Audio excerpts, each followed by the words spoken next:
Okay. Ladies, gentlemen, and individuals of all persuasions, thank you for waiting. We are live! So to you all, I yell Wuppo and welcome. I'm sure Isaac's going to get a kick out of me kicking off the show with an apology, but that's what I'm doing. I do want to apologise for starting 40 minutes late. There was a situation where I could help a friendo, so I helped a friendo. You know I take all of your time seriously, and so I hope you understand that.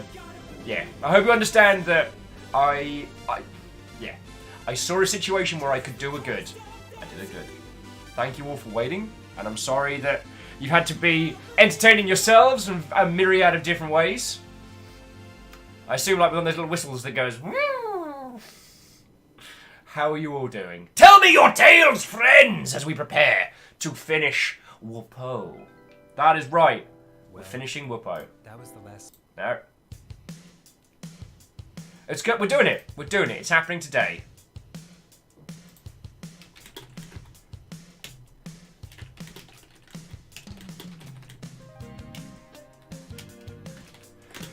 Alrighty.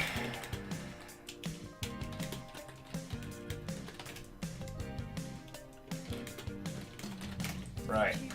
J-Post says, I'm just watching a looping gif of two corgis on a trip.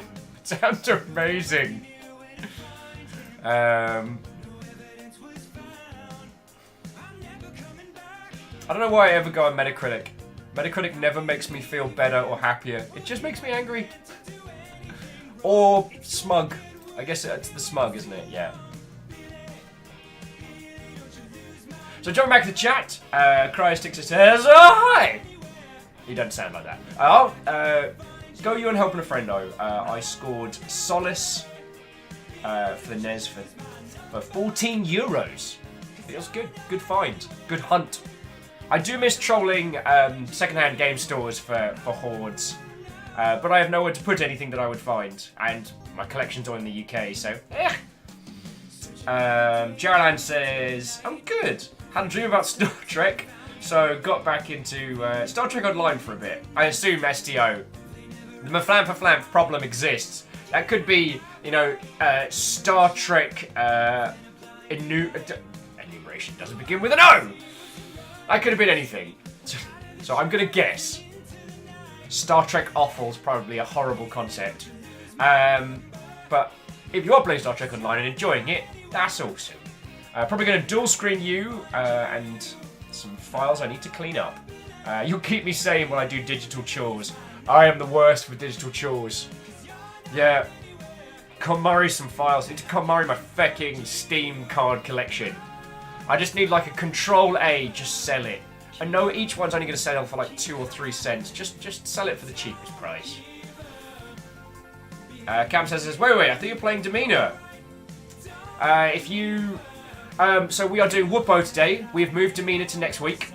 And if you keep an eye on the announcements, keep an eye on the Discord, or keep an eye on the events, I do keep these updated. We accidentally did a second day on Wuppo this week. When the Eternal Castle turned out to be too visually painful for us all to get into. So we played Wuppo some more, and it was fun, and then stuff got real. 3 months already.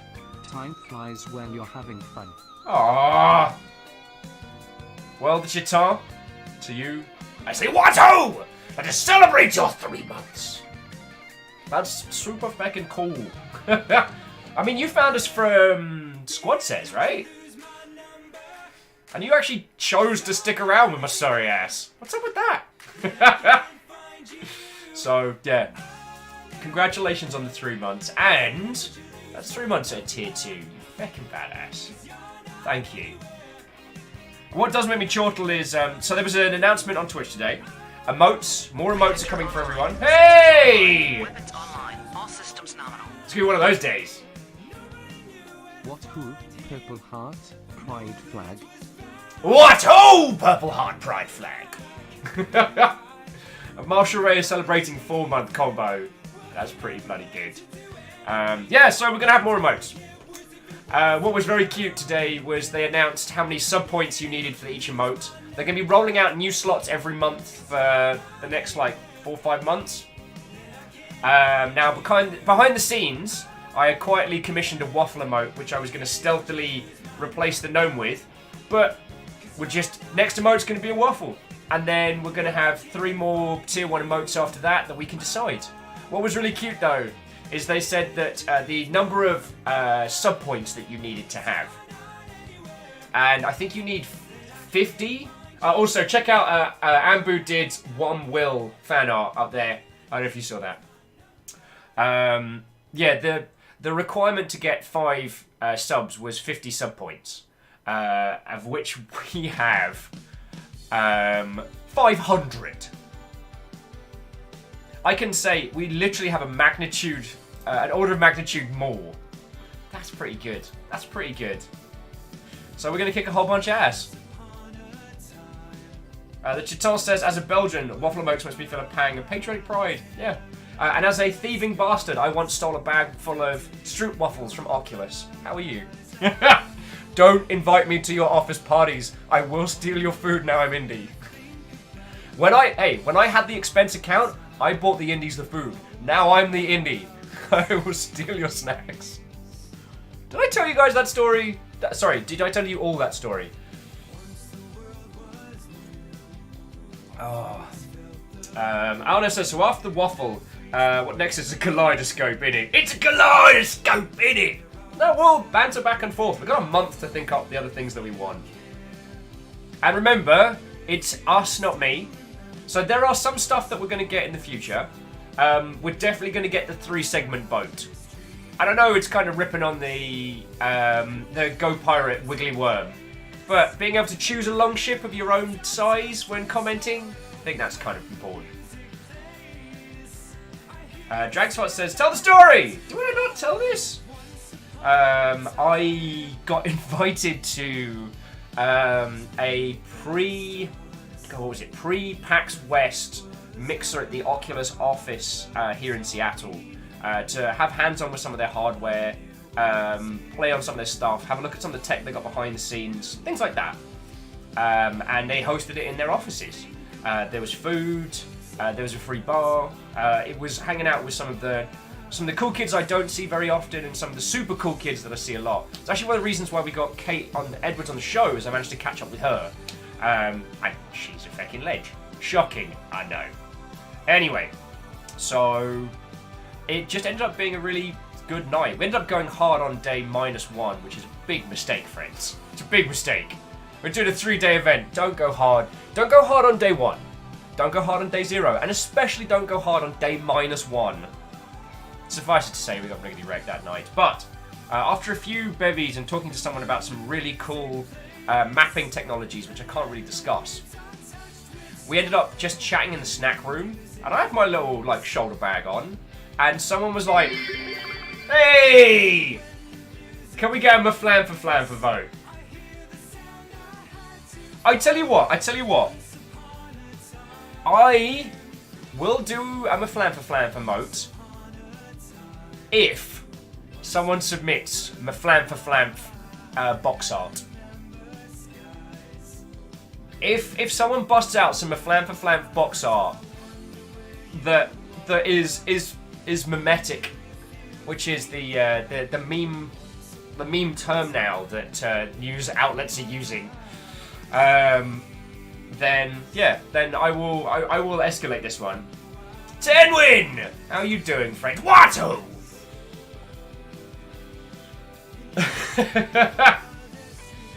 Oh, Tenwin, I mean, you and I both know that you have the powers to clear the Path of Pain and all of the bastard bits from Hollow Knight. We believe in you, but I also know that you are at that point in the game, so good luck, friend, good luck. Oh, sorry, Tenwin was saying that they're taking a break from the Pantheons in Hollow Knight to try the Path of Pain. Path of Pain is hard. Oh, Cryostix wants a Jane Does a Murder emote.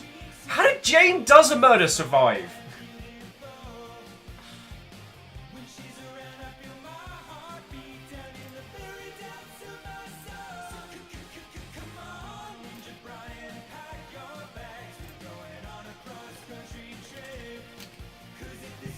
Right. So join back into chat. I've not said hello to anyone. Okay. Because I've been slightly discombobulated. In a good way. As I was saying, the reason we started late today is... What the shit?! Oh, I am older, and in a weird twist you get a gift. Ehrman, the fucking ledge!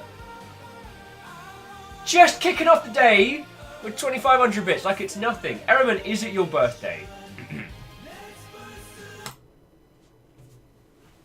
So, to you, Ehrman, I wish you the best of happy birthdays. Not from me, and not from my merely mildly dramatic voice. No, no, no. I wish you a happy birthday from the entirety of the Longship. We will drink hearty, and we will slam tables, and we will dance, and it will be really awkward because I'm actually not a good dancer.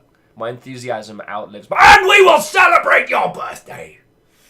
Ehrman, you have supported us and our operations here.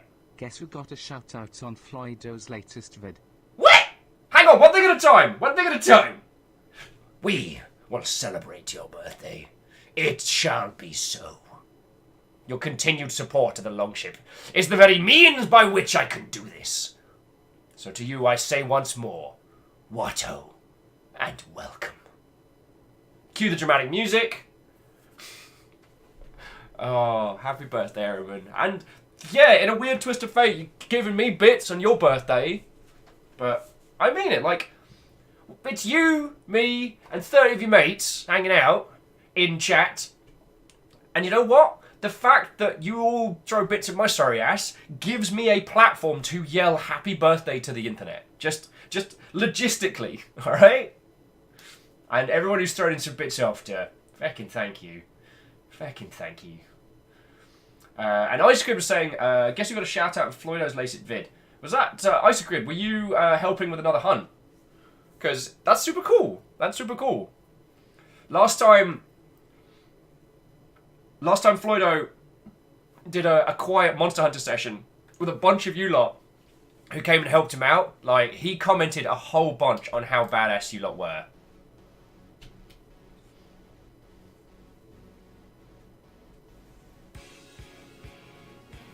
Like, people were, I don't know, what's a positive term for intimidated? They were that. So, congrats on that one, yo.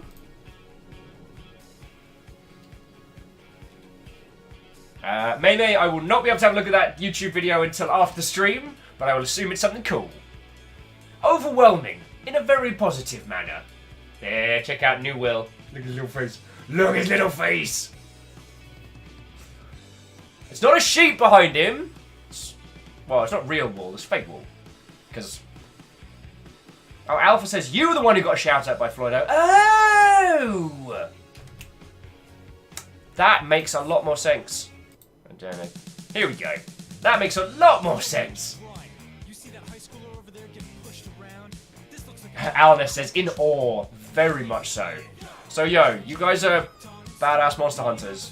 That point still stands. If Floydo gave me a shout out, then... Last time we went drinking, I was a monster, and I still feel guilty about that.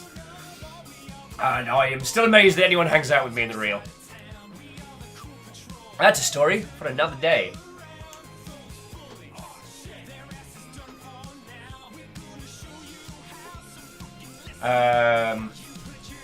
Alice is another remote idea. A bite out of a rich tea biscuit. Eat the rich. Ah, we do that a lot. Happy birthday, Ramnon. Happy birthday, Ramnon. The cult of the Longship. Bless you for another year. It's not a cult! Sakharev, thank you for using bits to celebrate a friendo. That's probably the most Longshipian branded thing one could... Well, aside from like necking 2 bottles of mead and cleaving someone's table in half with an axe. We're not really the drunken fighty type. We're more the drunken property destruction. I kid. Hashtag totally a cult. Not a cult emote. The Chiton says the drunken huggy type. That is very true.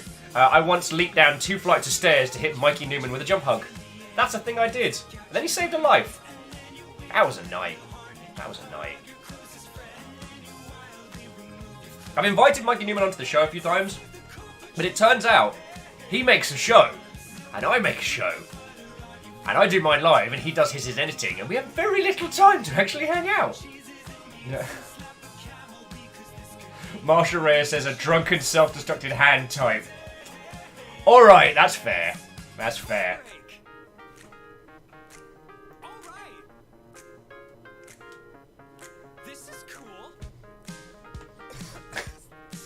Theodora says, I'm the drunken huggy type. That's why I'm not allowed to drink. And it's not even the worst.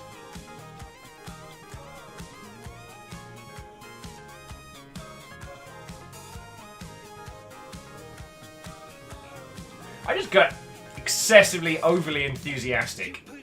And I think the one downside about not having a social group of drinkers in my circles at the moment is that I kind of get like a pent-up party energy. And it was definitely not healthy when I was getting riggedy-wrecked every Friday or every Saturday. But I haven't found a way to ground that energy yet. Sadlin's just coughing at me. It's a good point, it's a good point. And May with some teeny tiny dabs. Hey guys, listen up. You put your hands in. Oh God. Oh, he might. Oh, the Chitong said you just got a shout out on the Supreme Court's latest Kickstarter update for your stream of it. Yes. How are they doing? Actually, let's just quickly check in on that before we kick off. This is just for me, all right?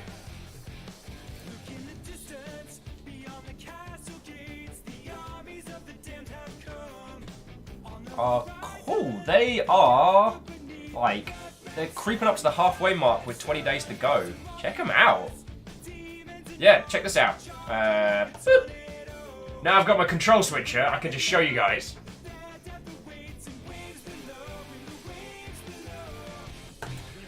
Okie dokie. Now, we all know that I can waffle till the break of dawn. Shall we get on with some Wuppo, friends? Because this game is awesome. I don't know how much longer we've got on it. I think at very least it's like 2 or 3 hours left. Saglin says, doing stuff tonight? It's National Margarita Day, apparently. Margaritas, the true doom of a hangover. They're so easy going down. They stay down. There's actually a bar up in Capitol Hill that specialises in like slushy style drinks. And the last time me and one of the guys from Studio Wildcard went out drinking, we got fucked up. There isn't a better way to put that, and I apologise for the hex, but we were just like, there's 8 slushy drinks on tap. If we get a different one each, we can work through 4 of them. And this is after having drunken already loads. We rocked up to my mate's house with a bottle of mead that night. That was a good night. That was a good night. Margaritas? Alna says, pizza time! Oh, Alna says, as always, just dropping in to say hello. I missed the last stream of this game, so I'll catch the VOD. Especially if you get them on YouTube. Cough! I just uploaded it now. So, yeah. Oh, here's me being a shite friend. If you haven't seen the Supreme Courtship Kickstarter, there's the link. Have a look at it if you wanna. Oh, and Humble are doing something crazy today, which I should tell you about, because I am a good host. Totally, I'm a good host! Oh, we got on the bounties board as well at Twitch now.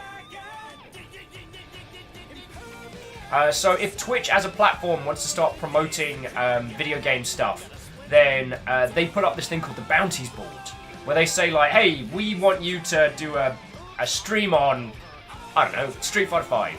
If you stream Street Fighter 5 for 4 hours, then we'll give you a wedgie cash. And I'm like, the problem is at the moment, the only thing they've got is fucking an Old Spice commercial, where you have to play an Old Spice commercial and then discuss it. I'm good.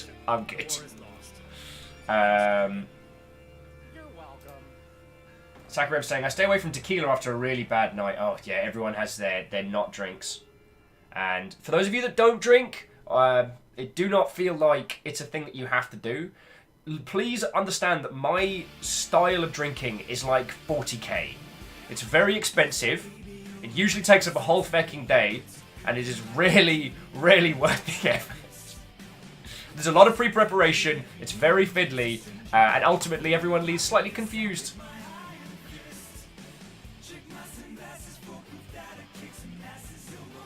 Nearly got a split take out of me there, Jarrelad. Alna says, Old Spice. Which one was that? That was Jerry Halliwell, who has been 83 since the founding of the Spice Girls.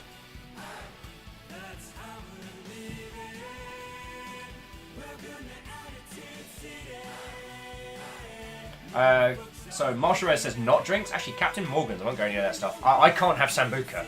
Sambuca is a quick tootling trip down to Chundertown. I can get it down, but it's coming back. My body's like, ha ha ha ha. No. A lot of the time, me and my body are in somewhat agreement. And when it comes to drinking, it's a negotiation. I mean, I can't drink shots anymore properly. I have to kind of like start it, and it'll hit about here, and my body's like, yo, every time we've done this, we've been sick or ill or had a horrendous hangover. What if we don't swallow this now? I'm like, body, look, I love you. I'm not doing this because I want to. I'm doing this because this is... I'm in a social situation, and I cannot tap out of this. My body's like, alright, but you're not going to like it. And if you put anything else in the stomach, so help me. PK love Lucas. Player killers do love George Lucas. That's just a true fact. Sorry, I don't mean to be flippant. Thank you kindly for the follow, and you are cordially invited to come join us. We're just about to kick off Wuppo. GC says Sambuca is great. I do not deny it, but after annihilating myself on it, nah, and that aniseed smell is game over. Same with this really awful... synthetic alcohol is the wrong term, but...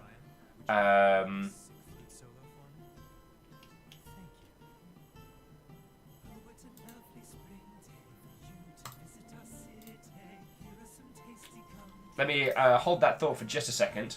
Chiton says Synthahol. Is you in a Star Trek?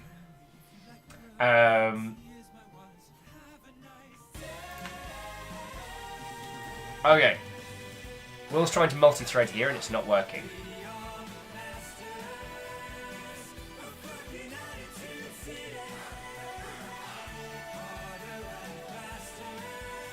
Alright. Alright. That's not a thing.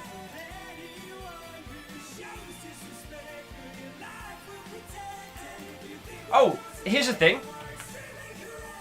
I absolutely adored Final Fantasy 15. They just released it on... God, what is wrong with me today? It's on sale on Steam at the moment. If you want a good action RPG and are prepared to give it the time to let it make you feel things, then I wholeheartedly recommend it. Also, if you finish the game, your car transforms into a plane.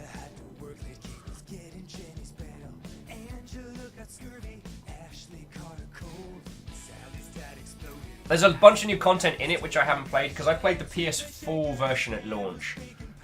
Sorry, I am being incredibly disconnected. Hello, sorry. How are you all doing? Jumping back in chat, Jaron said, what was the cool thing on Humble? Did I miss a thing or miss here? You didn't miss here, but the cool thing is not a thing that I misread it. I got hit with a kind of a... What the hell? Also was Tickatu, you fucking ledge! You almost threw Ehrman out the cup there, which would have been, that would have been a birthday go feck yourself. Tickatu, thank you.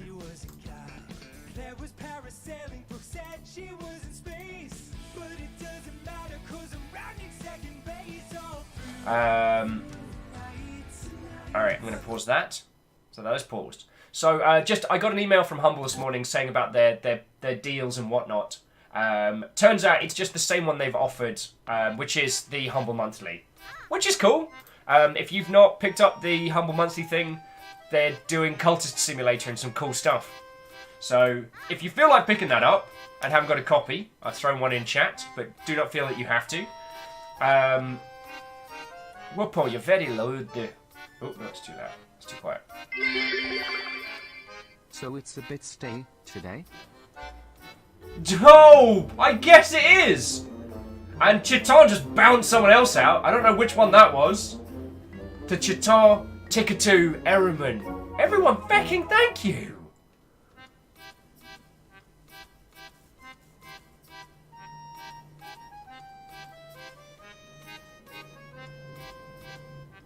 Marshall's saying, I would love to get that as my first real try to Final Fantasy, but it's a struggle to keep the games. It's, well, as a Final Fantasy game, it's very, very different.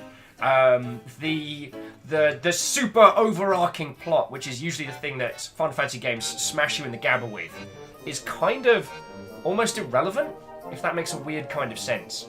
It's a road trip about 4 lovely boys. The problems they face and... yeah, and I can't say too much more.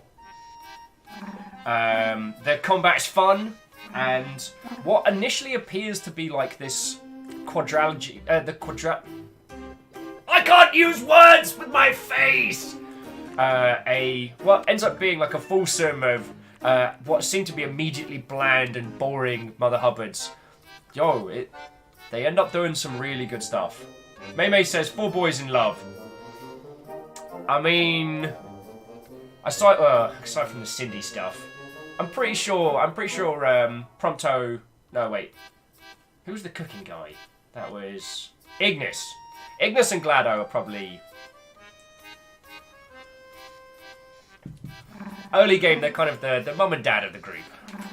Anyway, what really helps if you plug in the pad. I do want to jump back and say, Vanderbeest, the Chitor, everybody, fucking thank you for the bits, yo. Like, that is literally how we continue doing this mischief. And I'm sorry that I was late jumping in today. I do take all of your time seriously, friends. Yeah. Oh, and Sakarev does add an interesting point, which is if you don't like JRPG style movement, you will enjoy, because it's action combat as well. And the combat is so fun. The idea is that you play primarily as Prince Noctis. He's got magic powers. And so he can summon weapons out the air. But what it means is that while you're fighting, initially the combat seems quite simple because it's kind of like light attack, heavy attack. But the idea is that mid-combat you switch between weapons. And the variety of movesets between them is so stark. So you can leap in with like a flash dagger attack, wail on, but then swap to a halberd to do an upper sweep, but then swap to a buster sword, crash back down, then to a katana to kind of like finish up with a slice and move back. And you just swap weapons by hitting the D-pad. It's so good, it's so good. I really love that game. It made me exceptionally hungry and made me want pizza constantly. And I do not want to spoil it, but that game made me feel things. Made me feel a lot of things.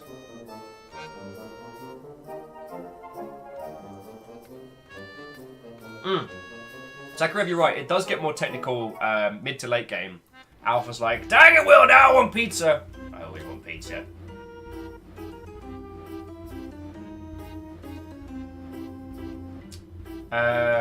So, Chiton, I see what you're saying, but Rami's been streaming for a while. He streams Earth Defense Force, and he does a call-in show intermittently, where you can just enter into a queue and call him up. So yeah, while it is super cool that Rami is doing a stream right now, he's not a baby streamer. Anyway, let's get this continued. Right. So.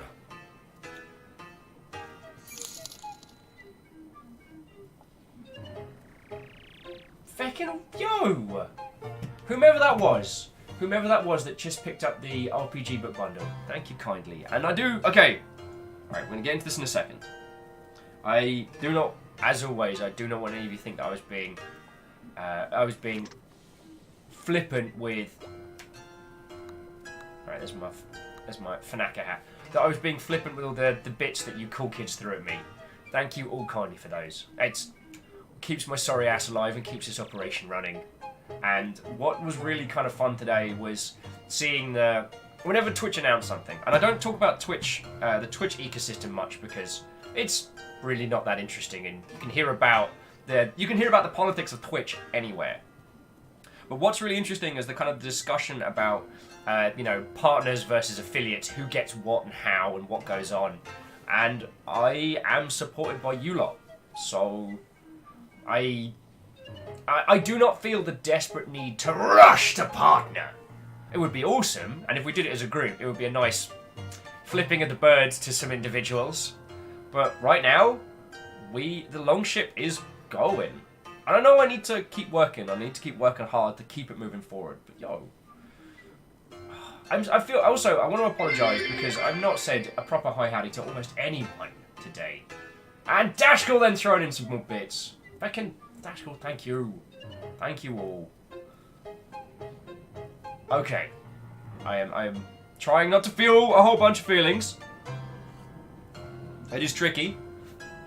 The only thing I'm feeling is, it is Friday. It is Friday, and Isocrit did give me pizza money last week or early in the week. Oh, May says, this isn't even an H game. Do you know what, May? There is. I do not have a response to that one. That is safe for stream. But I am very happy to have your company. Oh crap. Okay. Archer of the Eye. That's fucking cool of you saying I give bits because I feel like it. Thank you. I want you to know where that's going and what that's doing. It's keeping this operation running. And I'm going to try. Okay, my other goal today. 1, thank you all kindly. 2, I might crack and buy myself a pizza this evening. Because I want to. And because Isocrit gave me pizza money and I haven't had a chance to use it yet. But, Jitar, I almost missed that line of the Longship is a strong ship. It doesn't need a fleet yet. The other thing I'm going to try and get through today with is not ranting about the fact that this game has barely been reviewed at all. Don't go on Metacritic. It's a bad place. It only either confirms my horrible biases or makes me very angry. So, the story so far, bloody hell. As a Wum in Wum House, we got thrown out for spilling ice cream everywhere, I know. On our adventure to Popo City, which we finally made it to, we've made friends and adventures. And having helped expand Popo City, we found the lost colony of the Fanakas, the angry warlike race who were banished by the other races by being thrown down a pit. However, the Fanakas are being manipulated by some deity-like creature, the gigantic face baby, to... Oh! Pizza fun? More like pizza fun. Shit off. Fucking thank you! On the first proper dramatic talk of the day, I say thank you, and Watto. Thank you all. Thank you all. You lot are too good to me, right? Oh, okay. Not feeling things. Yes. So, the gigantic face baby, or baby face, whichever you want to go with, who killed the elder races, or the elder race, is now controlling the Fanakas. So what we're trying to do is lure the Fanakas away from their party huts so that we can talk to the giant face baby. Now, at first, this game was cute, adorable, with some good platforming action. It's essentially like a Metroidvania platformer with good humour, and the combat is twin-stick shooter controls. However, this game's got layers, friends. We've seen some crazy cool stuff. The level and complexity of the simulation of the cities alone is incredible. The little stuff that we found has been stupendous. And we finally got down into the temples. We had to do a switches puzzle for moving around. And it ended up being fecking amazing, friendos. This, I don't know if it will bat to the same level as... Oh, excuse me, T-Birds. I don't know if this will bat to the same level as Rain Worlds, but we're looking at something of a similar caliber, you know what I'm saying?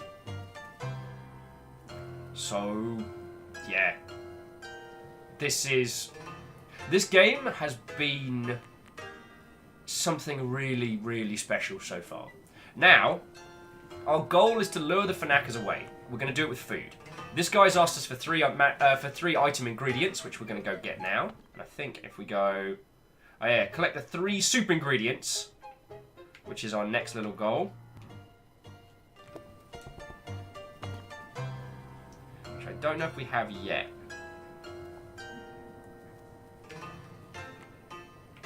Don't think so. Because these were all hella gross. And then it doesn't let us throw away things that we need. We lost the Rock, unfortunately. But we didn't lose Dwayne the Rock Johnson. He's still with us. In our hearts.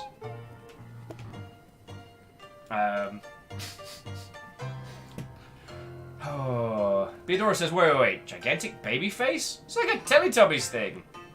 If the Teletubbies world was built upon the dark, ancient, glowing ruins of a lost civilization, then certainly. I can't remember. The Teletubbies meant to be aliens? Or... God, I can't remember. There's a show I'm glad died. Okay, so I don't know where these ingredients are. I'll ask this guy again so he can quickly tell us. Get me an onion, a rock, and Fnac Ball trophy. Once you got all of them, throw them into the basket at the end of the room.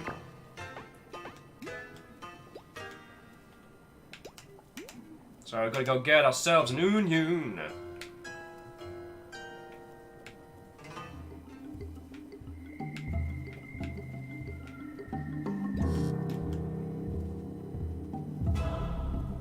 What did we find? We found leaf! It smells great!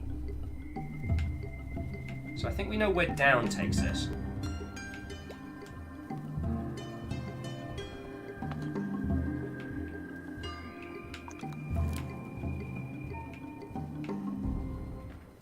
Alright, so this is the way we came. So down from here is somewhere new. Alright. Alright, so we're still kind of working our way around the Fanaka area.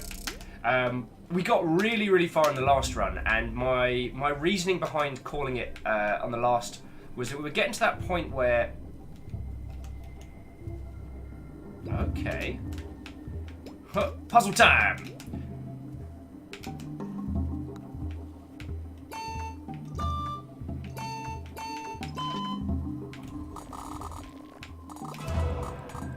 Okay, that happened. I just got very, very lucky there.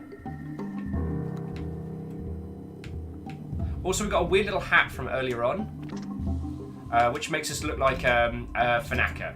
So, if you've got any questions, thoughts, or feels that doesn't involve the gigantic face baby. Oh, jeez, he's saying Rami starts up Anthem. Connection error. Oh. But Takaroshi says, "Your boggles the mind, Will." Boggle. Actually, I did. So something we were chatting about in Discord that I do think is a topic we should talk about, and this is not something that I think that we are guilty of, but it's something that I wanted to chat. So this isn't a how could yous? Wow, I smell a mixture of something terrible and something delicious. Are you carrying a VIP leaf by any chance? I am. Nice. I know this is a lot to ask, but could you maybe give it to me? No. Please! No. Please! I'm so hungry, just give it to me, please! Are we gonna feed this guy? And Tenwin has just beaten the Path of Pain. Congratulations, friendo. Congratulations. Icecrid says, what would happen if I mixed tea and chocolate? Depends on the chocolate. I think you can make it work. Soma pills, what, old friends?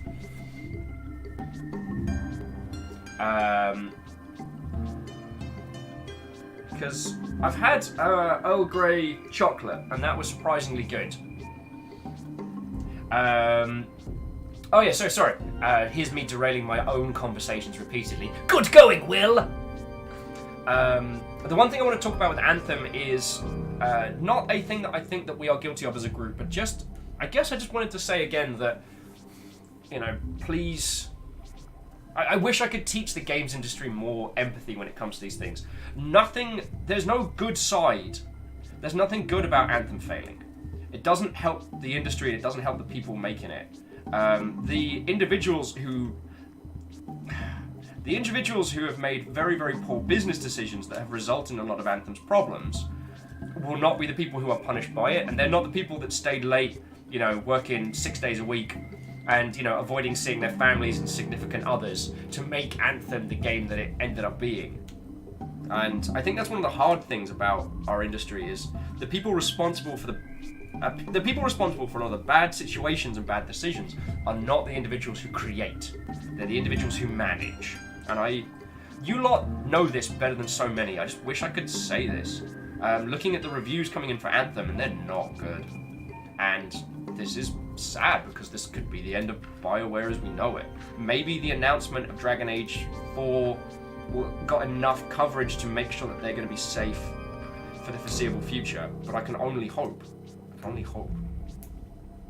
I take no joy in it. Now, I have a theory, and I have nothing to base this on other than previous maneuvers by EA in a similar manner. But I think that Apex Legends got sent out to die.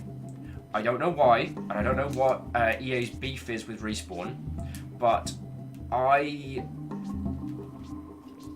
think that Apex Legends was meant to come out, tank, and then prove some kind of point, or prove a buffer, like a damage tank for Anthem. Because I believe at a publishing level, I think they thought Anthem was going to review much higher than it is. Or they were doing the old run the hype campaign because you feel that your title's not going to shift, so you just turn the hype campaign up to 11 and focus on day one sales. Could have been either. I have no theories to back that up. I have no proof to back up my theories. But what I think happened was... Oh, I gave him a leaf. Feck.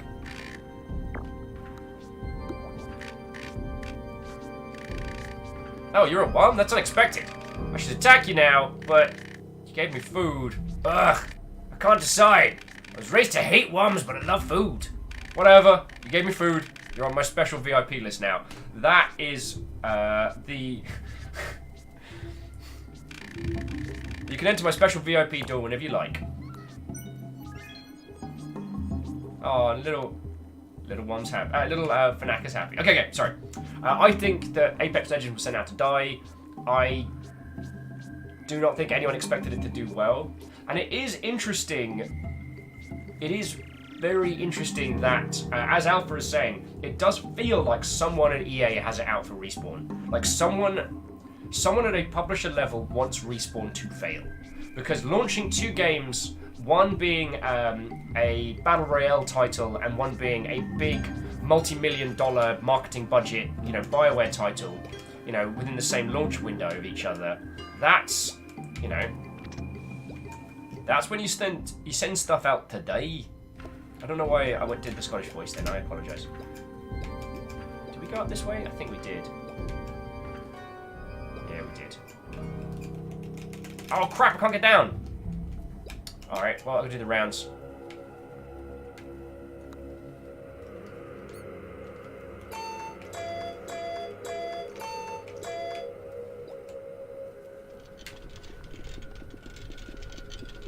See? I can just summon that up.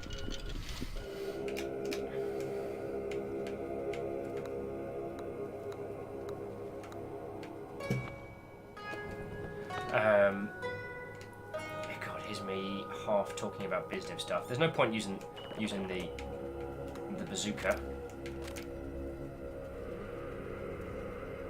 The thing that I just wanted to add, as the thing that we know well, is that, you know, Anthem was still a game made by people, and if it does terribly, the decision makers who sent that game out to keel over will not be the people who suffer for it. And that's sad and frustrating. So, I guess that was just what I wanted to say. In these situations, it's not the people that did the bad that suffer. Wait. Actually, I wonder if I can shortcut down this way. Oh, this might work. So jumping back into chat. Bar was saying there are some strange design choices in Anthem. Taking 4 loading screens from picking up a weapon to actually being able to use it. That is interesting. Aha! I know how to do a thing. Sorry, okay, let's go back into chat. So GC, that's before Bal, I'd say. Not sure I can agree with that. They must be quite aware that Apex was a solid game in a genre that's absolutely booming right now. Well, GC, you've heard of saturation of product, right? Usually in a gaming space, unless your product can somehow hit a beat that others can't, you're going to have a bad time. It's most pronounced in the MMO space, which is that, if you can't beat the king, you don't get a seat at the table. In the Battle Royale space, it's interesting that as a format and as a style of game that people experience, we're still learning it. It's real easy, especially for the analysts types, to turn around and go, I know everything about how video games are sold, and I will tell you. Really? No one knows? No one knew that Fortnite was going to do well. Fortnite was kicked out the door because, at least from my sources on the quiet, Fortnite was told, you don't have... We are not going to continue developing this game. You've got to release it, or... You've got to release it. There's not an or.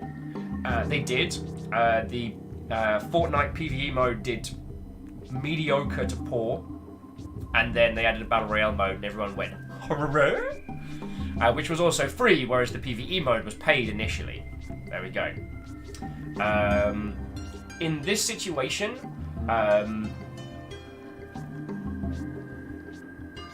okay. Everyone wants to pick holes in Will's argument today. Well, let's dance, Mother Hubbards. So, first, you've got saturation. PUBG and Fortnite. Fortnite basically owns the world at the moment. And PUBG has established such a core user base that they are never going to hurt for players until the end of time. Much like games like Counter-Strike and stuff like that, they hit critical mass and have kept content going. PUBG is going to... There will be a PlayerUnknown's Battleground until most of us grow old and keel over. Hey, Starfire! Welcome back, friend! We're talking about EA publishing decisions, which is always a cheerful topic. So you got that. Then, you have 2 games sharing a launch window. That is to... Oh, I remember this bit. No, cool. Then you have 2 games sharing a launch window. One of those games has a multi-million-dollar marketing budget. And one of those games is going to come out with a trailer. And that's it.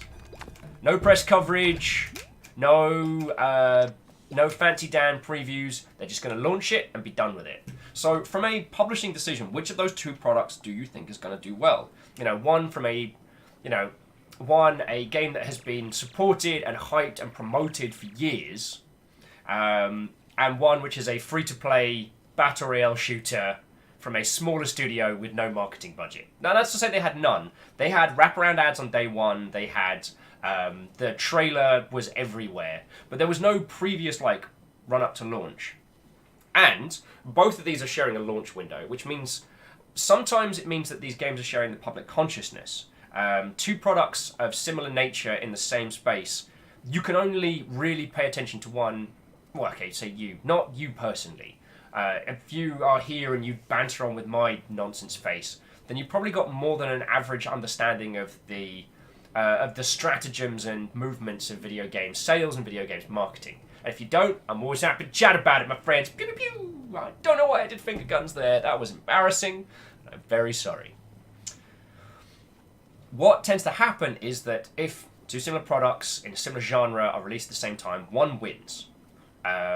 In the last time this happened, Battlefield 1 and Titanfall 2 shared a launch window, and Titanfall 2 got wrecked.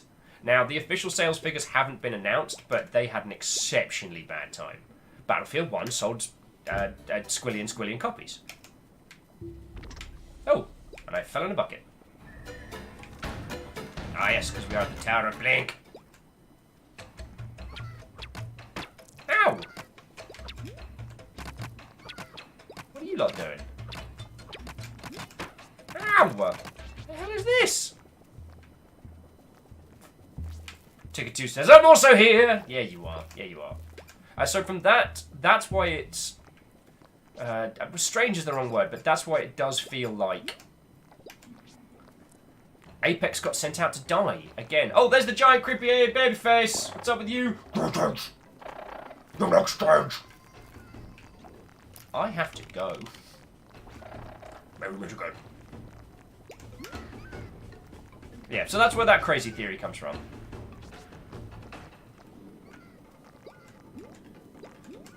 Now, were there fnackers out this way? Alright, because we've got to find ourselves an onion. And we got an onion. Man, who was it? It was Legata who'd played this prior, and I can't be like, hey Legata, where do I get an onion from? For some reason, I'm now from Birmingham. Don't know where that's happening.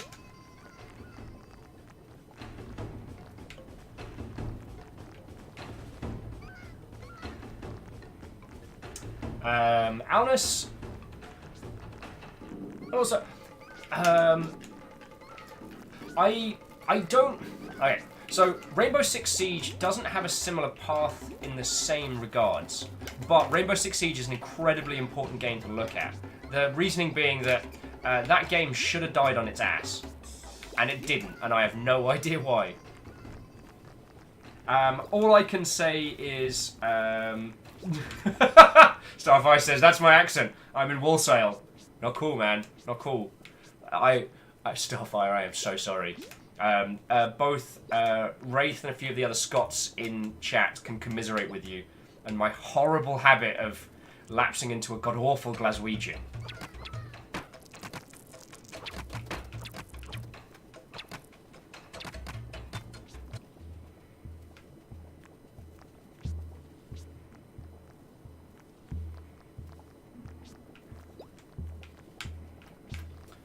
Okay, so we're honest with your point, and GC kind of veering it off from presentation to form. So what we see with a lot of those big bombastic shooters is that the publisher agrees how much they're going to support.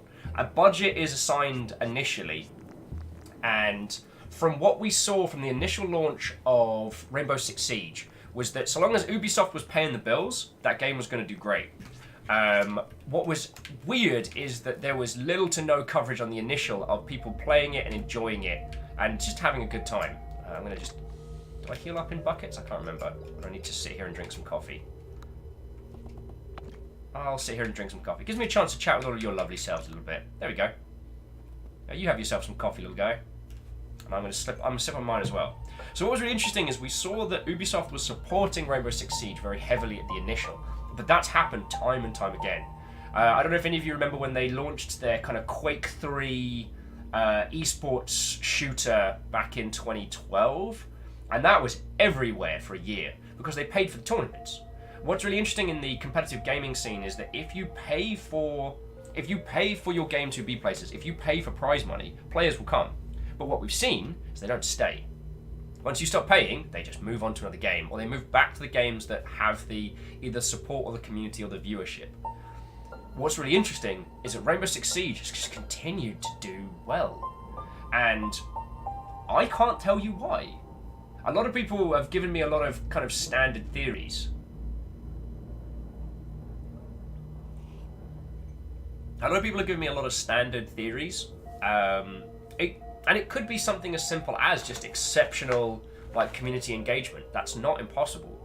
And a lot of people like talking about PUBG, and a lot of people like skipping over the fact that the initial first few months of PUBG's like open communications was a direct community engagement campaign. PUBG was not a success that came out of nowhere. There was a lot of hard work that went into its success. It just wasn't in a manner in which most people usually see. Anyway, I'm derailing myself here.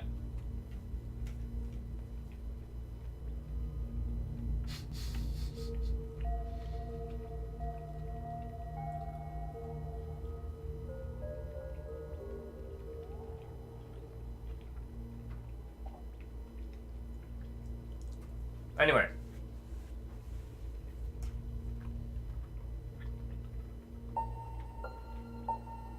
There is one interesting thing that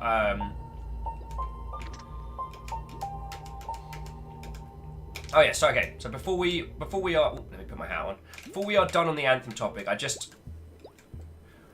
think Anthem's gonna have a very bad time.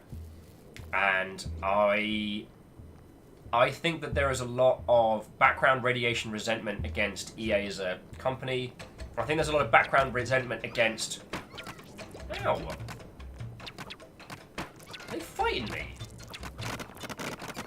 They are! Bastards!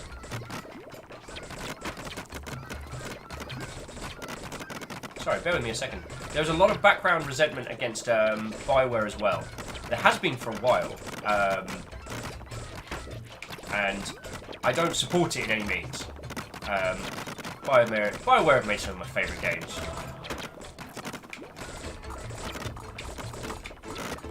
They're making a lot of cash.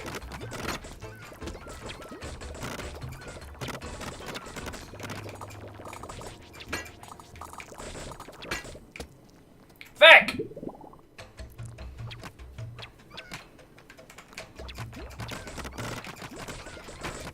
These two are going to attack me, whatever. Alright, bear with me just a second. I'm going to come back to that one.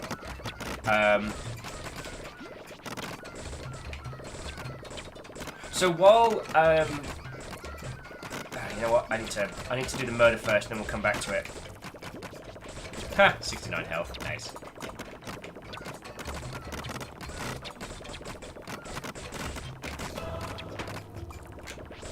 Alright, that's the onion.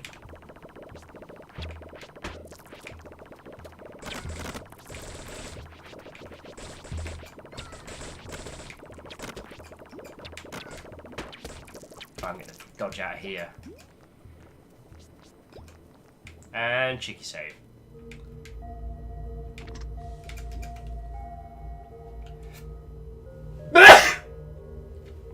Sorry. So.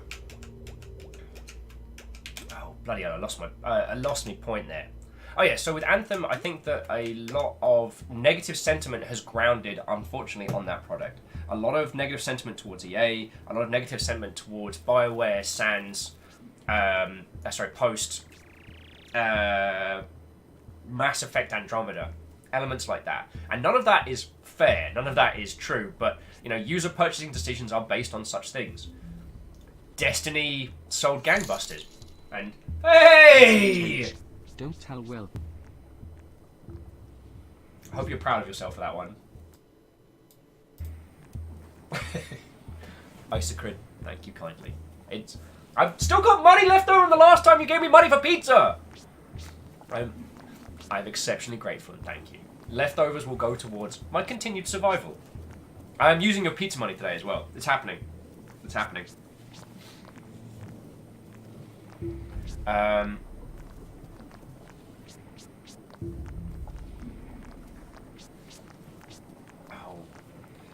Darn it! Boss fights killing my train of thought. But we did get the onion, so that's what we needed. Oh, sorry. The onion! Alright, so now we need to get Fnac Ball, and then we... Oh, crap!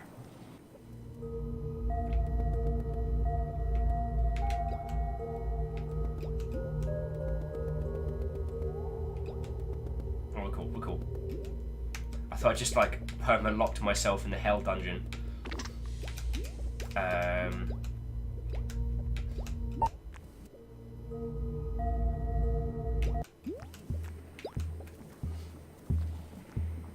So,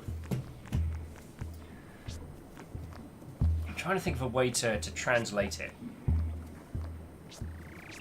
a lot of the campaigns that I've worked on, the campaigns I've run, have been based around engagement. And engagement's like a resource. Engagement, goodwill, however you wanna think about it. If you make game franchises that people fall in love with, then they support you. They support your IP and they support your concepts. It is possible to, if you think of that like a resource that you spend when you release a game, the positive reception that you get back from it is like a recharge. If you run a hype campaign, you essentially like overcharge your powers, and then if you release a title that doesn't match that, you basically kind of you put yourself in a negative resource points. The way that this works is that an individual isn't more or less engaged with the game. It's better to think of engagement like a metronome. So this is our little bar on our metronome. This is our little bar, and here is how engaged a person is. So down here, a person doesn't really care about the game. They might like it a little, they might like it a little, they might hate it a little, but that's fine. Up here, this is hyper engagement. You love this game. This game is an important part of your life. This game has betrayed you and disappointed you, and you want to not only warn other people off it, but you want that property to fail and burn. Thing is, you can swing between either or, but how engaged you are in that product. That is a good way of looking at a user's perception of a title and their purchasing decisions. So the more you engage users, the more positive and negative the swings can be. BioWare has built up years upon years of engagement, years and years of people loving what they do. I mean, all you gotta do is tweet the words Jade Empire and everyone loses their hecking heck, of which I am one. Mass Effect, building this trilogy up to this big crescendo that didn't happen. That hurt a lot of people. A lot of people are still mad about that. I'm one of them.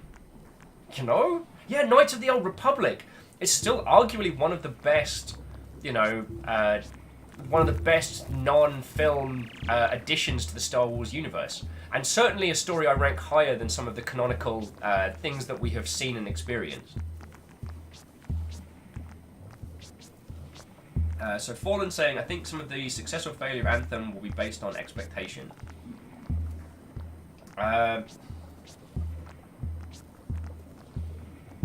It's... A lot of people are comparing it to a lot of different things. A lack of clarity in terms of what Anthem is as a game was a definite failure. And watching the Bloomcamp trailer kind of showed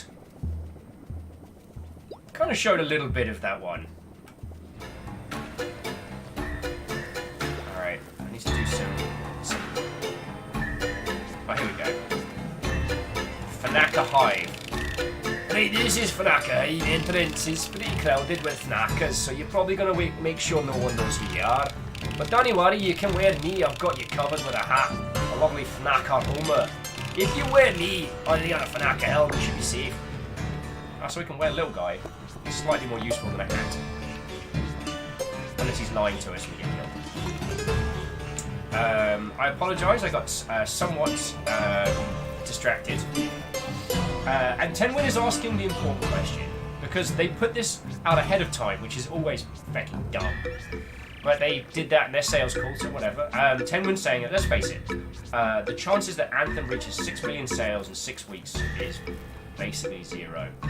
It's not impossible, Tenwin. It's not impossible to turn around user expectation. It's not impossible. The great thing about living in the age of digital distribution is that you can turn things around fast.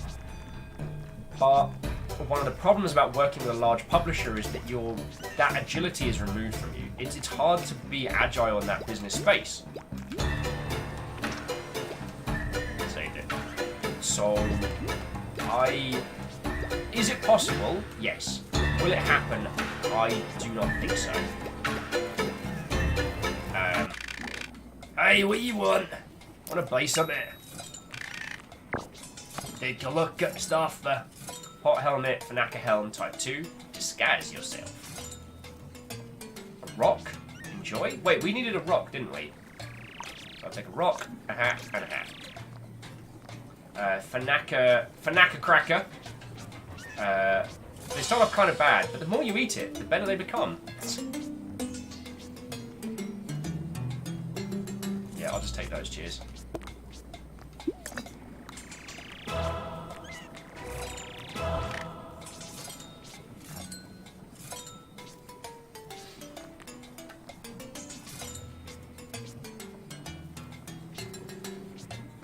So yeah, anyway, going back to my very original point is that we know how EA handles the studios that they own, and we know that the end of, excuse me, I do apologise, friends. We do know that Anthem was a very, very, very expensive property. There may not be a BioWare or very much left of one in a while, and that's very, very sad. There are people and humans that made that game who were not responsible for those marketing and business decisions, and they won't be the people that hear any criticisms or talk about them. Ah, the Fnac Ball Arena. Some strange people built this place. No idea what their intentions were. We play Fnac Ball here now. Ah, looks like there's a huge match about to start. Plot. Oh, Temin's saying the music is a little bit loud. Okie dokie. Alright, let's bring that down just a touch. And hopefully that should be better.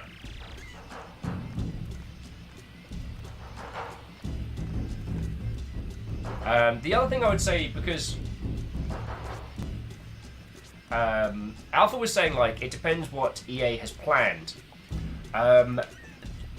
Big entities like that don't tend to have, like, singular or coherent focuses. There are small people in small areas who have a little bit of a control, but overall, I mean, their goal is, like, turn a profit, don't die, right? And EA does that. So, whether or not they don't, I don't think anyone working at EA wants BioWare to go under. But there is a general mishandling of their situation that is happening not on one space but on multiple. You could look at their marketing efforts and go, wow, they got a trailer of Neil Blomkamp? He did fucking District 9. He was going to do a Halo thing. I think he did a Halo thing in the end, didn't he? I can't remember. Like, that's a success. They got coverage across the board. Content creators, wraparound ads, trailers, sponsored posts. Like, Anthem is everywhere. But at a marketing level, there is a disconnection as to what Anthem is, and that disconnect, that confusion shines through. I got lucky enough to be surrounded by some very clever people when it comes to the discussion of games and games marketing, so I understand what it is to have like a key message, to have like a mission statement, to those elements. Sound like wanky marketing talk, but what it translates to is like, yo, this is what this game's about. I'm gonna tell you. Because if you have 8 different trailers and you have 8 different places that are all telling you about a thing and they're telling you different things, it doesn't say, this game is wild and complex and deep. I want to learn more about it. It says, I have no fucking clue what this is about. I'm confused. So I'm going to wait and see. And wait and see is bad in a marketing standpoint. It's not bad in a consumer standpoint. We do not pre-order. Do not pre-order games. But in a marketing standpoint, it's bad because confusion and apprehension leads to a drop-off, essentially. Someone who is so enthused that they're going to buy your game on day one is someone who's going to buy your game on day one. Someone who is sitting on the fence about whether or not they're going to just choose to pick it up, that is an unknown variable. Yeah. Yeah. Sorry, here's me getting into marketing speak. If you ever want to talk about how to market a game, no one really knows how best to market a game in 2019. There's been a few people who've done some very clever long-form campaigns, and there are certain games that work real well right now that, didn't work before and vice versa. But, feck, if I knew how to sell a game successfully in 2019, I'd be screaming it from the hills right now.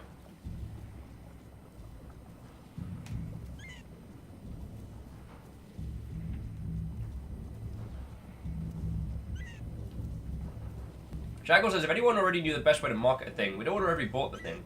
Oh, there have been times. There have been times in the industry where there's been a surefire way to do a thing.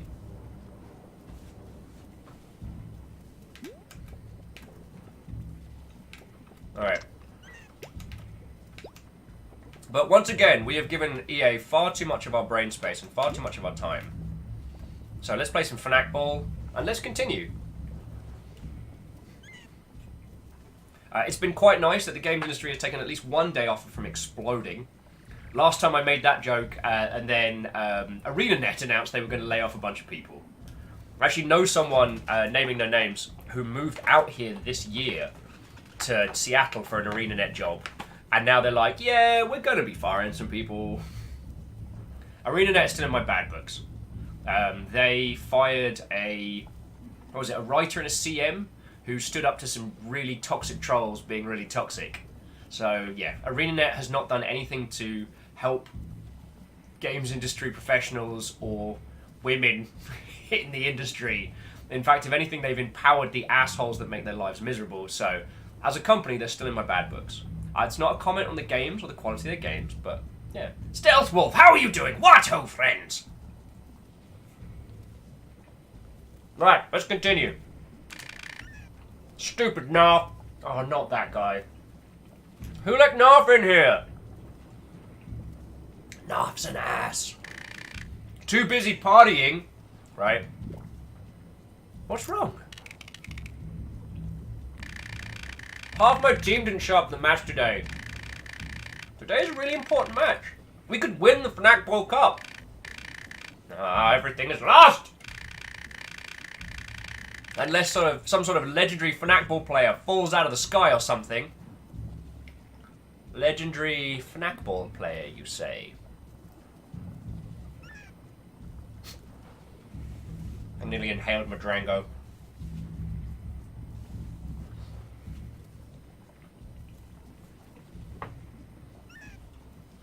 That sounds exceptional, Stealth Wolf, and I will be copying suit. I need to get ready for tomorrow's Magic the Gathering design thing after stream tonight, so I think ordering takeaway is a smart maneuver. Oh, and if you don't know, so tomorrow we're going to go back. Something we used to do a lot of until we were kind of hitting the same beats is we're going to be doing a group design discussion. We are going to be attempting a design challenge, essentially. Something I'd spoken about with a lot of you lot prior. Especially like Sadlin and a couple of people who've been unfortunate enough to drink with me in the real, is that we are going to be designing a pen and paper style RPG, a tabletop RPG, whichever term you prefer these days, as I feel both are kind of gaming terms change. We are going to be trying to design a system like that around Magic the Gathering. And I don't mean that we're going to be creating a story system using D20s that involves the Magic the Gathering system. I mean we're going to be primarily using Magic the Gathering cards to create a narrative RPG system. And that's a thing we're going to be doing as a group. Ket is joining us, and he informed me yesterday that he is officially now a... oh crap, what was his title? Oh crap. The company he works for got purchased by Funko. So technically he works for not Funko Games, but another arm of Funko as in their board games and styling department. So we've got a person who works on board games full time, who knows Magic the Gathering, coming to help us out. It's going to be stonking.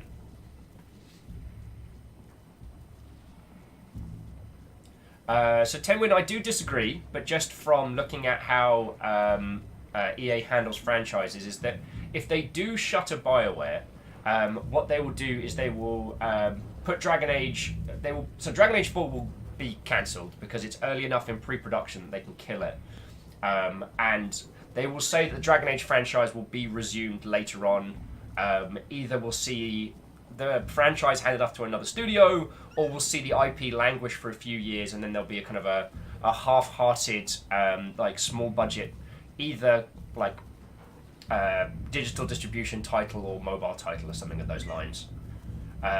EA is not in the business of creating big studios. They buy big studios, and then they slowly gut them over a period of years and keep their IPs. I'm looking at you, Westwood! You were supposed to be the chosen one! You were supposed to bring balance to the Force! I'd say pour a little out for Westwood, but I really need that tea. Salem says, alright, Ket works with a couple of friends of mine. Oh, wait, cool. So yeah, so Salem, we're actually going to do it tomorrow. So yeah. Rise of Crits, don't pick on Westwood. They got cannibalized too. I ain't picking on Westwood. I mourn Westwood. Command and Conquer Tiberium Sun. Ah, the more I think about it, it's just so good, friends. Absolute peak.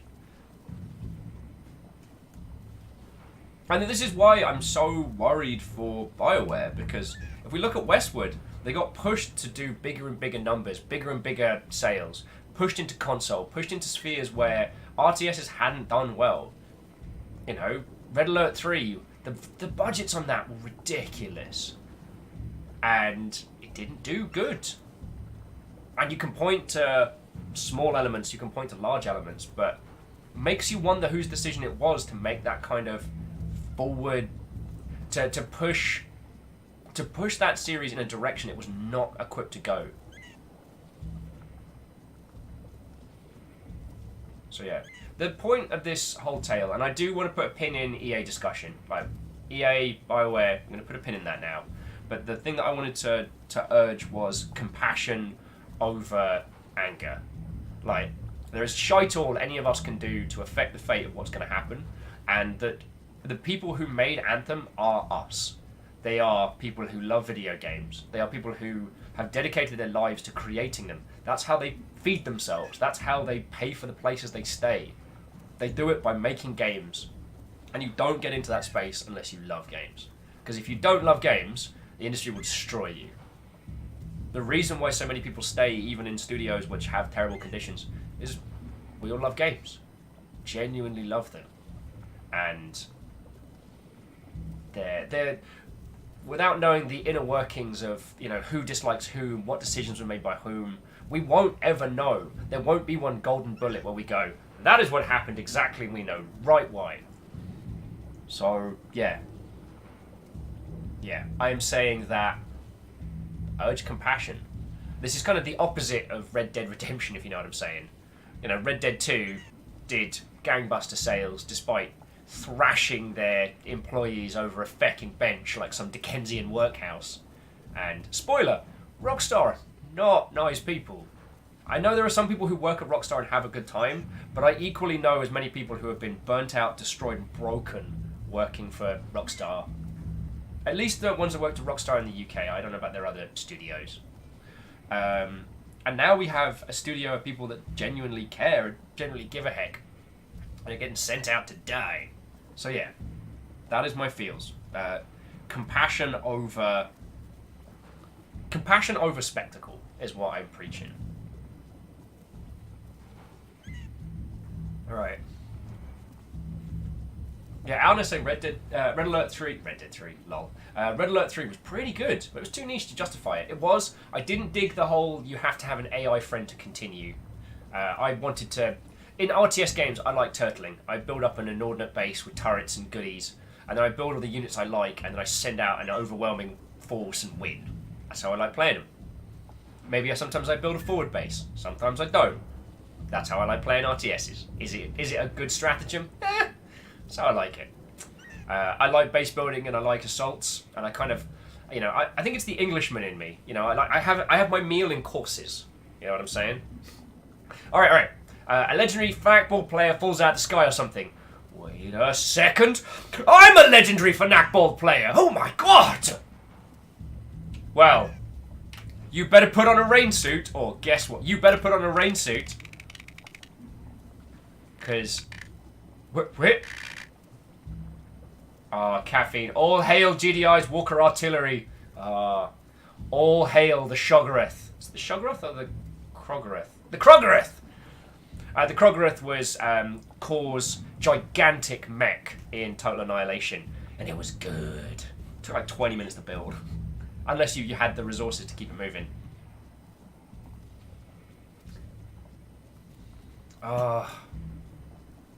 When they do a remastering, if they do a remastering of Command & Conquer Tiberium Sun, we will be playing that here. I know it probably won't be the most interesting of days, but we'll be bantering. Oh, J-Post is heading out to play some Magic. J-Post, I'm so sorry I didn't see your message. If you haven't already rushed out the door, J-Post, have an excellent evening. May you have exactly as many mana cards as you need, and may your opponents make stupid mistakes repeatedly that you may capitalize on. As a red player, I just explode things very quickly, so hello.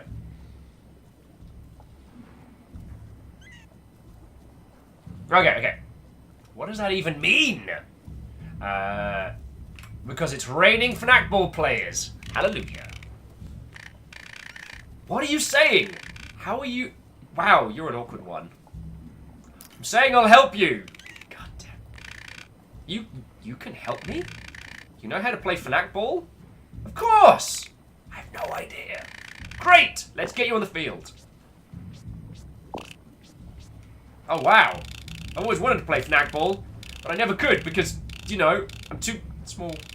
But together, we're actually taller than the other Fnackers. Ha! Let's show them how awesome we are.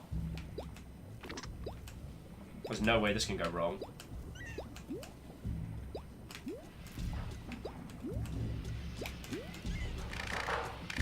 Hey, big guy! Move aside. We've got a match to watch.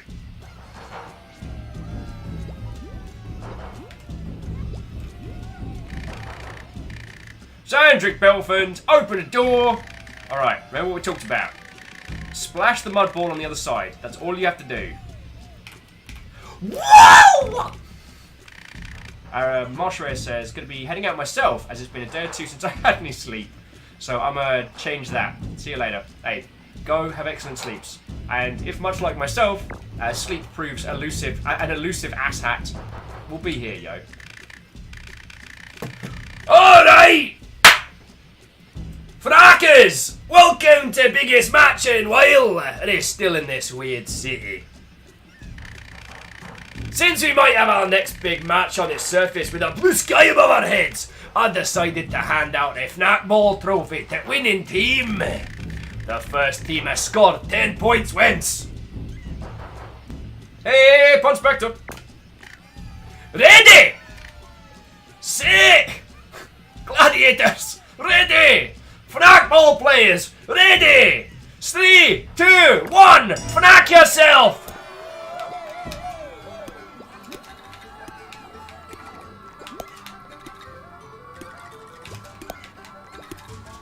Ha! There's no fouling. Oh, you...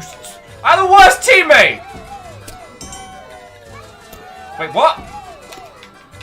Oh, my teammate's terrible!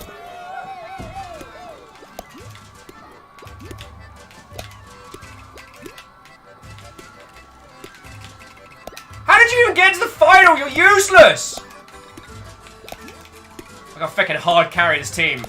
Yeah! Alright, this is it. This is the start of my esports career in Fnac Ball playing. Oh, there's no ring out. Nice. Ah!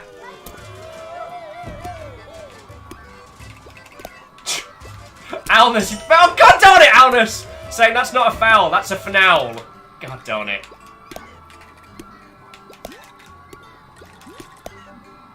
Oh, did you see that ludicrous display last night?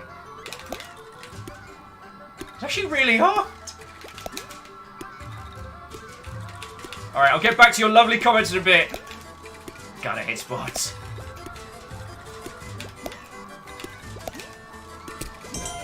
Whoa! I'm toad! I really shouldn't have done that. That was a dumb idea.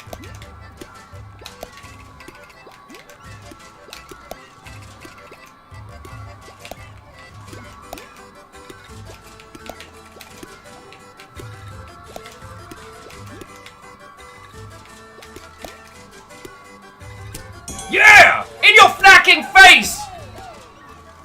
Dumpy hat wearing Fnac Lord. Alright, that's 7. That's 7! 3 lines on shit! Oh shit! No! No distraction bits! Isaac, no! Alright, here we go. Winning Fnac shot. It's coming home. It's coming home. Oh god, no! Ah! Oh, and now my teammate's playing. Fnac Ball's come! No! God. England was a mistake. Yay! In your fnacking face! And the left side wins! Oh, sorry, no, he wasn't. He was the Scottish. And the left side wins! Oh, no, that was awful. I'm so sorry. I'm so sorry. God darn it, I used to cringe. Stealth with. Oh, flawless Scotland! Alness with. They think it's all over. It is now. Damn it, Alva, why is that the bit that you do? England was a mistake. Will Overguard 2019. It doesn't, okay, honestly, it doesn't matter what the contents of a pub is in the UK. Three Lions will still bring out, like, the most inner London chav bastard in most blokes. Three Lions on the shirt. I think it's indoctrinated. Fnac Ball trophy, made out of soft mud and crushed rocks, now belongs to Sandrick Barfhards and Fnac Barf Brad. God damn it, Brad.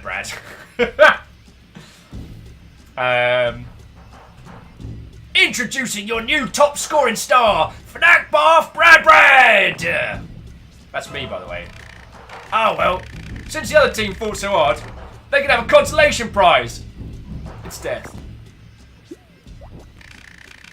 That's it, Fnackers!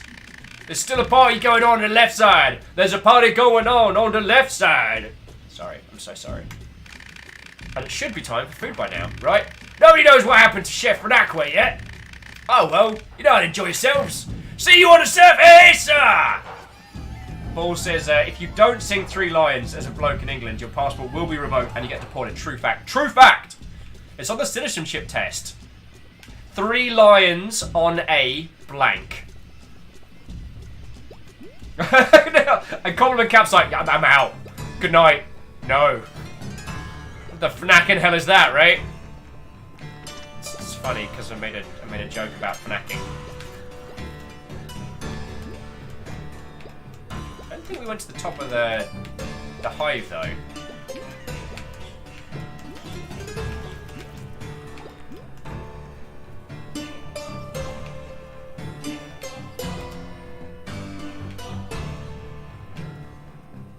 Alright, so that doesn't open, but has anyone else noticed that the Fnackers cry when they eat?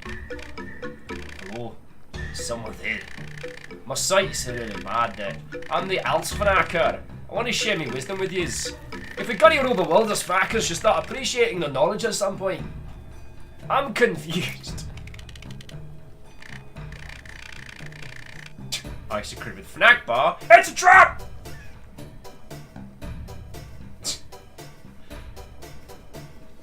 And Greenfire, I will assume that was something in proper Welsh. I've got no fucking clue what. I know now about football, honestly. Aside from growing up during that one summer of 3 Lions, that is about the extent of my knowledge.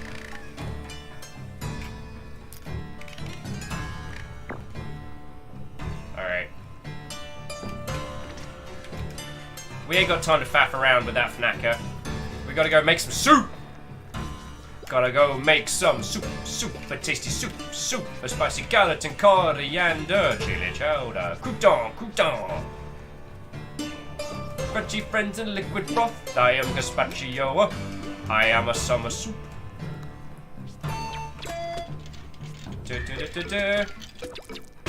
Ow. Feckin' Fnackers. Oh, you little shits! Ah! God darn it! There we go.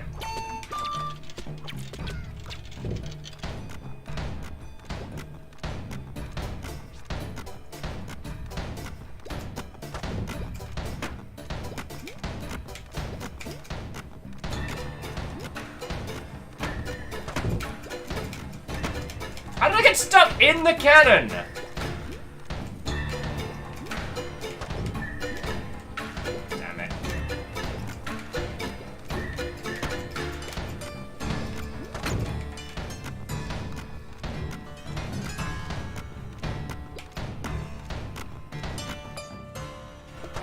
I'm gonna put a coffee hat on for a second and chat to you lot, because I fecked up a whole bunch. Here's coffee hat. Alpha's like, dang it now! I want soup! I thought you wanted I thought you wanted pizza. I always want pizza. That's my secret cat.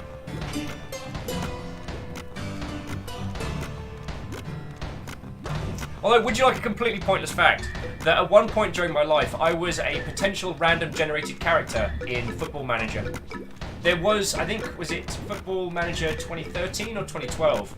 You could get a Will Overguard player. He was useless at everything. Shackle just screams, pizza soup. I want to make a burn about deep dish pizza with pizza soup.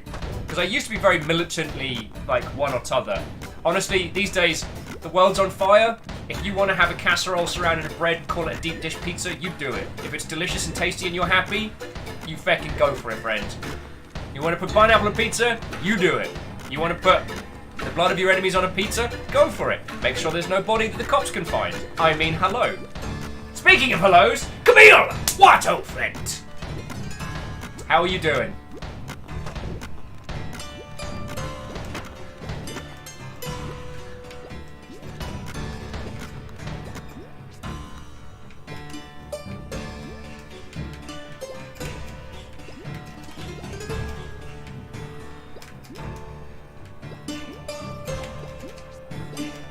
Check out these sick moves.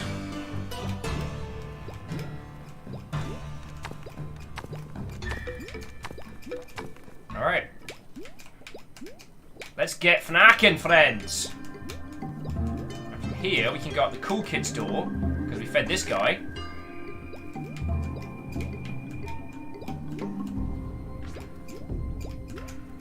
Okie dokie. Biosaurus says, I do like the music in this game.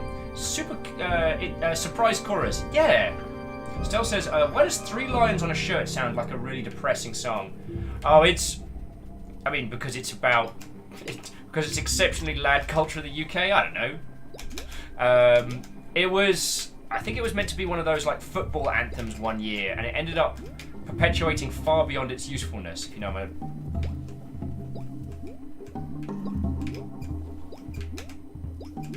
Like, I don't know if that's a thing that just England does, or if other countries have, like, sports anthems for specific tournaments and stuff. In the UK, it can be a big thing.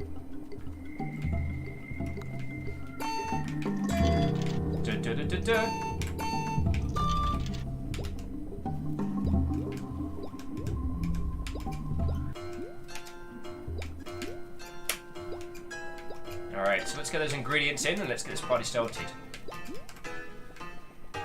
Let's get it started.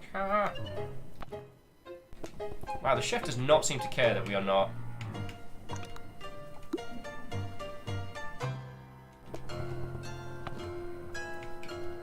And a rock. And a Fnac Ball trophy. Can I just question the validity of having a trophy as part of your cooking? Nice! That'll make a soup much better! Looks like you collect all the ingredients. That saves me a lot of time. By the way, anyone ever tell you look super ugly, even for a worm? But your smell's kind of interesting, so might be just a touch of my new soup needs.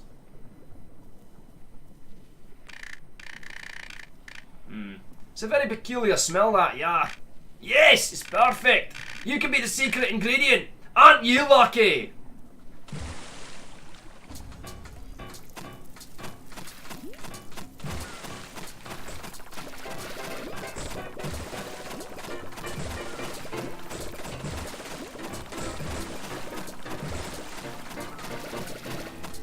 Hang on, I've got an idea. Nope, it's not working.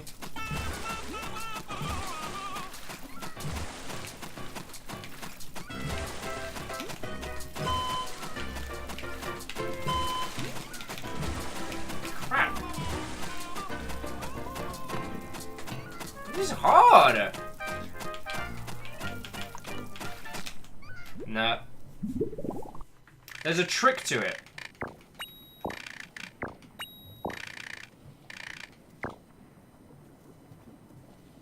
don't know what it is.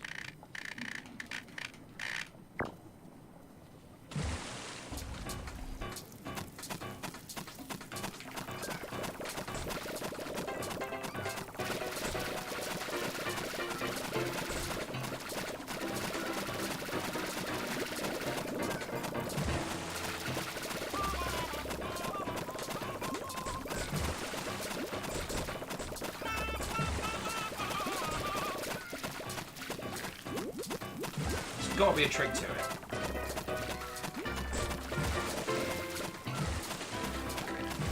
Oh! Who was it who said eat the ingredients he's throwing?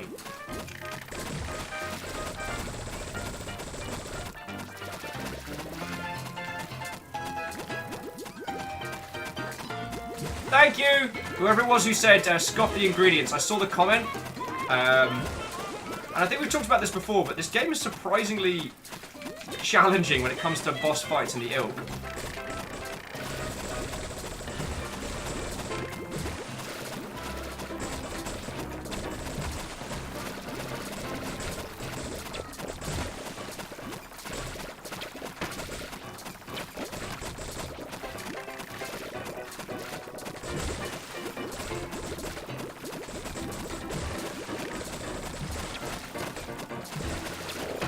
Alright, we got this.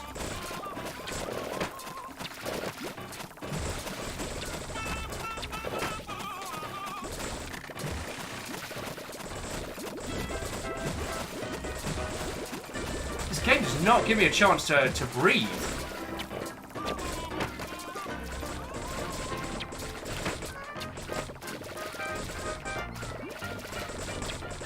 Our poor little one's bright pink.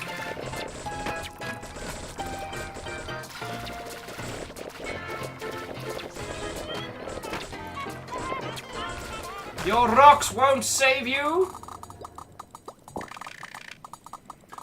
There we go. There we go. Right. Wum is a good fighter. Fanakasi mean. We can push this soup pot out of the building, and the Fanakas will come eat. Then we can talk to Bankrekt in private. Belk remembers this room. Belk used to use this room to push out ugly rocks when we crushed them outside. Room has machine that pushes big rocks out. We can activate it together with the right melody. Cool. Ha, cool. We need to activate it together. One, follow with the instructions with... Hang on. Wait. Alright, alright.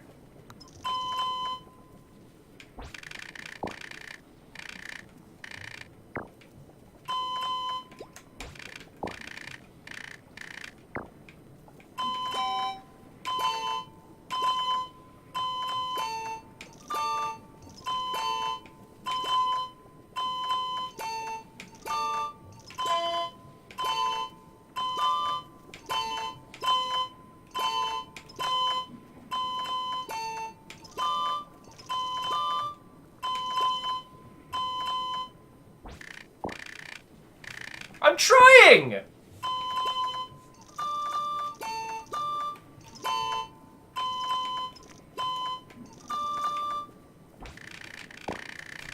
I will fight you both!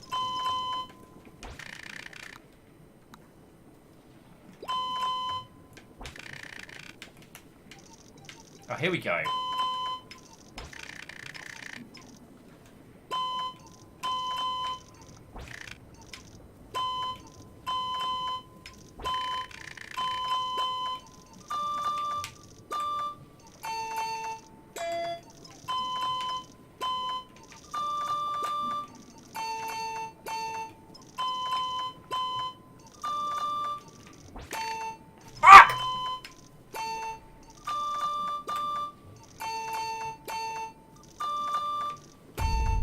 There we go. It only took 8 million tries.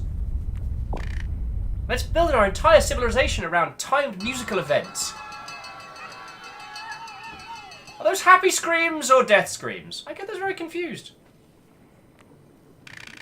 Alright, let's take to the back wreck it.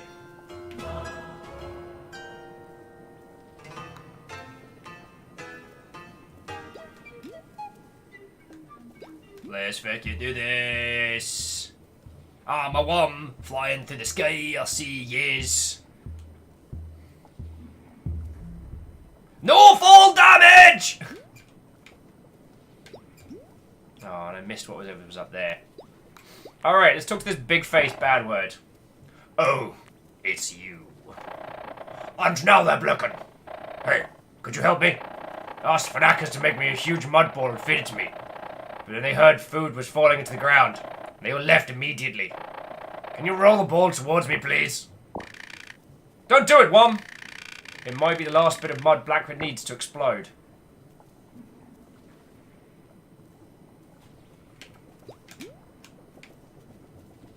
Yeah, I won't roll that thing the feck away.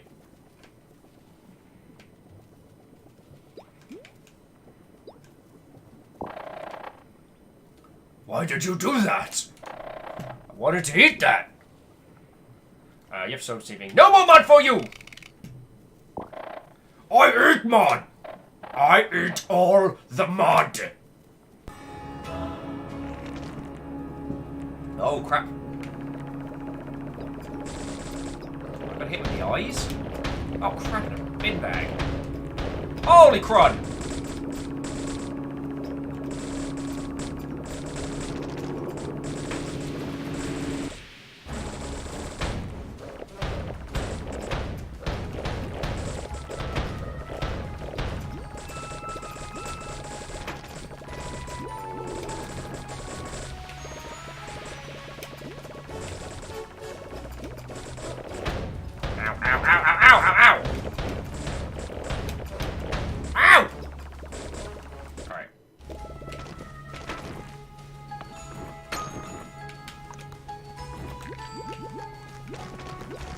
Yeah. Your mud cannot defeat ice cream! The greatest of treats! I'll be with all of you lovely folks in just a second. I'm gonna shoot this guy in his eyes to stop him eating mud that will wreck the— in your face! Sorry. Where? Hallelujah. Sorry. Nobody likes me. Waluigi.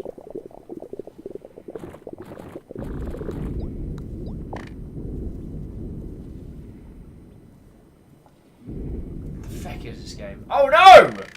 Sounds not good. Where did the banquet go? Blake does not know. What do we do, Wom? We follow him. Let's kick his ass. Black thinks Wom is right. But how do we follow Blackrecht? Maybe we ask Redavneed. Sounds like a good idea. Okay, as I was literally saying that. Redavneed know how to fix everything. Summon Redavneed. How do we do that?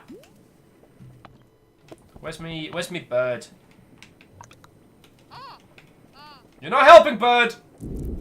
Oh, you're helping a little bit.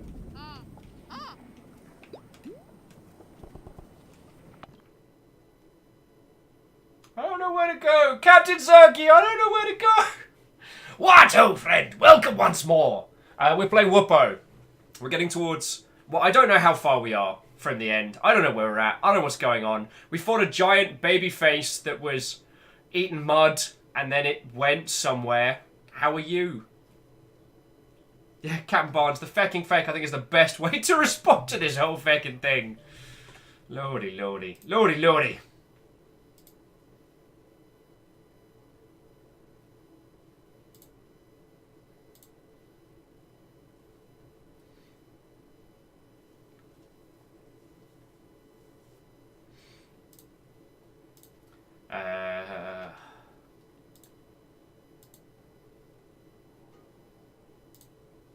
Right.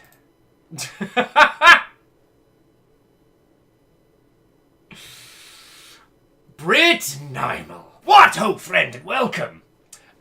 So good grief. Talking falafel balls. I'm not getting falafel. I'm gonna get a pizza. Because Isaac gave me pizza money earlier in the week. And Ken is out doing busy stuff. So I'm gonna get a pizza. But I can't order that for another half an hour. So it's all good. It's all good. It's all good, man. Beardora says, go save. Good smart move. I can do that in just a second. And now we've got to summon some kind of gigantic thing. Yeah. So we're Brit Nymel, and to those who just joined us, Captain Zergy, everybody, we are playing more Wuppo. This game has ended up being much more interesting and much more clever than we'd initially anticipated, and I'm so glad we did a second day on this, because we would have missed it. We would have missed it.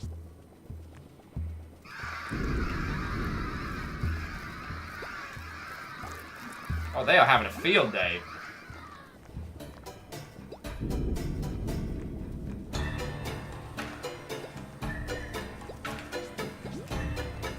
Oh yes, and as people have pointed out in chat, that the person we have to summon, their name is Denk Vader backwards.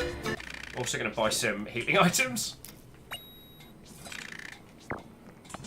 because I ate my ice cream. Give me 2.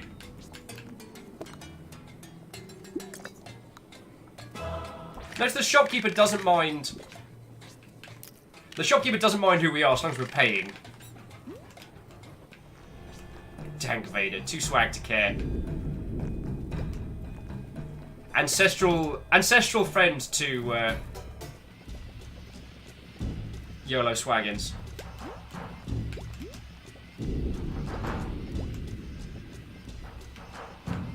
Here we go.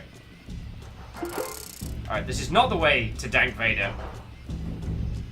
Brit Nymel's, I'm sorry. I see that they are walking, talking pineapples. Actually, Brit Nymel, these are the Fnackers. God, Brit Nymel doesn't even know who the Fnackers are, right?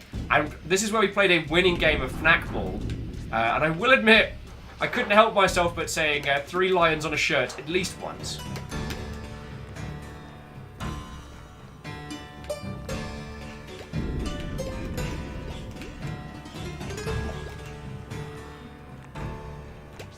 Oh, there's one way we couldn't go. It's the top of here. This way was blocked off, so we can continue up here.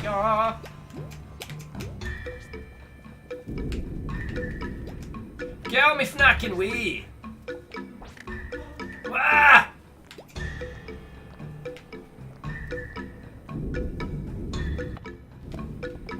Where's our little fnacking friend?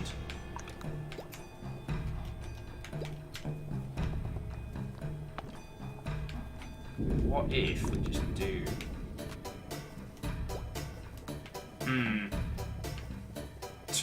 Arrow with use bird! Use bird on problem! No. Bird is no help! Fnackless idiot. The bird, not you. Obviously.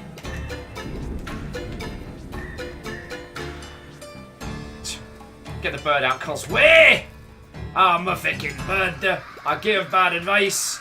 We're a bunch of fnackers eating soup off the ground. I still don't understand why Wraith and any of the lovely Scottish friendos that we have put up with my hex.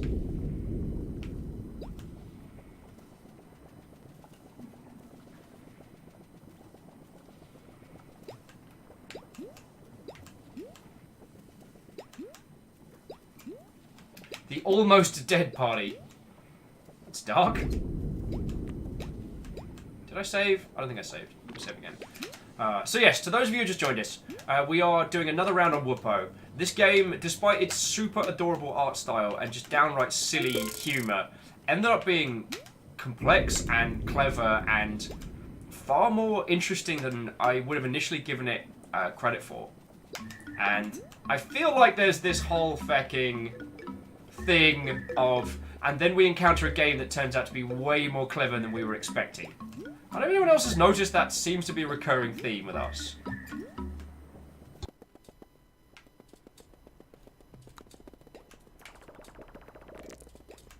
Going back to Viridian City! Sorry. So yeah, we had a little chat earlier today about what's been going on with Anthem and a couple other games. We are a bunch of currently Fnackless fools and lacking in a conversation topic, so if anyone wants to throw one in. Everything seems to be better at Central. can always go have a look.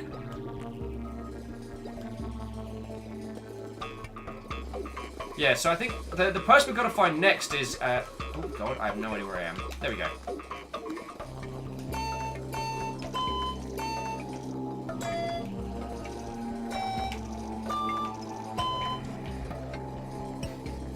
Cam Step with the combo hearts there. Kandaran says, you guys have discussed the THQ acquisitions. No, we haven't, Kandaran. And the thing is, every time I bring up where is THQ Nordic, not THQ, that's a big difference. Where is THQ getting all this money? People are like, oh, well, they had a couple of games that sold really well. But I'm like, the speed and the amount of acquisitions that they're getting, they must have gotten cash from somewhere. I just don't know where.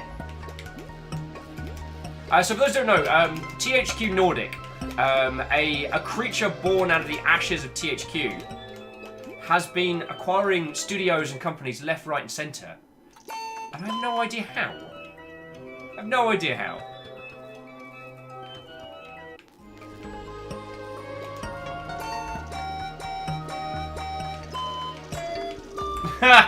Eagle Lives saying, I think they harness Will's wafflemancy for energy. Now they actually have an energy company.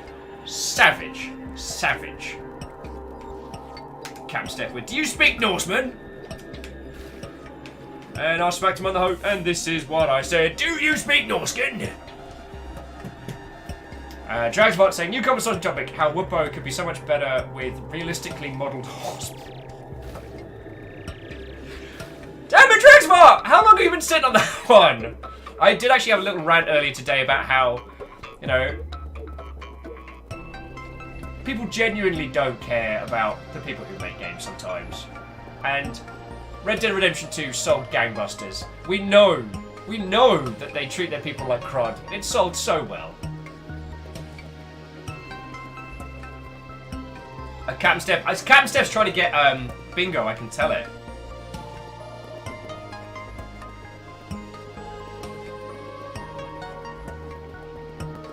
So Kandaran, okay, on the THQ thing says, this is a quote from their CEO. By not using aggressive debt like loans or bonds, as many other companies do, we put all stakeholders in the same boat, and so creates a safer long-term environment for our great employees.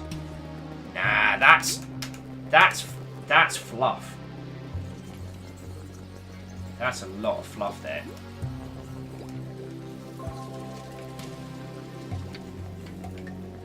I have no idea where this Fnac Lord, this Dank Vader is. And I think we got told, like, summon the Redev Kiev. How?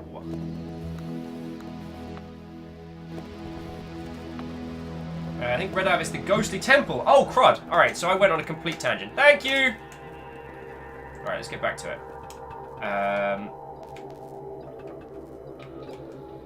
The dude you're supposed to summon is the guy who summoned before you made the robot friends. Okay. And crafty. What, oh friend?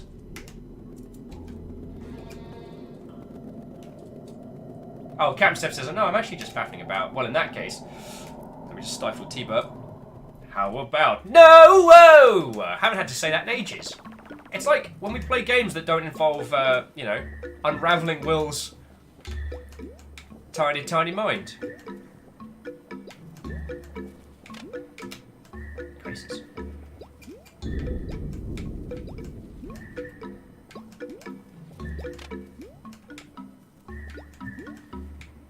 Feck.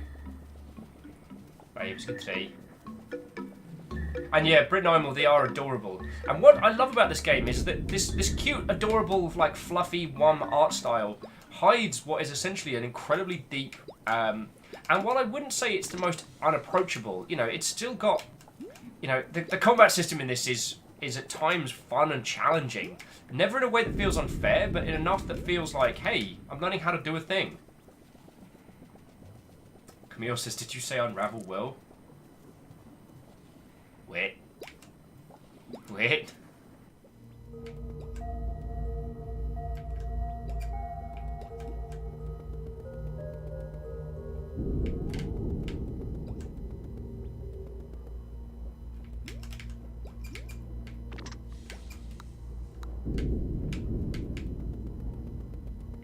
Oh, now I'm seeing the scary faced eyes.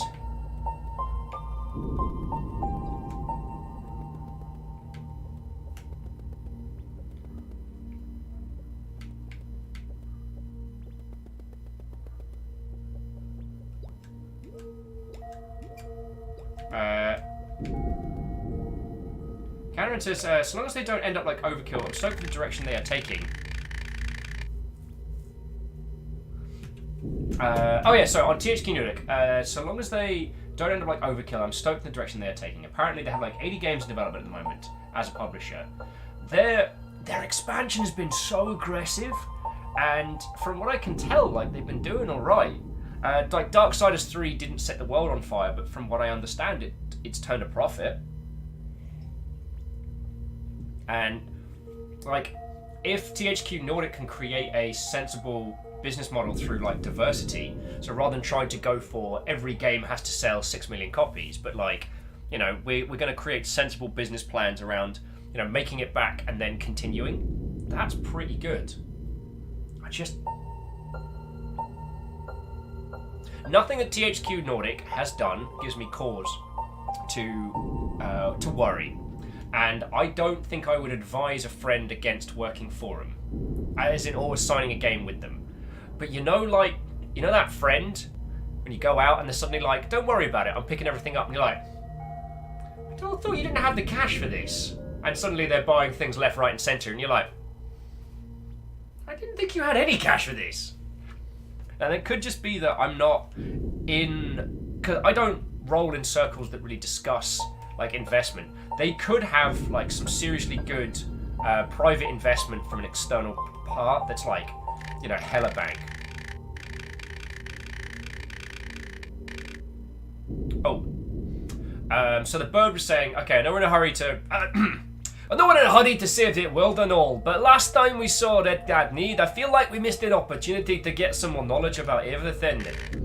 All I'm saying is, Red Dead Need seems very wise. So if you're curious about anything, now would be the time to ask. Alright, I gotcha. Wait!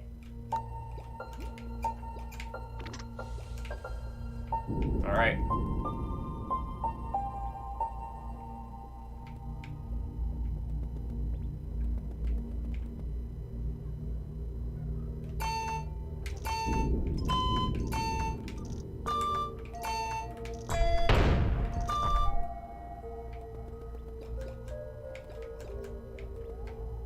I guess this isn't the place we summon him, but maybe it's the area above?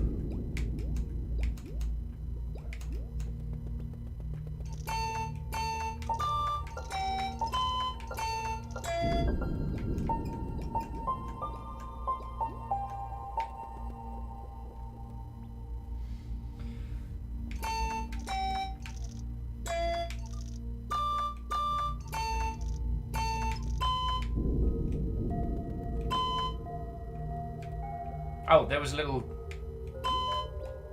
Oh no, that's not a... Where are we going?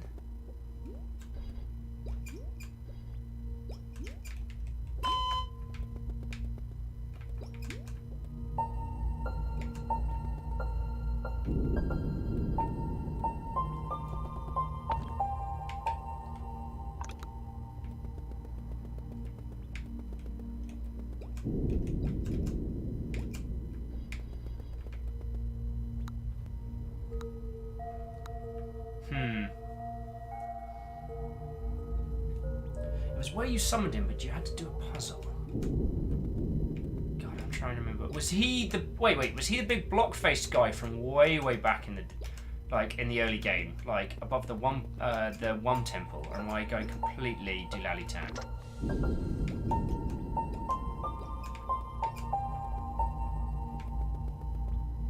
Oh, sorry, I'm jumping back into chat. So, Kandaran says they've also been teasing a new Vampire the Masquerade game. That would be lovely. Though, let us remember that the last two Vampire the Masquerade games were horrendously broken at launch.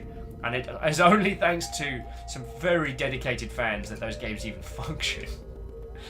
I'm not saying that we should be skeptical. I'm saying that, you know, sometimes it's worth remembering. PC Gamer's done an article about the potential ARG for the new one. Beodora says Unravel 2 is coming out on Switch. Speaking of that, and Nordic Games and all, yeah, good point. I don't want to brag or anything, everybody, but I did meet Yanni at E3. You know, don't want to toot my own horn or anything, but me and Yanni, like that, like we're good friends. The new Yanni, don't know him as well. It's not as cool, obviously. First Yanni, best Yanni. Sorry, I don't know where the Alan Partridge voice came in. Arrow Griffin says, no, I think it's here because the werebird was talking about it. Yeah. And the werebird was talking about it after we dropped down?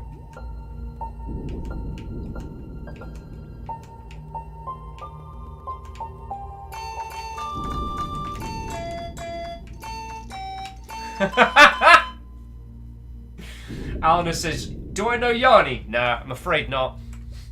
Alpha says, you make Yanni? Gosh. Actually, there's a picture of me, Mikey Newman, and Yanni in one of his videos that still makes me laugh.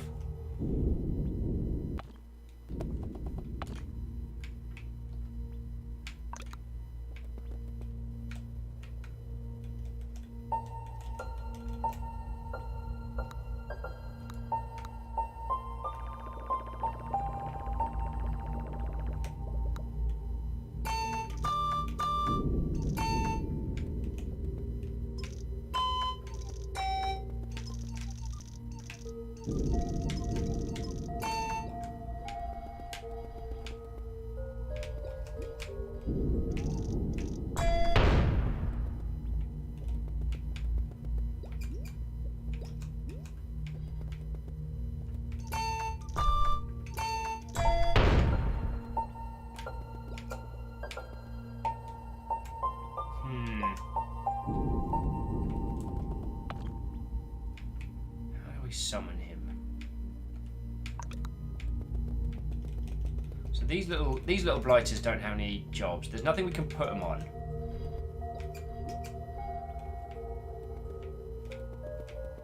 And they don't lock those down.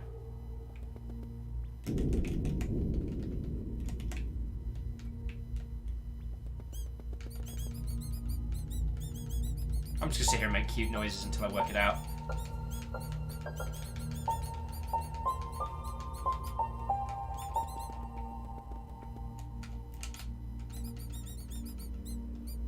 Hey, Bear Toast, I almost didn't see you come in there. What-ho, friend, and welcome! And anyone who has come in and who hasn't gotten a proper what-ho welcome from me, I do apologise. Oh yeah, Candoram was saying the TLDR of the Vampire the Masquerade teaser was they made a faux dating app called Tender instead of Tinder, and it's for vampires. And that's fucking cool. Yeah, because it's all about blood types and things like that. Compliments like, I was going to go to bed, but then my cat decided to claim the bed. And quantum mechanics forbid that I force him to leave. Oh lord, yeah. Someone sent me a comic the other day of, it's a skeleton. It's a skeleton lying it's a skeleton lying on a sofa. And there's a cat curled up in its lap. And the paramedics get there and be like, God, we see another one claimed like this. A cat just curls up in its lap, doesn't leave. They die of starvation. Alright, Frank, help me with the body. Paramedic turns to the other, and he's on the sofa, and the cat's on his lap, and he has this look of horror. Oh, God. You all know what that's about. How a tiny cat manages to take up a whole bed is quantum mechanics, and I would like some scientific explanations of that. Okay. I wonder if our bird's going to give us a little bit. Won't be able to summon Credit of Need without the Blecken.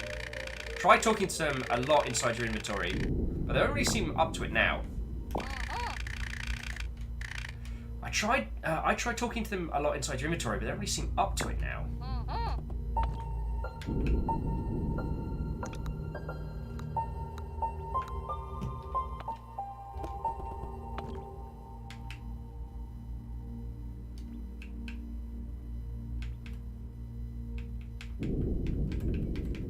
Every time I see Radio Desker, I immediately go to Jet Set Radio in my tiny mind. Fully charged battery, like a grenade. Oh heck.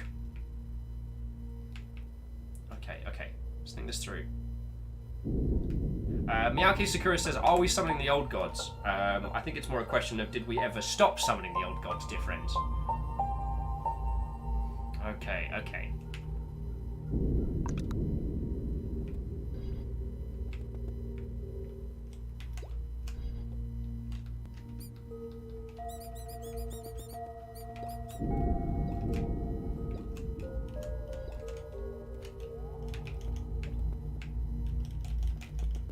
Yeah, Azalna says, we're summoning whoever's listening.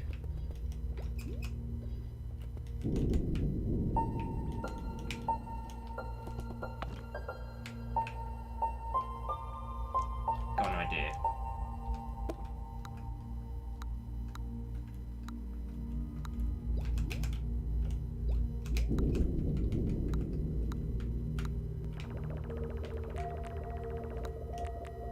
No.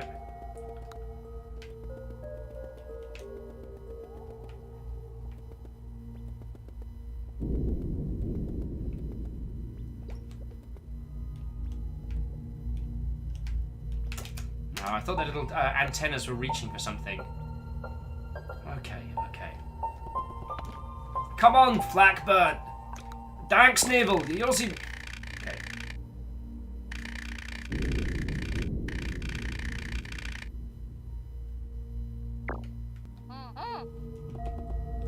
Right through that.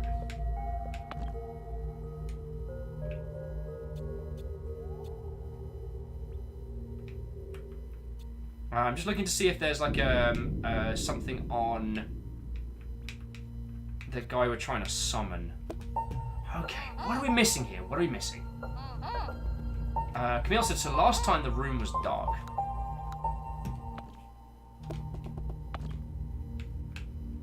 You're right. Those two don't seem to have anything they want to do right now.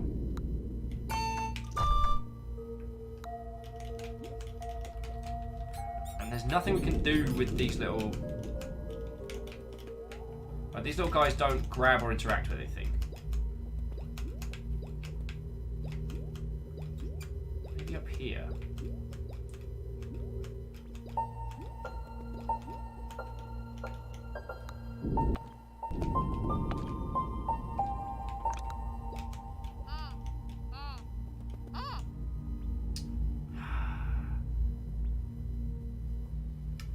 Use the push and the little green buttons to make the dark to make it dark again. That's not a terrible idea.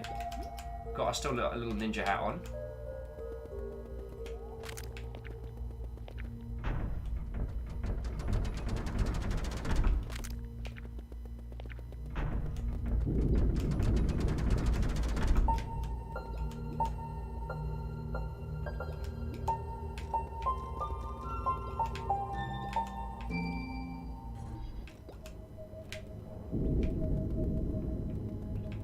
I was just hoping we could start dealing with this spooky ass crap. Ow! I'm just gonna tank it, tank the damage, tank the damage. We've got a coffee hat. We can tank through it.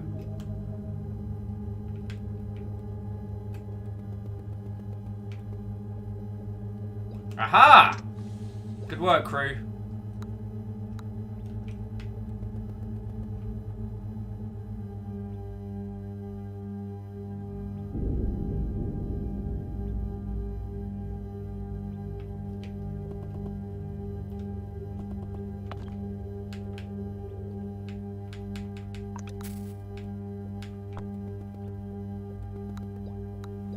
Alright, here we go.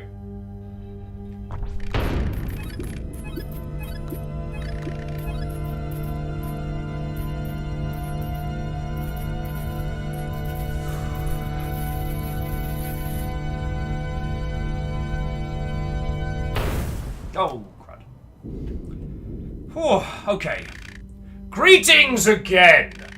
It is good to see you have brought more nougat already. Really like nougat. I see no blinking bodies. What may I do for you in return? We need help. Something is wrong. We need help! What is wrong?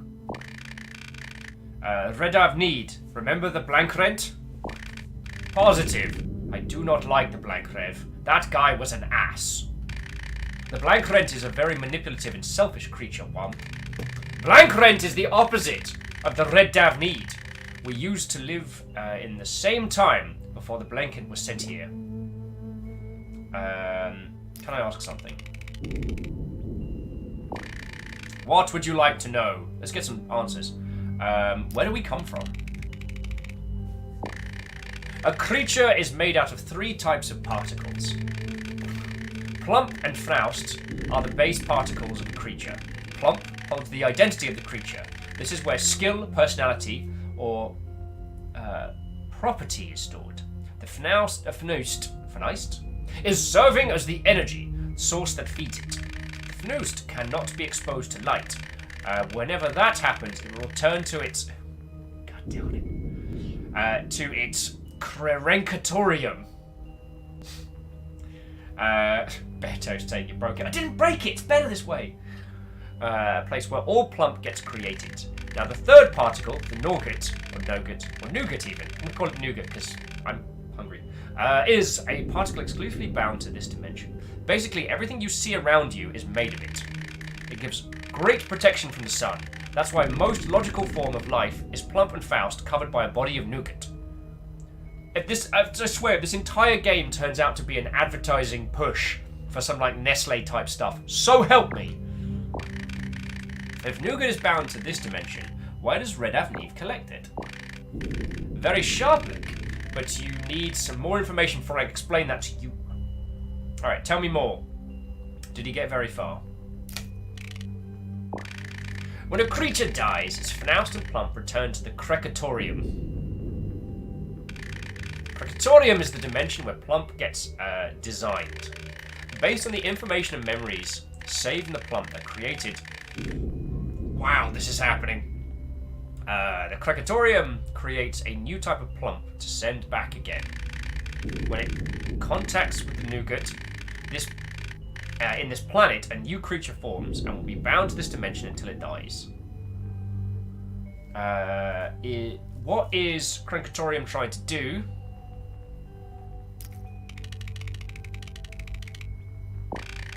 Krekatorium is the creator of all life in this dimension, but it is not a creature like us. It is not a creature, it is a large energy source. The live stream! Whoever said that first, 10 points to your house. Somehow, it is aware of its existence, and it has access to all the wisdom of the universe. My own theory behind this is that it is trying to create the perfect creature that sustains everything without destroying too much. I think that it wants to create the perfect life, and then live it. Do you go there? Yes, I visit the Krekatorium a lot. I used to build my own world there, but then there were some complications. Yo! That's not a point. I want to hear complications. Arrow Griffin's like, it's like a giant ice cream. What kind of complications? To understand that, you need to understand my method. How I create a world, and how I revive life. Did I tell you about that yet? No? Tell me about it. Oh, hands real stiff today. I realised that the only particle that makes us really what we are is plump. Or in some dimensions that is known as thick. But plump needs mass and energy, and an energy source to function. I discovered that, even though nougat obviously weighs the most, Fnaust has a mass too. Alanis is like, I miss Fnac Ball. Without enough Fnaust, a creature can survive without nougat. And if a creature doesn't depend on its nougat, it can travel between dimensions. But Fnaust can't be exposed to sunlight. Yeah, we understand this science. Exactly. That is why I can only visit in the dark. I think, Camille, I think you were the first one to work out we had to turn the lights off, so thank you for that one. When I figured out how to find and eventually create Fnaust, I got hit by the sunlight and got forced back into Krekatorium. Krekatorium did not notice there was anything different, so it set its next project, the Blankin, to this dimension. But I was free within the shadows. The Fnaust around me supported my plump. Yeah, it did. I have another question. Miyaki Sakura says, Moon, for example, is thick. We know this. This has been proven by its creators. Alright, so... did I already ask where do we come from? Well, I did, yes. Alright, I'm done. Back to business. Currently, it seems this world is slowly collapsing. On my way here, I saw the Blankrent on the flip side of the world. Blankrent seems very upset, so he was crying. The tears made all the mud sag downwards, much like the enormous tunnel that the ones refer to as the sinkhole. So what do we do? I want to take the Blankrent with me to help build my new world. The Blankrent is capable of puking nougat! Okay, this is happening. If I change the Blankrent into a Fnaust creature, I can create a Fnaustiful... Fnaustiful ground to live on. Alright. Hold up, I need some info here. Alright, actually no, they're just giving us the option to jump back and find re-ask. Alright, so what do we do? Alna says, if you are puking up nougat, please consult a doctor. Okay. If I change the... Yeah, okay, Faust creature. Alright, let's do it. But in order to do that, the room where the Blankrent is in has to be completely sealed off. There can be no light. So we need to seal off the room. Precisely. But how do we get to the room? Where is the Blankrent now? Blankrent is on the flip side of your world. He is on the same position, but behind the wall of light. And to get there, we need to give you my newly built Tussin Dimension. Tussin Dimension. The word of the day is Tussin, and not Splink. I'm Yakuza Kurudo. We control the nougat. We control the universe. Alright, how do we get there? How do we go there? I built Tussin as a safe, a haven, and a trading spot between your world and my new world. I figured out how to get your people there and back. This is all getting a bit much, Red Avneed. Blake does not know if Blake still follow. Do not worry, Blake. It is not necessary to understand the world if you want to save it. Wow. That's pretty meta.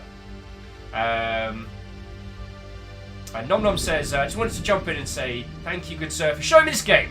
I'll be off right away, as I don't want to spoil, but yeah, Watto, everyone. Watto, indeed, Nom Nom. And do pick up a copy of this game, because it's something special, you know. And Weejay, Watto, friends. Rhyme says, so the world runs on a creamy nougat. Imagine my surprise.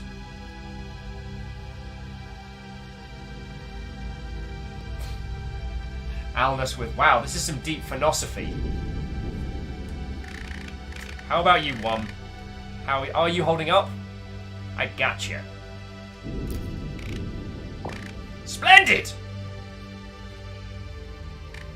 So, I've been sending objects to this world that have thin strings of Faust attached. There is a line between the object and Tussin. This allows you to travel from Tussin back to the objects in the dimension. The other way round is a bit more difficult. Your plump needs to be attached to lots of Faust in a very dark place. But I made it easy for you. I noticed the nice decorative box you have, Blank. Wait. It is now filled with Faust. In your face. You should give that to one. Okay. Woo! Now, I'm not saying... Did someone say Splink? No one said Splink! No! No one has hacked Splink at anyone in hours. But this is a Splank-free stream from here on in.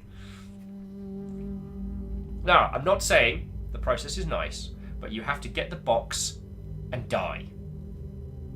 Wait! This way, the Fnaust is free to embrace your plump.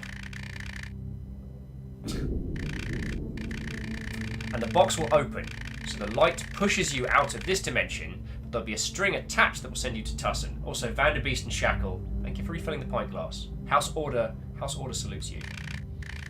Don't worry, we will see each other there. Do you understand what to do? Get the box and die? That's horrible. Good. I will meet you there. Good luck, Wildman Blecken.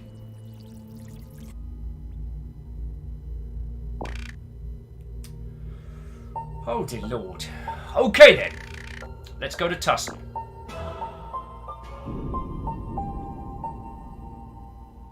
use the mask to get to the Tussin dimension. Shackle says, is this the prequel to Binding of Isaac? Feckin' possibly.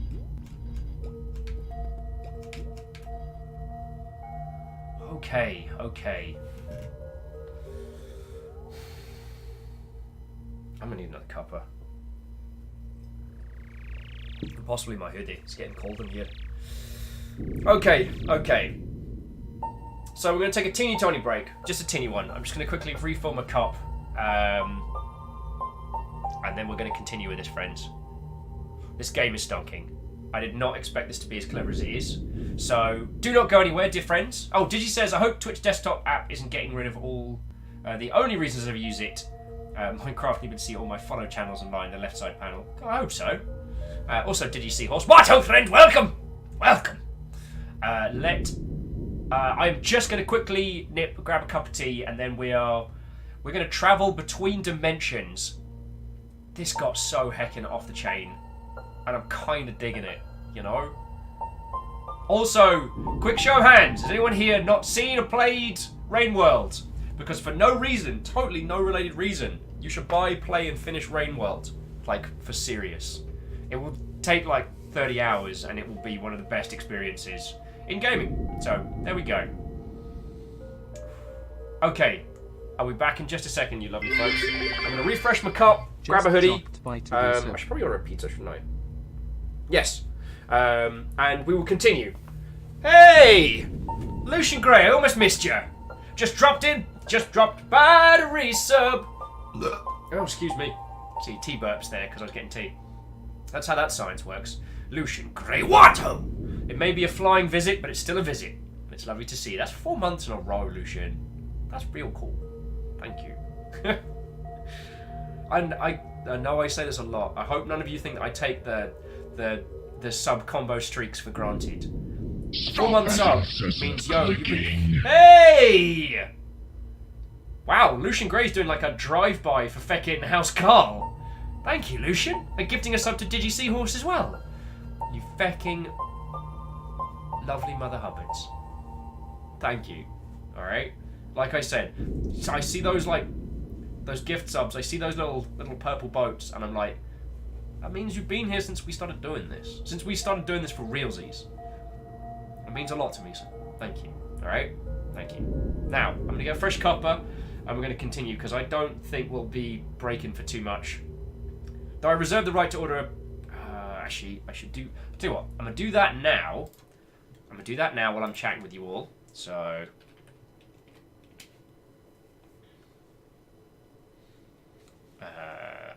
order online, do a thing,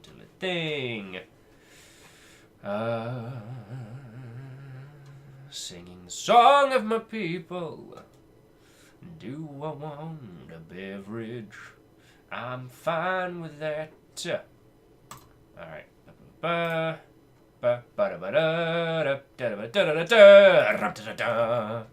Dun dun dun dun dun dun dun dun dun dun dun dun dun. Run dun dun dun dun dun. Boop. Dun dun dun dun dun dun dun dun dun dun. Okay. Yeah, I'm gonna give you all an out of key. Alrighty, so I will have a pizza in 40 minutes. I want to say a massive thank you to Isacrid, Camille, the Chiton, loads of people who have given me just direct money to eat food. That is what I'm doing today. I'm going to get a pizza because it's a Friday, and it's actually going to save me a ton of time later because I'm going to need to do the pre-prep for the Magic the Gathering stuff later this evening, and that's going to involve a lot. Oh, let me just make sure. Yep, that's all done. That's going to involve a lot of fishing through a huge box of MGT cards, so we're not just reliant on like Gatherer and stuff. And I'm going to try and set up a system where both Ket and I are at our respective desks, like across from each other, and you can hear us. That's the thing that I'm going for. So yeah, the reason that I am able to order food, the reason that I'm able to do this fucking job, is because of you lot. Alright?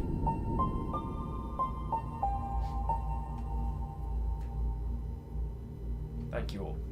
Thank you all. Alright, this is not the time for feelings, this is the time for beverages! Soaked in boiled water, with dead leaves to give me fuel to my fire. That is what this time calls for. So, go do the same, friends. Grab yourself a snack, grab yourself a beverage. I don't know how much more we've got of this game, but shit's getting cool and shit's getting weird. So, you probably aren't going to want to be taking breaks real soon. So, go grab whatever you need. So we're taking Wuppo to the end. And if we do end up finishing in this, like, soon, then we'll just roll on to something else.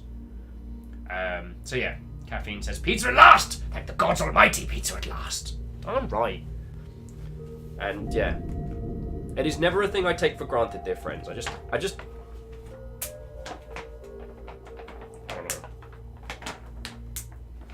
don't know. I see.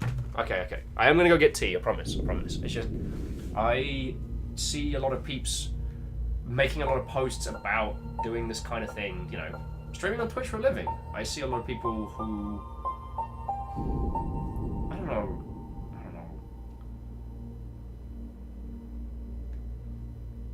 How to phrase this?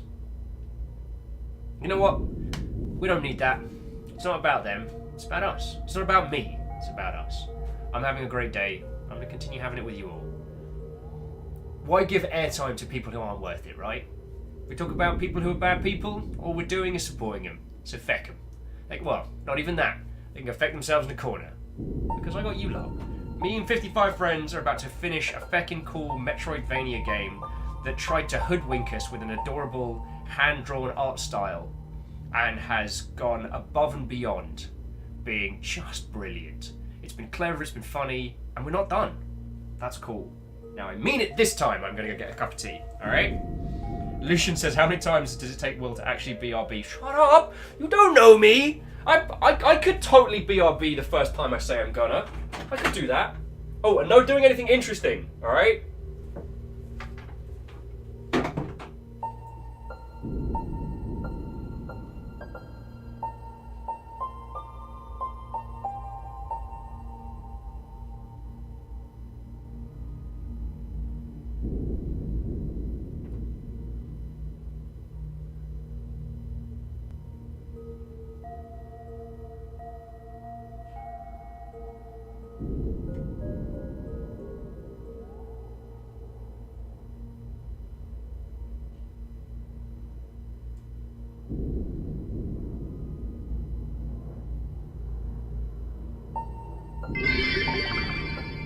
Nothing interesting here.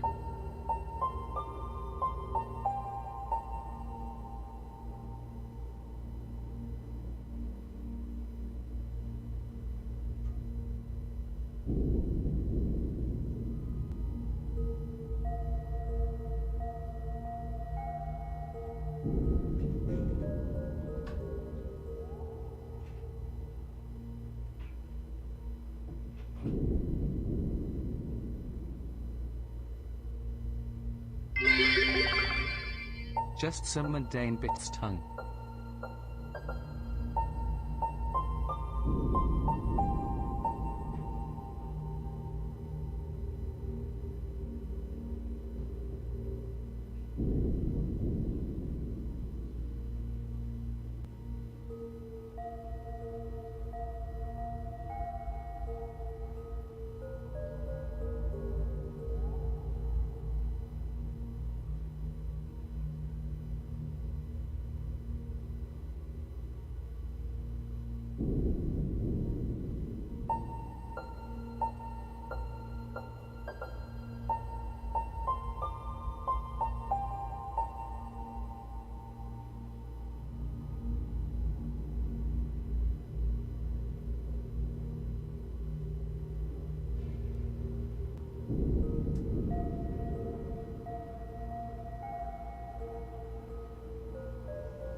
of tea, returned, had a little breath, little moment. How are you all doing?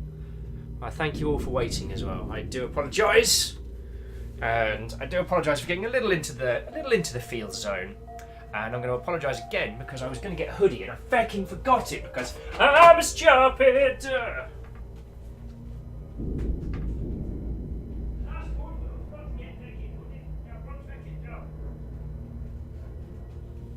Got one job. Yell on the internet. Remember to eat. Okay. Alright, now I'm back for realsies. I mean it. And yeah. Oh, feckin' Isocrid. Isocrid, thank you kindly. That's 400 bits, and then Vanderbeest really filling the cup to keep it, to sneak it through subtly. So you gotta do more banter to get it moved up. Otherwise, I see it. Miyaki Sakura says that's a double apology. That's what? It wasn't interesting. You know what you did. And Alpha says, what? Oh, everyone, I've returned from eating pizza. Mine will be here in about half an hour? Yeah, about half an hour. So I got a little time to wait. Now we gotta wear like a creepy ass mask and get ourselves killed? This seems bad. Right, I don't know if we're being led astray by a giant floating onion or not. God damn it, onion.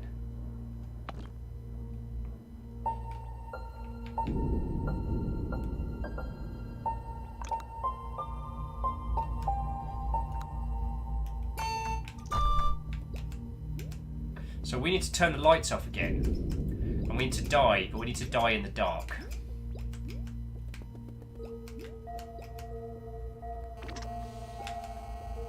I kind of want to talk to the burb a little bit, you know? I hope you know that...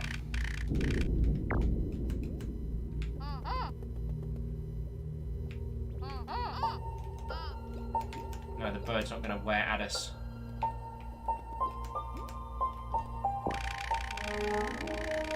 Hey! Oh dear Lord! Ladies, gentlemen, all individuals! Shield wall, front and center! We find ourselves under raid by Tuna Taco! I was not prepared! They attack us from under the waves! My God!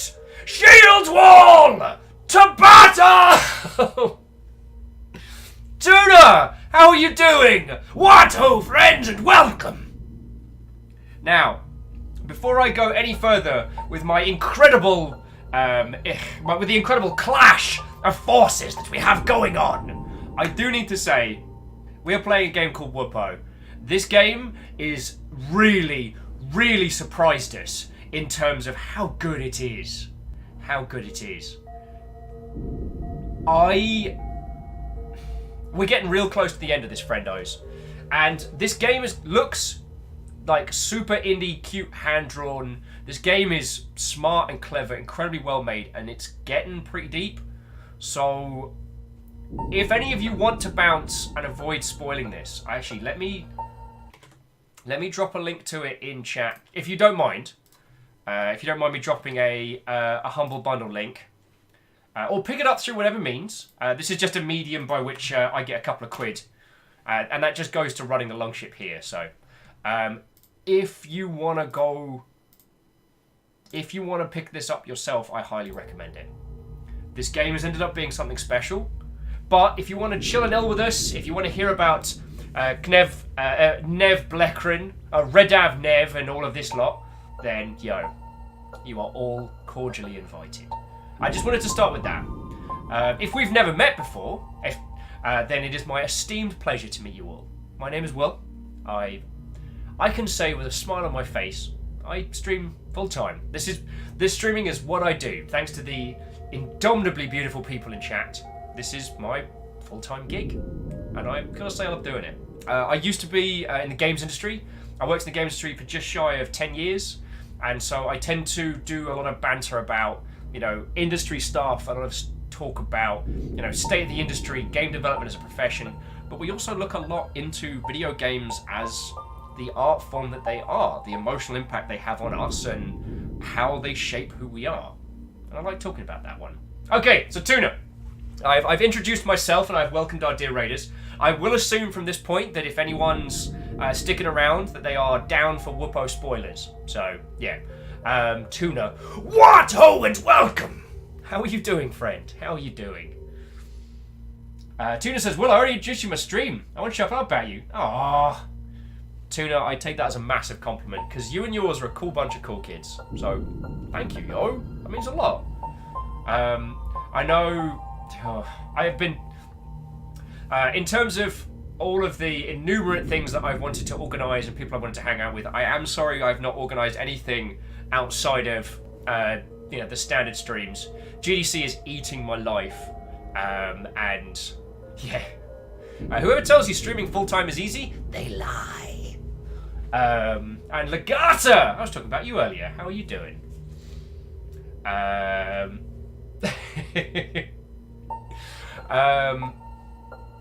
But you know what's really... I don't know if this is sad or what have you. What I love about you bringing people in on a raid is I get a chance to chat to you. Is that sad? I kind of feel like that's a weird way to be soaked. To be soaked. I mean, it's exceedingly weird way to be soaked. It's a weird way to be psyched about raids. To be like, yes, I could talk to this person. You'll probably have to head off because if you're anything like me, the raid's the thing you do, and then you're like, huh, what time is it? Oh dear Lord, I must do all the things. So. Stop that incessant clicking. Yo! House Carl rides! Okay. So, Meowkid Sakura says, doesn't GDC do that to everyone? Yes, but I do not want to pass on that stress and that worry to your good selves. Tuna's saying, Will, you must know I take it as a personal offence that you not only not play Monster Hunter World with me, but you also have not seen a single one of my videos. I'm sorry. I'm sorry. But then, before I could leap into a banterific moment with Tuna there, Lucian Grey decided to just be generous because of reasons and things, and just gifted a sub to any person. Just threw a random sub to the crowd, and Oogle2K was the person it landed on. So Lucian, thank you kindly. You know, even with February being quiet, we're still rocking at over 400 friendos. That is ridiculous. I don't know if you all saw that today they announced that on Twitch, like small channels, affiliate channels will be getting more subs. Will be getting more emotes based on the amount of subs they have rolled out over time, and sub points are kind of the currency by which they work out your value in that space. I think you need 50 sub points to get all 5 between now and May, and you get an extra one every month. Stop that incessant clicking. Oh, it's happening. It's happening. Isocrid, when House Carl ride, they ride! Isocrid just gifted a tier 1 sub to Tuna Taco. Isocrid, as if... Thank you.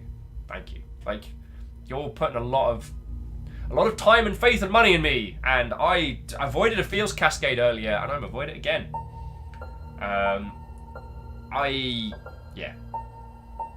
Tuna, I ordered a pizza. I'm gonna head off for some Splatoon before I go. Enjoy the rest of the game. Who's that? That's Tickatoo. Or Tickatoo. May your spawn always be painted, and may your victories be swift.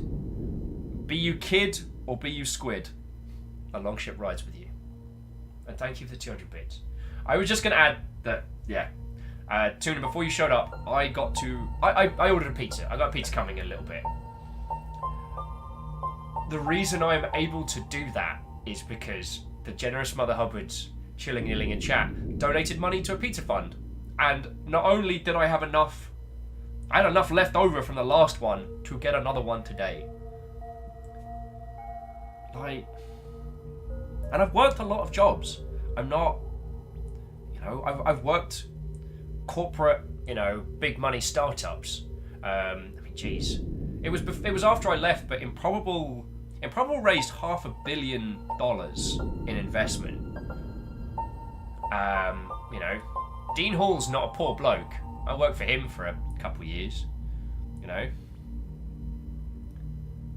And something as simple as just being able to buy a pizza. But being able to buy a pizza because people... Yeah. No, we're not doing it! We're not doing it! We're not doing it! No Feels Cascade today. It's not happening. It's not happening. Also, my Street Fighter hoodie is causing my white balance to freak the feck out, so I'm even paler than usual. Tuna says... Tuna... Thank you for saying, I know this feels. Tuna is saying, will I hear you? I cry every time I close the stream. Mate, I worked as a manager at a Fortune 500 company, or Fortune 50 company, which I assume is the top end. Worked logistics for 8 years. Yeah. Tuna, I wish someone had told us back in the day that, like... I wish someone had told us back in the day that finding your space, finding your friends, finding something, a place to be is far more important than making mad bank.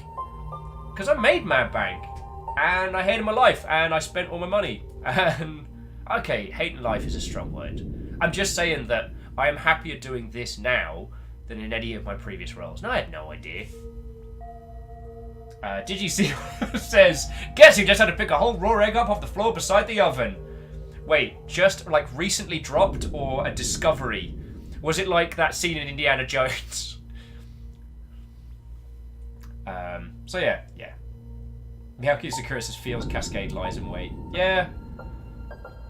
Well, it was... Okay, slight story time, just so I can sip my tea before we get back into gaming. And just in case people want to make a roll. Tuna's saying they had a Chinese yesterday because of friend of support. That's awesome. Yeah, I think about it a lot. I guess the thing I was going to add was... GDC every year is very, very stressful. And what has been crazy is... What has been crazy is that all that I am putting into this, you will all see. Or maybe you won't see the direct results, but you'll feel the effect. What I am doing now feels so rewarding. I'm doing the same amount of work I've done in the past. Yes, I'm staying up too late, working on things and sending emails. Yes, my calendar is on point. You ain't even seen my deck, and I can't show you because I would basically dox myself. But it is every event that I'm going to, locations, emails, phone numbers, addresses, in one printable document that I will take with me. Bound, I might add, to... Well, actually, no, I'm just going to stick it in the folder out of the other things. They are very hungry for journo coverage. They are very hungry to tell... There are companies that want to tell us about the things they're doing, and I can't wait to meet them, because things that happen will be a thing that we do here. I'm not doing this for somebody else. I'm doing this for us. It makes me very happy. And something as simple as... Something as simple as a tasty pizza starts becoming something to really... Yeah. Tuna saying, Will, I will take it as a personal slap in the face if you do not accompany to TwitchCon this September.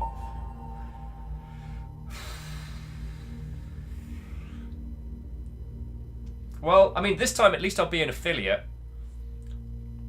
And, Camille says, Tuna Tucker, I personally endeavoured to get him there. Alright.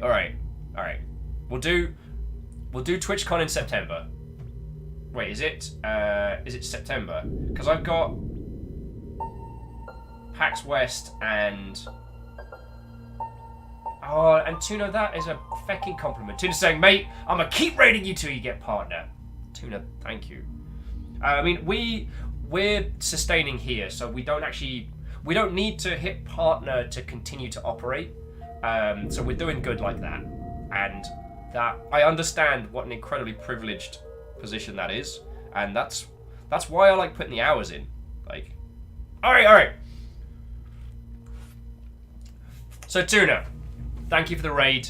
Thank you for being an excellent human. And while we do not hang out nearly as much as we should, the fact that we get through makes me very happy. And at TwitchCon, sink some pints. Tuna says, absolutely, if you join my Discord, we can organise some hunts. Honestly, I want to say yes. I cannot imagine. A little something for the future. The dramatic duck! Meow Kitty Sakura, fucking thank you. It's a $5 that will go on food. Thank you. Bird gets us. So thank you. That is one really dramatic duck. So Tuna, I do not think I will have time to do a hunt. I've been able to sneak in the occasional game of Apex Legends, but it's usually like, you know, from 10 past 11 till midnight. Like I get like an hour-ish to blap some baddies, and then it's time to run for it. But then switch computers and then continue doing emails until the break of dawn. Oh. Tuna's like, how dare you play Apex without me? Honestly, it's just been the only reason I've been playing it is because Ket's there and he's good at Overwatch and he's like, oh, do you want to play the thing with the thing? I'm like, yeah, you know what? Maybe I should stop doing all of the things for 2 minutes and play a video game. Anyway, none of that is a complaint, dear friends. And the thing about GDC is every hour I put in work-wise now, I will see that return. So, Camille, looks like I'm going to TwitchCon this year. Do you need a roomie? Because I don't think Ket's going to do this one, because he's doing GDC, but he might, and yeah.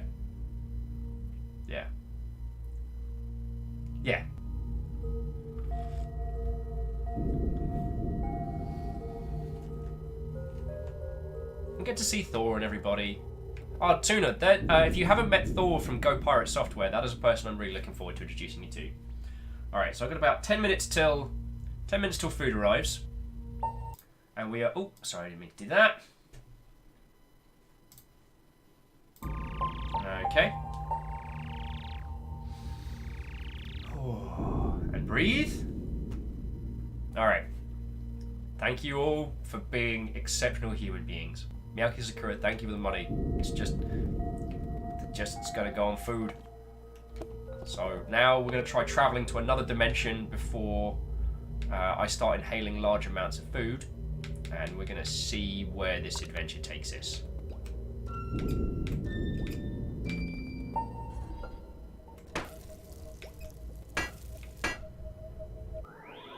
Whoa, kidoki!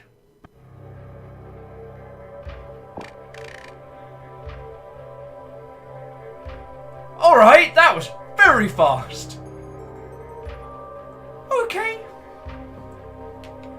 So, Negreeva's like, you made it. Welcome to the Tussin Dimension. It's not much, but it does have a nice view. Behind me, you can see the statue made of different objects I connected with your world. All of these figures have a connection to a certain area. If you jump into the corresponding bubbles in front of them, you'll be sent to that location.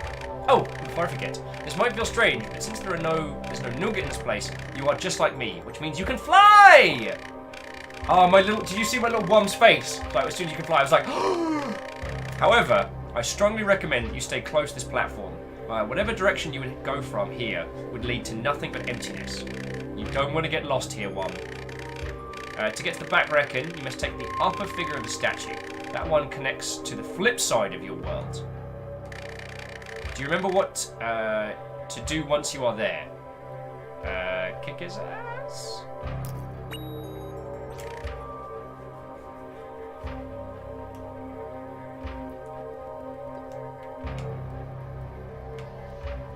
Just quickly saving.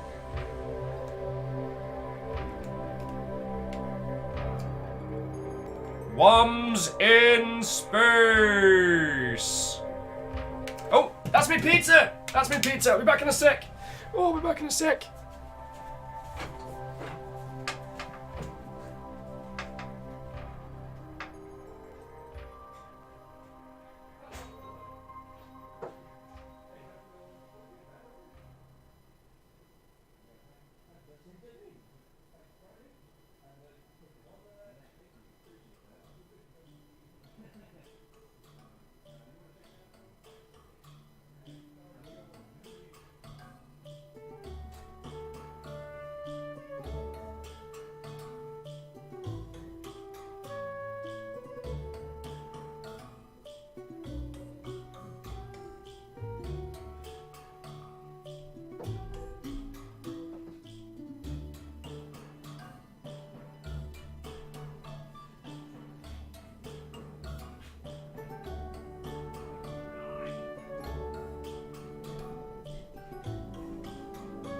the 9! Look at this! The gods have delivered! The Pagliacci! Yeah, I wouldn't say Pagliacci snob, but I have a bias. I have a very specific bias. Move the Drangos. Poor Ket, you're not invited. Bear with me all just a second. Just a second. Got a cloth. Got my stacks upon... You might think that these are stacks upon stacks of Magic the Gathering cards. They're not. These are business cards. And I need to... I think I've done about half... Oh, and terrible cash-in novel of Battletech called Dying Time. I mean, terrible's a strong word. It's hella cheesy. I really need to... Oh, and of course, the guide of all guides. Just in case I don't know how to get my way to Viridian City! Here's the thing I didn't think I'd say out loud today. I need to quickly move my Gormagala over here so I can eat a slice of pizza.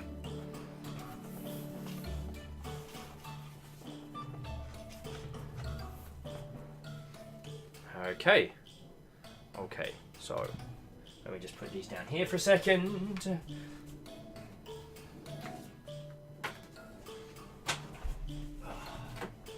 Okay, okay. Alright. Thank you all for waiting.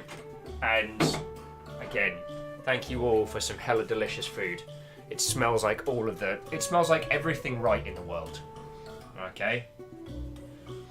Yeah, did you see Horseman? Out of the way, Gormagala. It's pizza time. Allow me to sing the song of my people.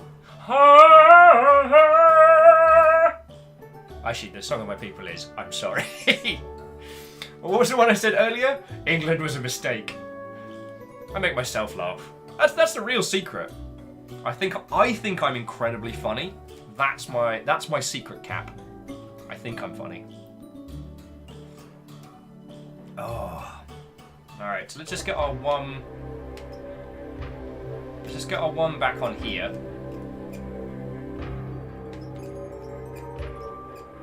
The stars behind are kind of weird. Ah, yes, Alpha. England was a mistake. Oh. Okay, friendos. Once again, thank you all.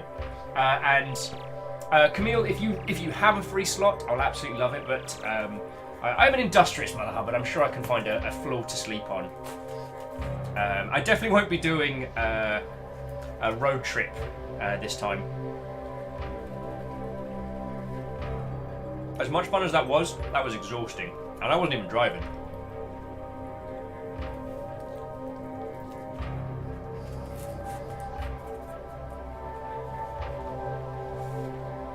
But I did get to see a lot of the BRB stream. I did get to see a lot of like Washington State and a little bit more of California than I've ever seen. So, oh yeah, sorry. For those who don't know, for the last TwitchCon, Caffeine, one of our moderators, who may be here, maybe not, he was doing a road trip from here to... Holy crap, that is a giant star. Alright, so this is happening. Caffeine was doing a road trip from Alaska to New York and visiting friendos along the way. So I floated the idea like, yo, do you want to come to TwitchCon? And Caffeine said yes. So we ended up bundling in Caffeine's car. He drove us from Seattle to San Jose and back because he's a feckin' legend.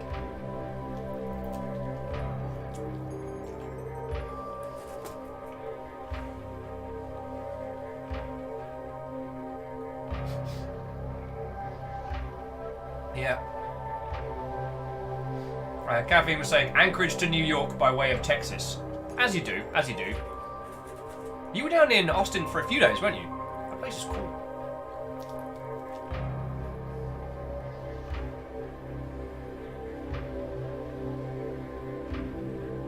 So yeah, that was a really cool road trip, and we had a lot of fun on that one. But it was exhausting, and I felt guilty because I can't drive. I've lived in cities almost all of my life, and I just never had the money to learn. I never had the money to afford a vehicle to learn. You know what I mean? So...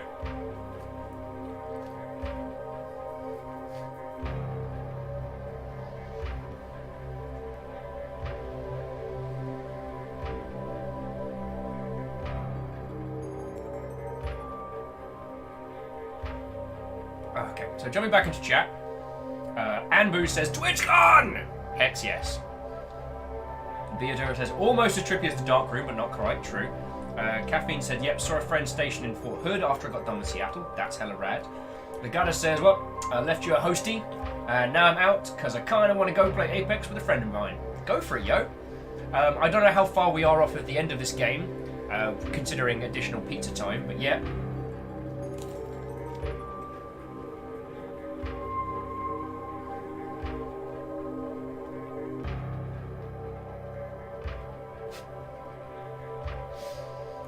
Moose is taking the mick out of Caffeine for saying that's about as far off from As the Crow Flies as you can get while still having a destination in the UK. In the US, lol. Captain Steph screamed, and Thor stole my nudes! Thor stole my nudes. From TwitchCon last year. It was last year. Thor stole all the cup noodles that we got free because we put them in his car and forgot about them. So the Thor stole my nudes has been a long-running meme. Mr. Starfire says, hey, it's a random comment. And my 6-year-old son just turned to me today and said, Dad, you need a variable for your treasure you collected. I must talk about Dev too much.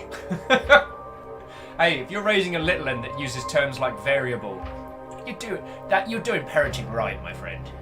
In my humble, never raised a child opinion. This is so good. Pagliacci scares me.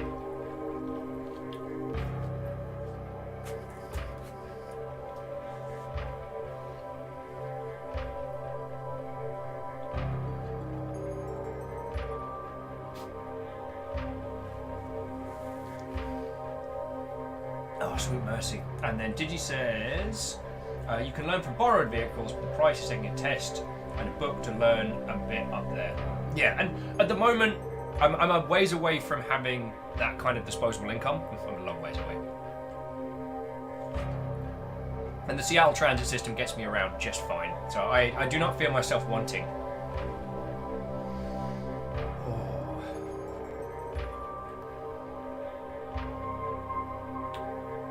Nagata says pepper is the secret to a good smoke pellet escape. Just make sure you never breathe it in though. And Reflective's in! Watto, friend! Watto! Right.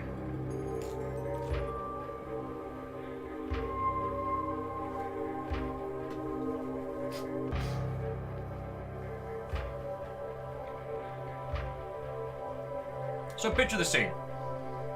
Having consulted a trans-dimensional onion, which may or may not be creating various facets of existence, I died while wearing a funny mask. And now I'm in space eating pizza with 70 friends. How are you? That's how I would describe my day.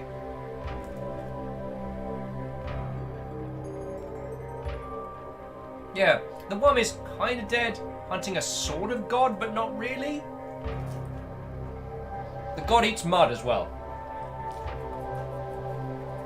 Not this god, the one that we're trying to kill. You know how it is.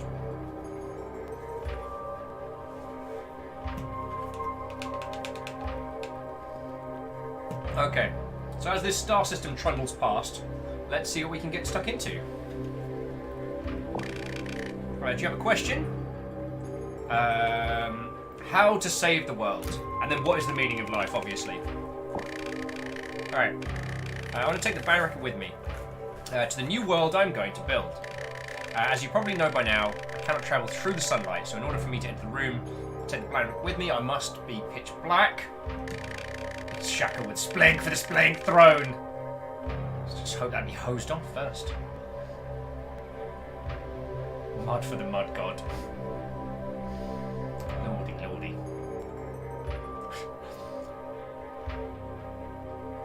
Your job is to make sure the whole room dark. Do whatever you do to make this happen. Got it. Alright, let's ask me the meaning of the universe. Alright, what is the meaning of life? As I stuff pizza in my face.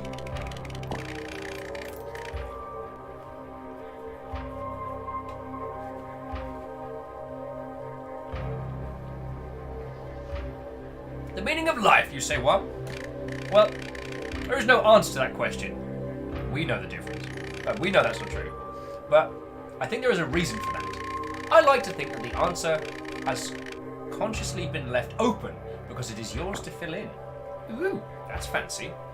That's also a completely non-committal answer saying, I don't know.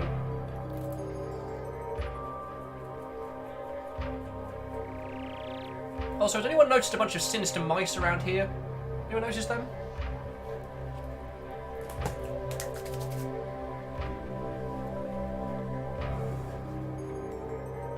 Alright. Oh, crud.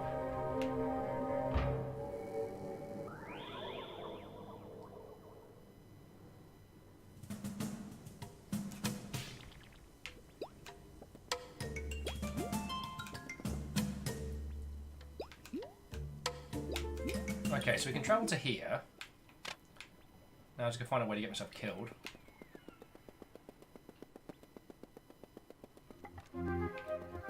Cases. Wow, we have not been back here in hours. I jumped in the wrong portal. I'm sorry.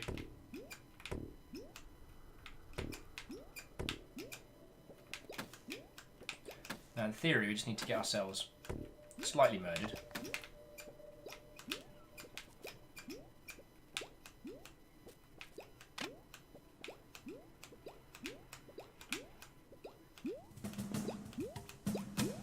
Okay, we got this, we got this. Pretty sure there's a way to... Oh no, this is really nervous guy, isn't it?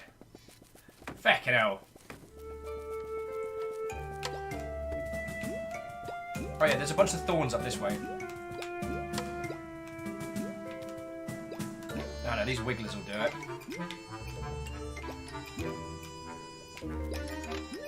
These wigglers will do us a good one. In theory, we just need to get ourselves horrendously murdered. Simples, yes? That'll do. Just stay there so they don't murder me off the edge.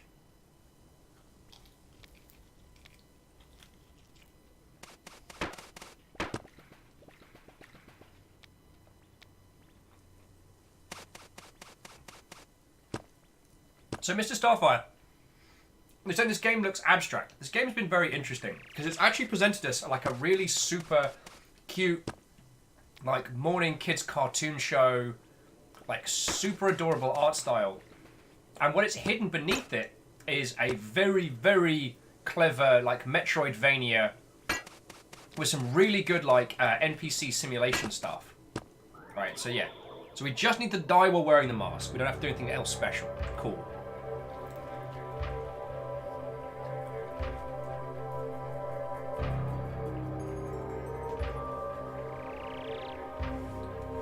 Shackle says, wait, Heart Darkness, Kingdom Hearts 3?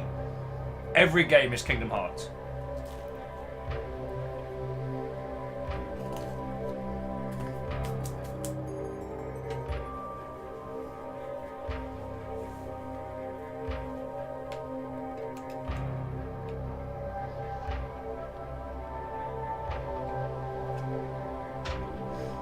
Okay. So there are multiple locations. I figure we should go check them out now before we tackle this big, gigantic bad word.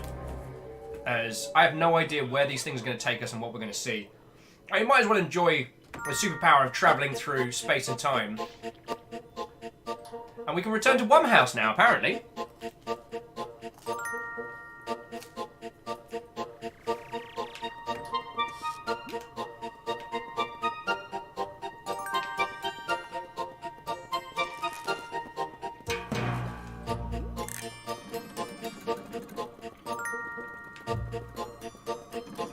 There is a slight problem in that we have no way to get ourselves killed. Which floor would you like to go? Take us to first floor. We go hang out with Train Jam Rami!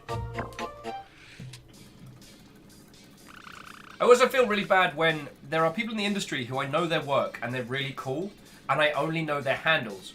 The lass who actually runs all of Train Jam, I only know her Twitter handle, which is Ms. Minotaur. Cool. Hey Will, I forgot how to double jump. Can you help? That bit at the beginning was so funny. I don't know how to double jump. How do I double jump? And the guy behind the counter's like, are you serious? You jump, and then you jump again. Oh. That did make me laugh so much. Also, has anyone worked out that the time between Kingdom Hearts 1 and 2, and the time between Kingdom Hearts 2 and 3, the amount of side stories generated, has anyone worked out, like... Hey, it's been a while! I hope you had a good time. How was Popo City? It was awesome.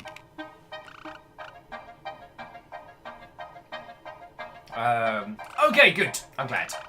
So what's up now? I want to live here again. Might as well see if we can get a house. I haven't prepared for this. Do you think that you've changed enough to be able to not spill ice cream anymore? I have changed. I haven't spilled ice cream in days. Says while shoveling pizza into his face. Okay then. I guess you can live here again. Nobody asked for the room I gave you last time you were here, so you can stay there. Either way, I'm not serving you ice cream anymore. In fact, I'm not serving anyone anything anymore. Well, except for Birdie. He really needs the food, but he can clean up after himself. So, welcome back then. Huh? Cool. We've got a room in Wumhouse again.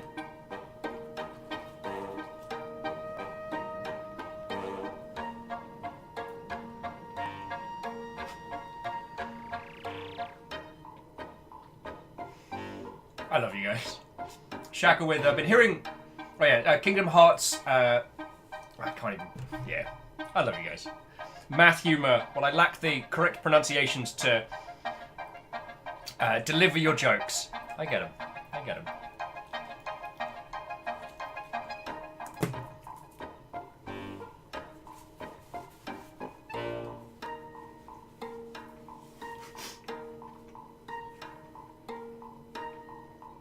And Shackle, you're entirely right. That would have been fucking hilarious if basically it just done, okay, now credits roll. Like, we get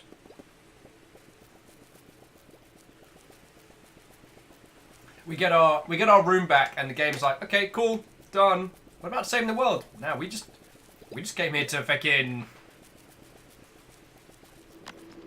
Shit, what if there's things that can kill us down here?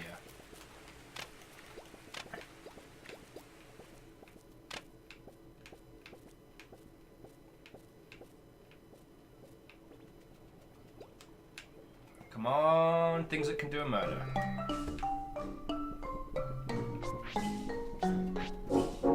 They built their new little house. These guys built. Oh, this is awesome.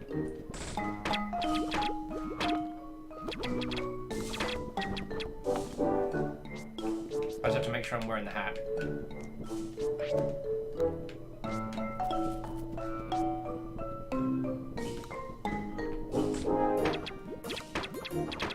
Oh, cool. And you take super damage while you're wearing it as well.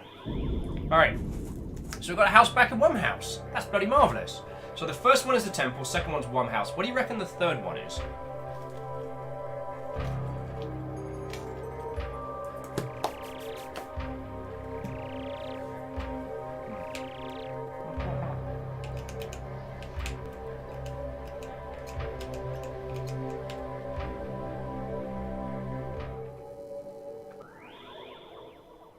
This has got to be the cafe or Popo City, do you reckon? Ah! That's amazing!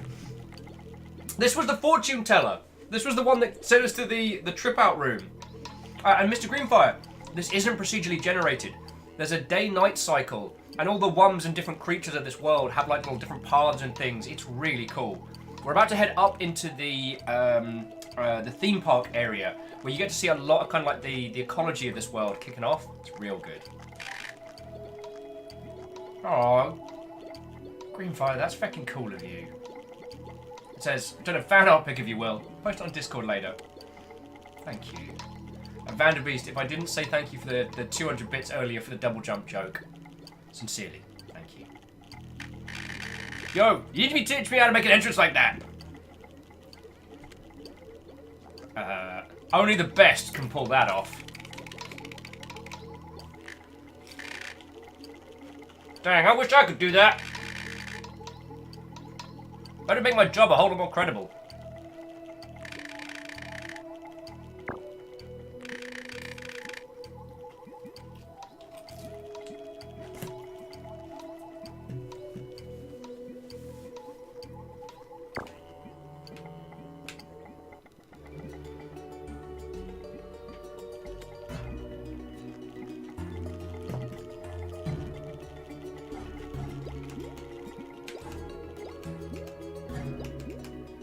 Rhymes and Moose, as always, it was lovely to hang out with you. I hope your local game dev meet is rad as heck.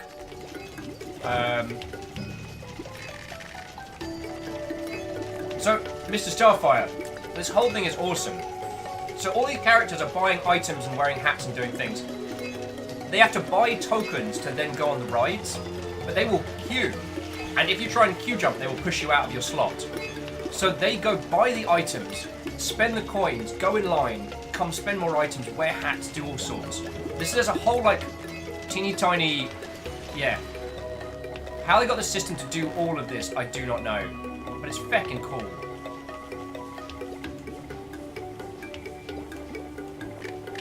Oh, hi. I'm not like most blank hackers. I think I might actually be a blusser. I mean, I have to be tranquil, so I'm standing here every single day. Nothing ever happens. But I do get to watch out over the beautiful ocean. Ooh, I have an idea.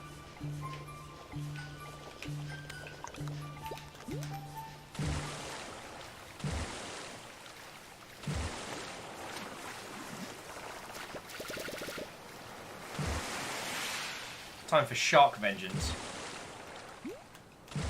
Oh, and Lucian Gray says they're heading off as well. Gotta be back to my room. Just got back to my room after a few weeks away, so I need to unpack. Hey, no worry.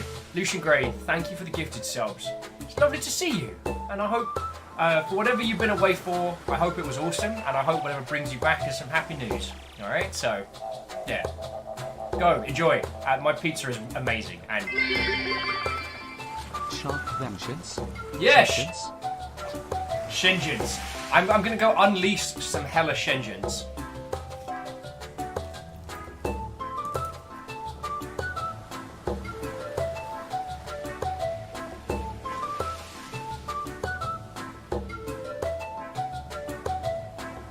Ninja Falcon, Watto, and welcome, friend! Do not let this game's style fool you, Ninja. While this game is indeed adorable and cute, it's hella deep. Hella deep.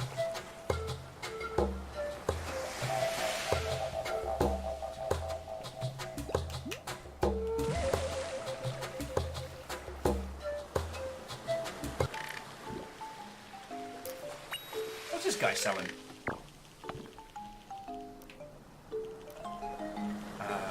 Film strip in a bottle. Blusser sculpture. Changes to make us look like other things. And a wooden sculpture. A bunch of failed blusser art. School projects glued together. It doesn't... We never did work out what this was.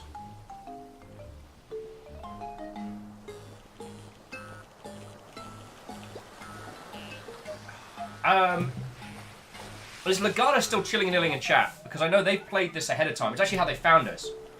Oh yeah, and Starfire was saying my head hurts thinking about the code involved. I could just barely put together my inventory. I mean, it's video games, so thankfully if you can brute force it, if you can make it seem as if it's very clever and it's very simple, that works too. It's still, yeah. Starfire, I'm with you there. Like, when it gets to that kind of like AI level stuff, I'm just like, wait.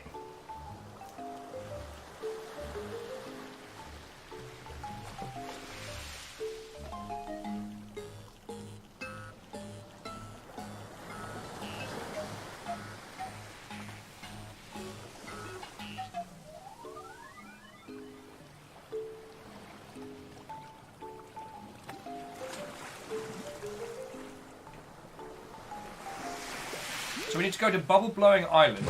Oh, here we go. Would you like to blow some bubbles? Hells yes!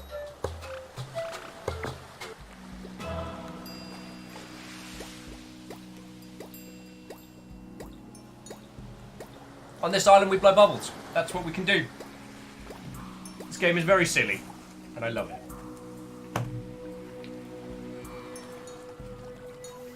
This is so good.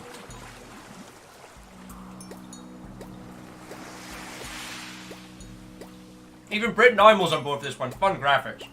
It's so adorable. And I respect any game that uses an art style like this to kind of subvert what they're doing. Like, I guess because most Metroidvania games fall into a similar kind of visual style. Heavy pixel art influence because of its source material. I do not resent that. And there are tons of really, really good pixel art style games. Whereas this one kind of feels like, hey, I let my kids on MS Paint and they made a bunch of stuff and it's kind of cute. Do you want to check it out? But then using that style of art and then stocking a bunch of great content, fun elements and some crazy writing on it. Like, yo, you're onto a winner there, friends. In my humble opinion.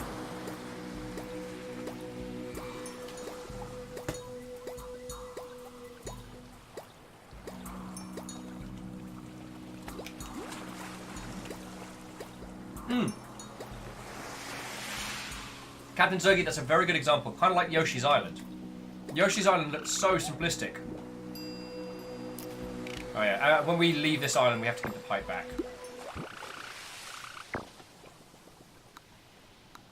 Alright. Let's see if I can get out to sea without this shark making me jump.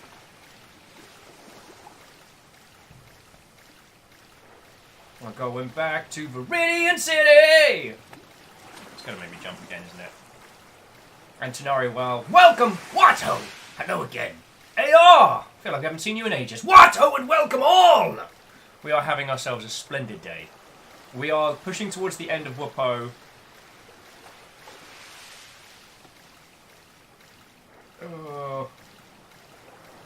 And I need to get back to the temporal time area, which involves dying with the mask on. Which unfortunately often me...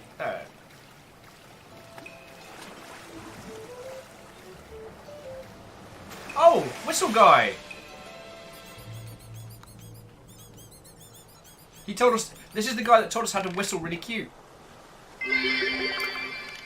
Wuppo, Splint KOs.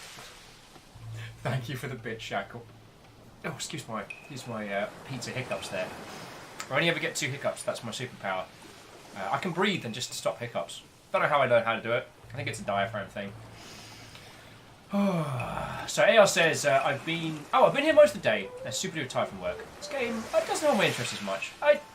That's understandable. We all have our tastes and our likes. Though, all I was adding was that this game has far more depth and complexity than seems apparent by its visual style.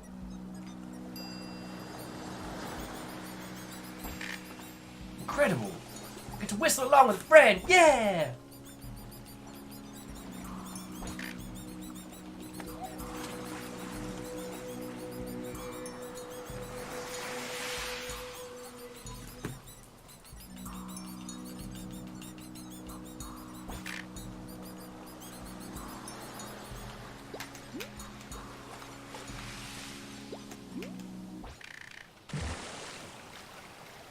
And as they said, whistle well, my friend. Plunge!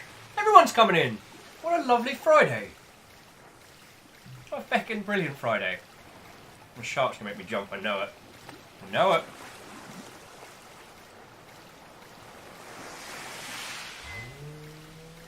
There's the noise. Oh, I don't like it! I don't like it!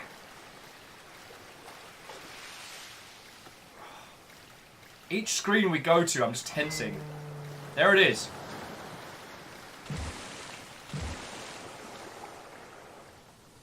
We can't go under the sea. Alright, so, was it the idea? It's gonna get me, I know it. I know it, I know it. God darn it. Alright, it's stalking us now. Oh, come on! I'm on my way to Viridian City! Oh, how is it not? Oh, God!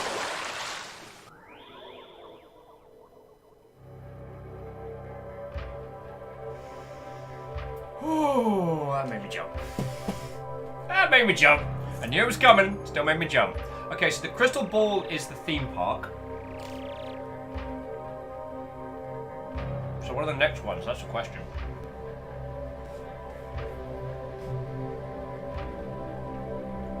You are in fact right, Shackle Draconis. We can't go down where it's wetter, down where it's better. Take it from me. No, please, take it.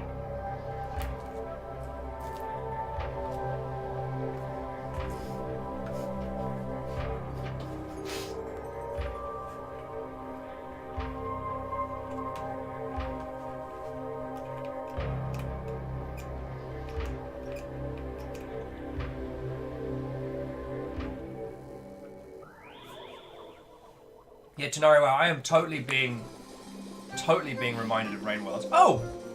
And this brings us out of the guy's hat. That is lovely. No, if I remember rightly, there aren't many places where we... Oh, no, I know we can take damage.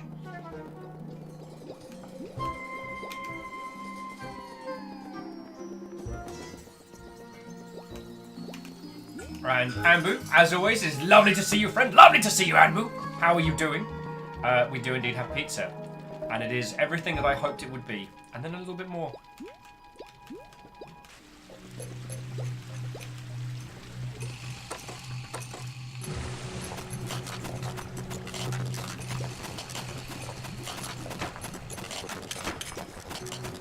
And now we just hang around at the bottom of the sea.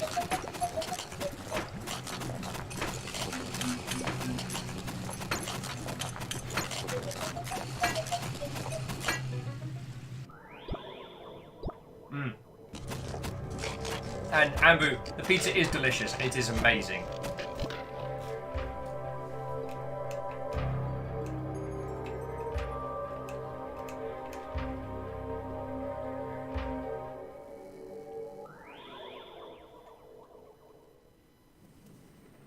Aha! Back.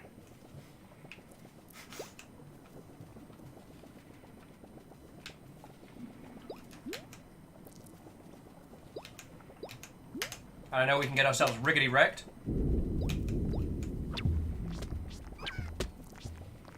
It should be...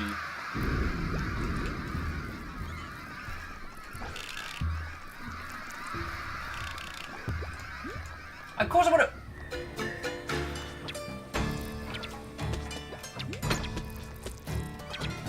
Alrighty.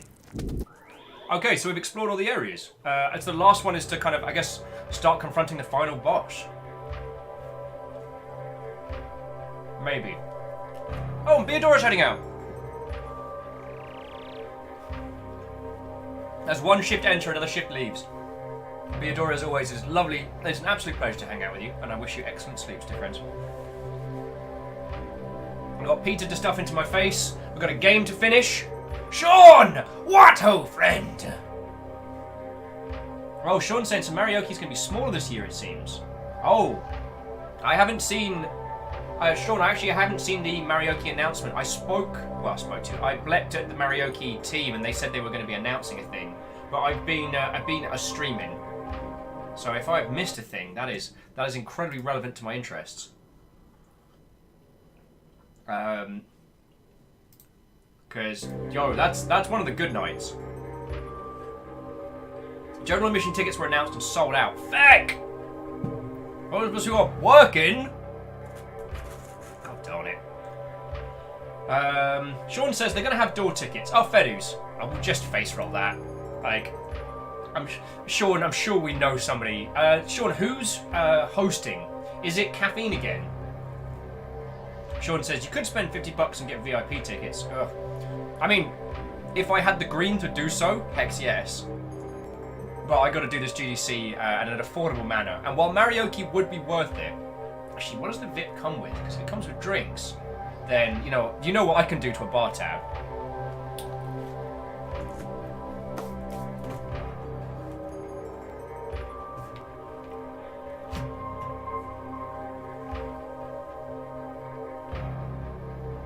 I do apologise, one and all.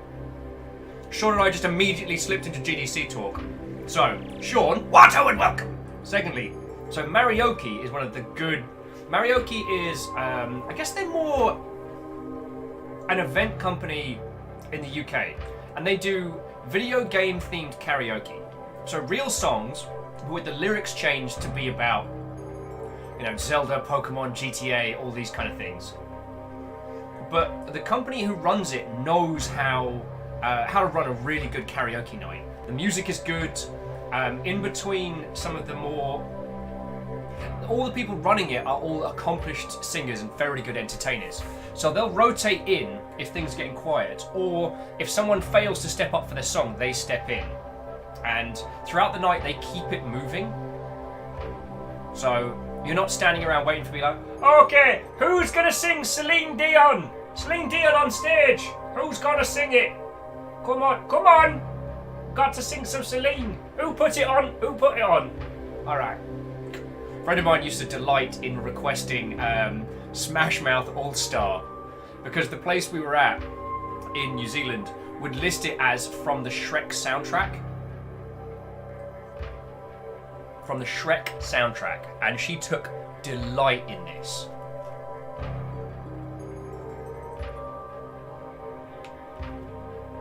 RC Reflective says, I sing an amazing rendition of It's Raining Men. The Marioki version of that is Mansplaining Men. And it's so funny. It's so funny. It's just about blokes trying to explain video games to people on Twitter. It's brilliant. It's utterly brilliant. But then also, I'm someone who took delight in the thread, The Boy's Name is Zelda, which is still some of the best trolling I think I've seen in ages. And if you're not familiar with that, it was just Lass put out a statement says, you know, the boy's name is Zelda, knowing full well who Zelda is in the Legend of Zelda series, but just the sheer wave after wave of blokes being like, well, actually, Zelda is the name of the princess and the game, but your character you play as is actually called Link. And then she'd double down and be like, no, the boy's name is Zelda. That's why it's called The Legend of Zelda. It was fucking hilarious. Zelda's the name of the sword. The tree, I think. Possibly the boy. Zelda's with the little nuts you collect, right?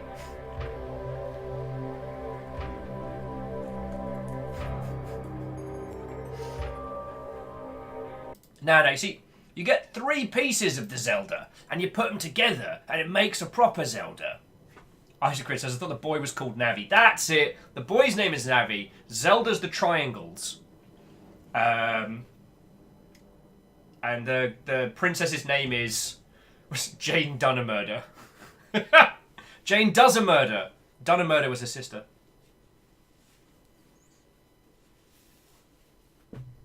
Yeah, Sean, makes sense. Zelda Z rhymes with 3. That's just sensible. That's a sensible naming convention right there.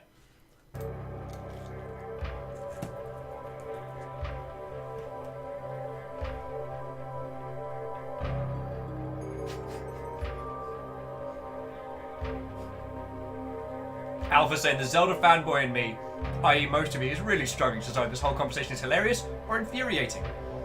Why not both? Hilarious-furiating. It's a free word. I'm not even charging today.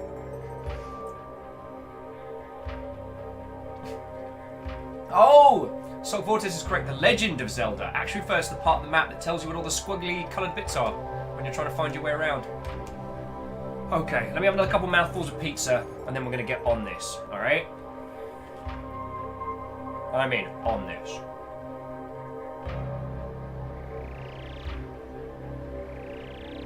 Oh, thank you, Greenfire. Greenfire saying they just sent me a Discord with the PC fan art. I hope you like it. I'll have a quick look now. And if I can, I will... Aww. Just some fun little designs. Those are super cool. Those are super cool, thank you. Thank you. Alright. Alright. Weejay says, if I'm correct, the adult boy is called Master Sword. Yeah, that's why it's all about getting the Master Sword. It's about him growing up. It's the hero's journey. It's the hero's journey.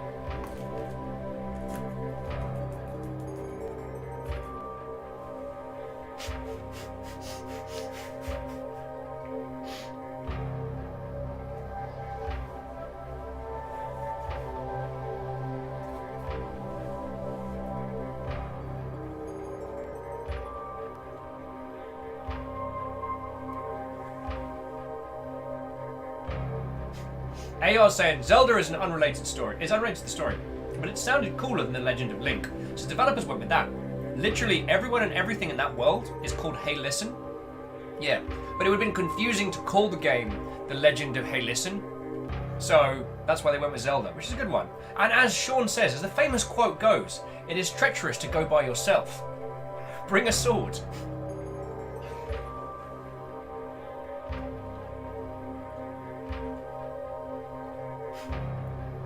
Wait, Reflective, you sent me Discord messages? If you did, I have not seen. I will say, GDC has consumed all of the things. Yeah, Ambu's right. The green man is Gelda, which is Tingle's brother, obviously. Okay. Last couple mouthfuls, and then we're going to get this party really started. I have no idea how this is going to end. I have no idea where we're going to take this. It's probably going to be a lot of flashing lights, so if you are photosensitive, just be aware. Maybe. I don't know. Sean says there's always room for Gelda.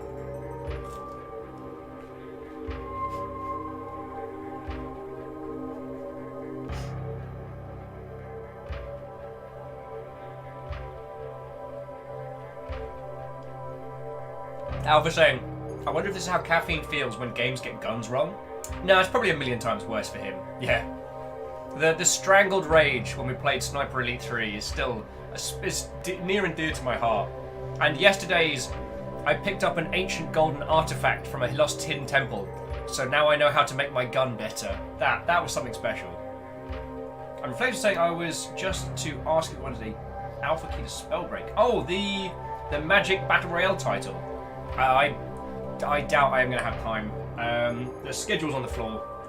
So give it to someone who's actually going to be able to play it over the next few weeks, because I'm not.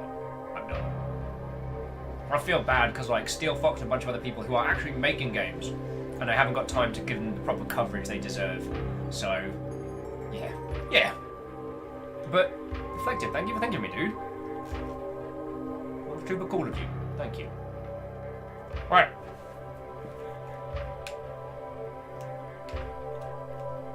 Let's hecking do this!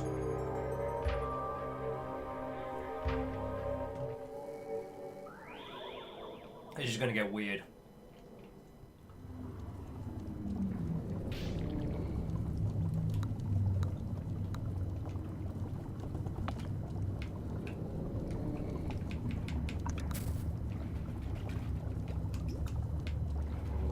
Alright, so...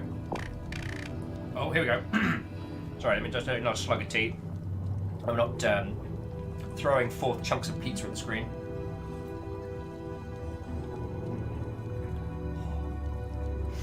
Wow, Scalawag! We've done many things, but what we're about to do might decide the fate of the world. Do you feel that? To think that feeling's called responsibility. But hey, after all we've been through, I just know you're gonna do great. I believe in you, Scalawag! Way! We feel pride, and that gives us more health. This game gets me.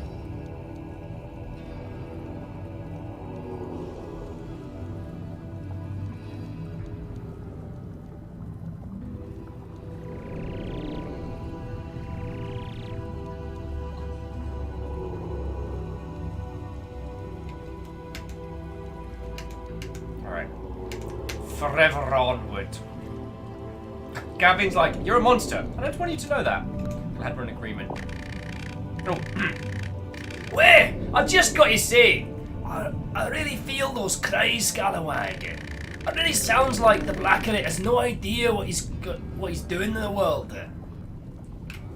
It is kind of sad. Yeah. And I don't think Red Dad needing him exactly best friends. I hope Red Dad knows what he's doing. It'll be fine. You know, Red Dad needs probably way ahead of us. The Black and Red will be fine once we got all this done. So let's give it everything we got, Scalawag. No matter how hard the Black and Red might struggle, we will prepare a room for Red Thieves' entrance. Let's save the world! Alright, here we go! Way!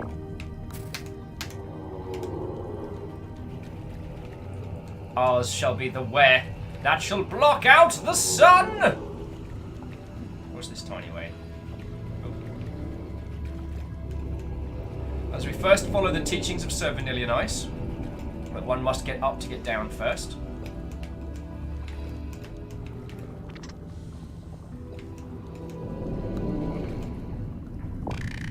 This seems to be the end of it. At the end of it, Scalawag.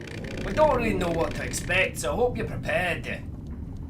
You're right, I should be prepared. You know we can return here with that weird mask Rednev gave us. But I'm ready whenever you are. Way! Alright, let's check out the other little bit down here. And then we, I guess, equip healing items.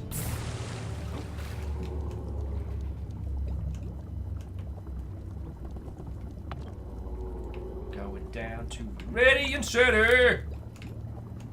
I can't quite get over that.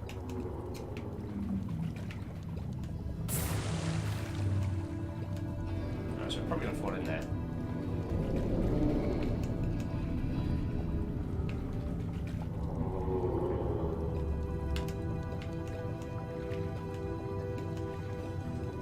Alright, let's get saved.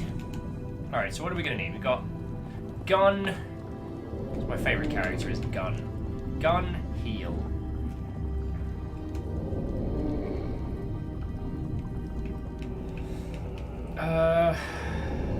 Grabby hand and tootly toot toot.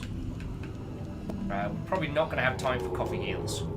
So he's going to do heals the old-fashioned way.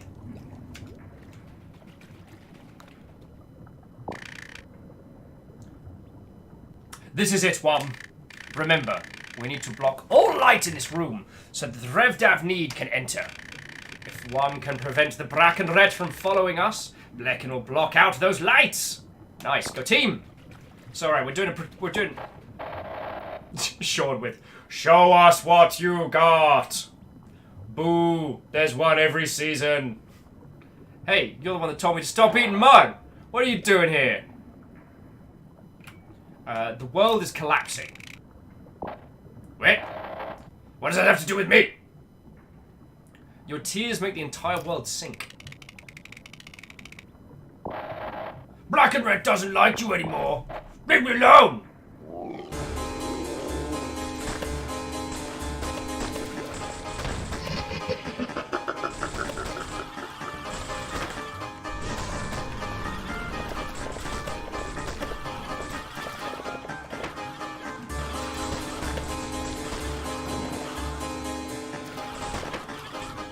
The turrets of his are assholes. Jesus. Yeah, this is some messed up Sephiroth type nonsense.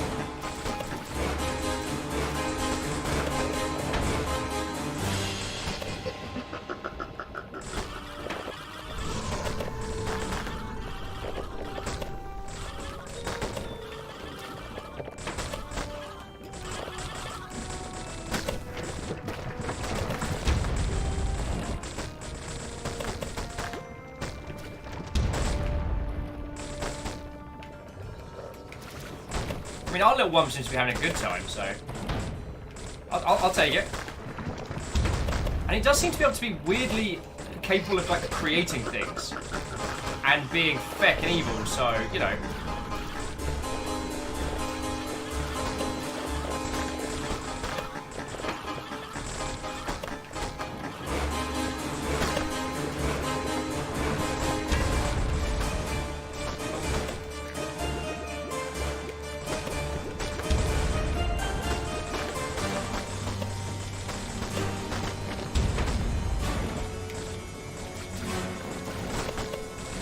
Come at me, way!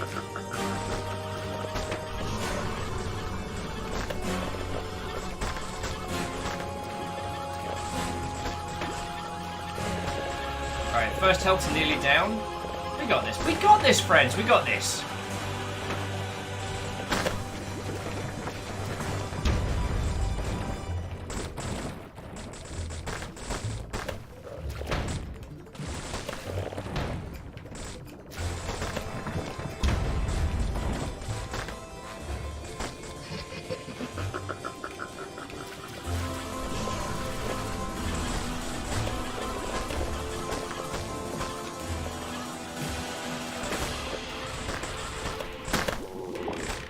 Alright, this is our chance!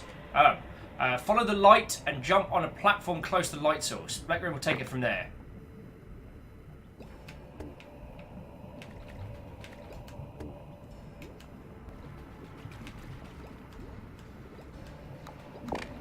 Nice! Now hurry back to distract when Black Ring comes up. Once the light has come from this section, come pick us up. You will need the other light, us for the other lights too. Cool. Alright, you kids got this. How am I doing? Oh, that sounds bad. Oh, that looks bad.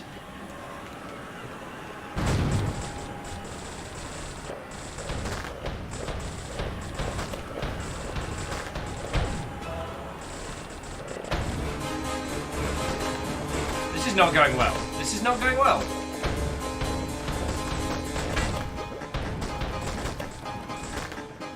Oh. Probably should have got one of those healing things, shouldn't I? Oh dear. Oh dear.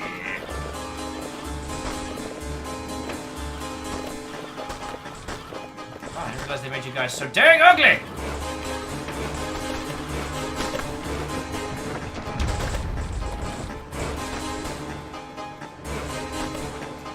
Is anyone else hearing like a really like whimsically sinister variant on One Winged Angel? Is it just me?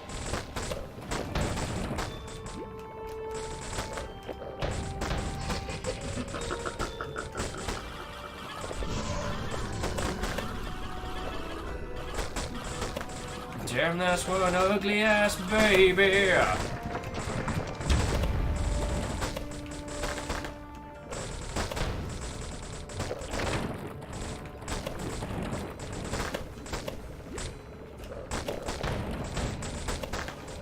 So, dear friends, I do apologise if I'm being my less than communicative self.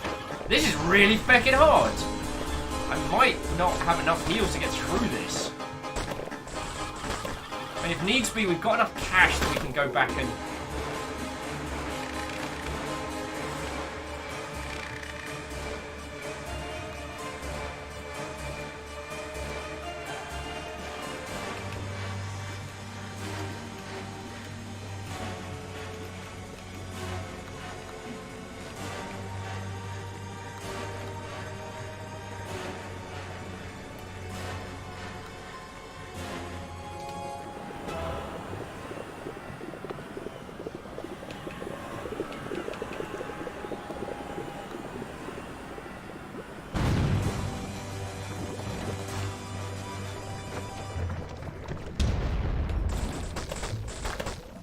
I feel like we're not making much coverage in terms of getting these places sealed up.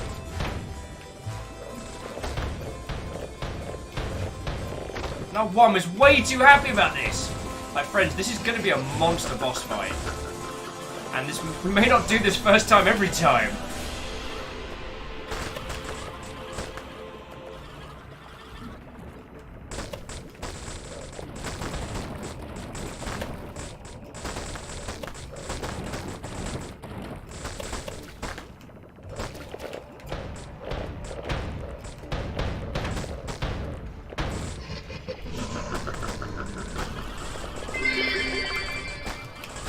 Distract him away from those sealing the light holes.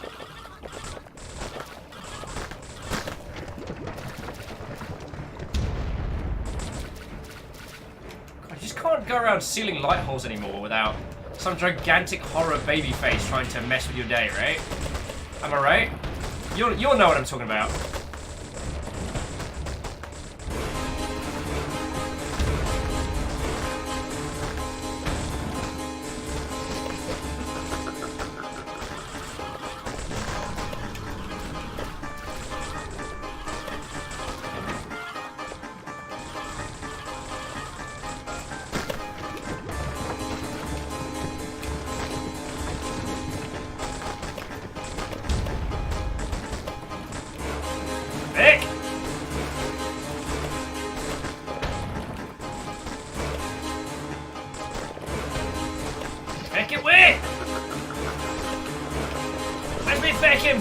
That mate knows what's up.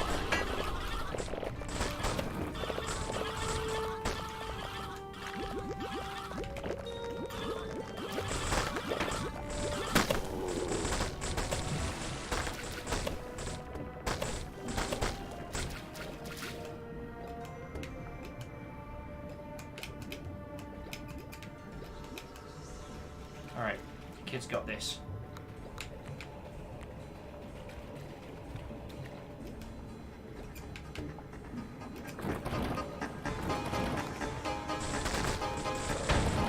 Alright, I get it now. I get it now.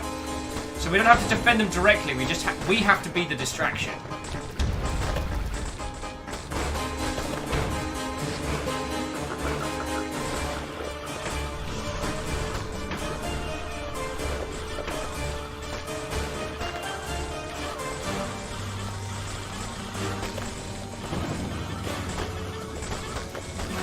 It only took me how many tries and a lot of life? It's fine. Everything's fine.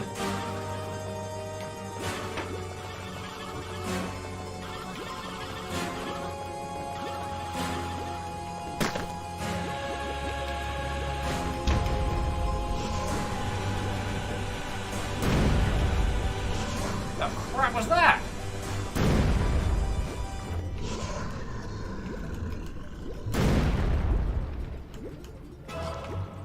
I got you, kids. I got you!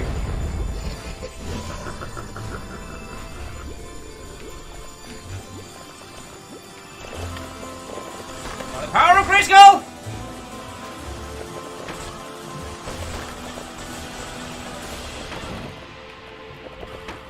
Alright, we got this, we got this, we got this.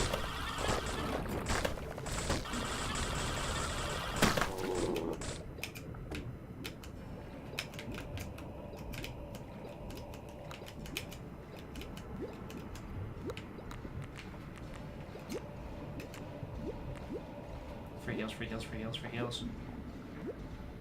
Like all the little faces just looking at him, waiting for him to wake up. Oh, cool! Hey, doing some crazy Gregorian stuff.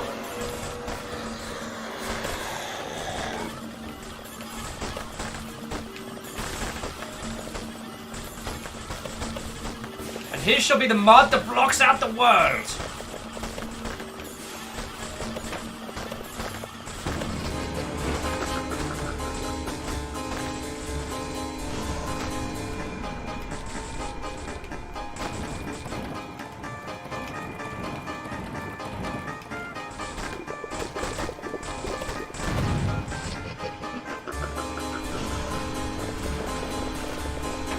Alarm you all. I think this guy might be a baddie.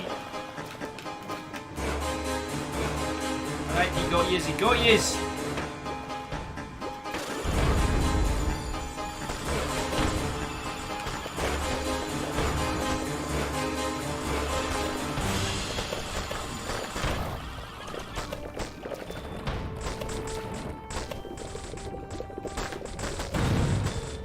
Well, this is horrifying. You know, a nice regular, video game to spend your Fridays on, usual type stuff.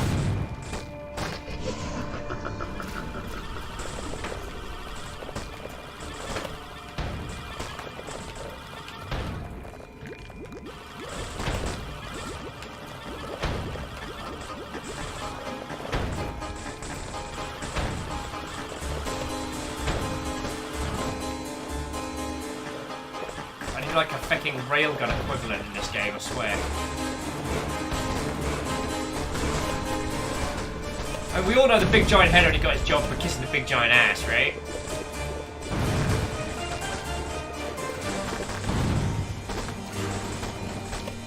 He's so evilly pleased with himself.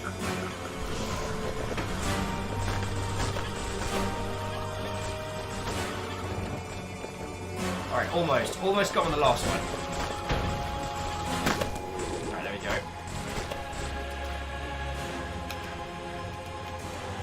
Alright, here we go. This is the final light source.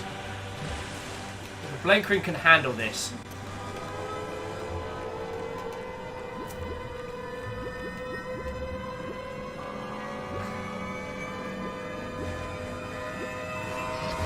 Oh look, it's their brother. THQ sound. THX? THX sound. Shit's getting weird!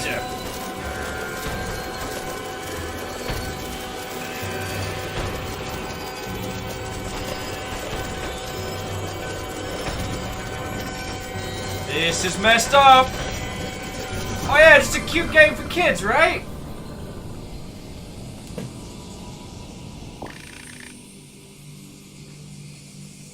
Greetings, Bankwrecked. Red Afneed. Red Afneed, what are you doing here? Oh.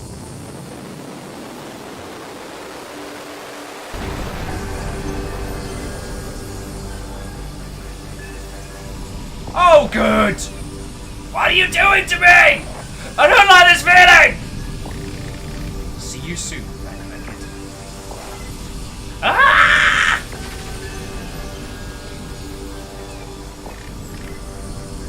Bravo, Wub! You have saved this world and enabled the creation of a new one. I have to go now, as you may understand. There is a lot of explaining to do to the Bankwrecked. Farewell, Wub. May the future bring our worlds together in peace. Quick! He said he comes in peace! Attack! Oh. On my way to news.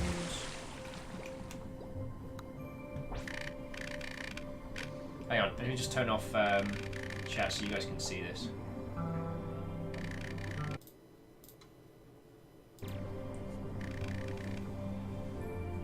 Aww, created by Lars Koljek, Thomas de Ward.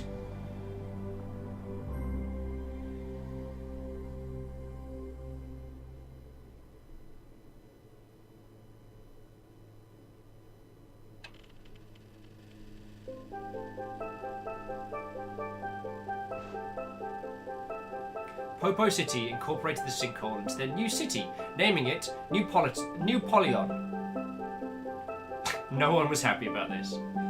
It took a while before the Fanakas and the Ones got used to each other.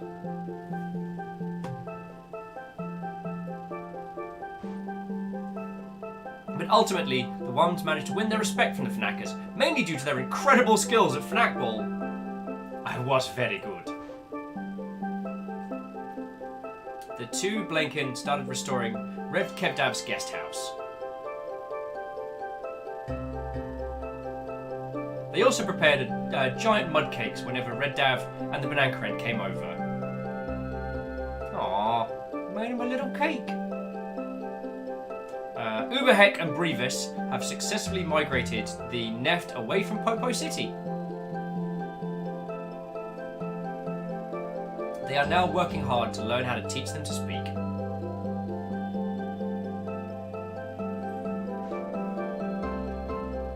Travis was happy to expand his gang with a large group of Fnackers. Bet he bloody was. The Fnackers were happy to continue their savage lifestyle under his leadership.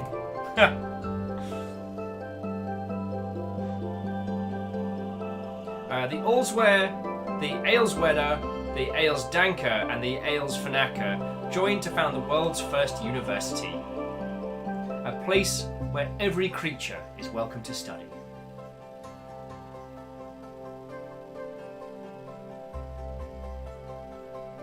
Most of their students are currently Billiones, the little lions with like sunflower faces. The last of the Blussers turned the islands into boats and sailed for the horizon. Many Wums and Splenkhackers believed the Blussers found the true meaning of life. The Splenkhackers are now currently investigating water rides. Now there's so much uninhabited space in the sea. Just them screaming at each other on a dinghy. Ah! Ah! Ah! They plan to launch their first ride in a couple of years.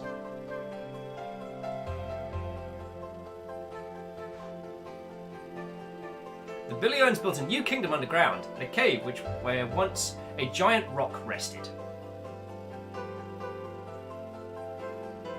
After a lost Splunkhacker discovered the cave, it became their new king. It currently has no idea. After a few more years of hard work, Carlo finally retired from the Wum House.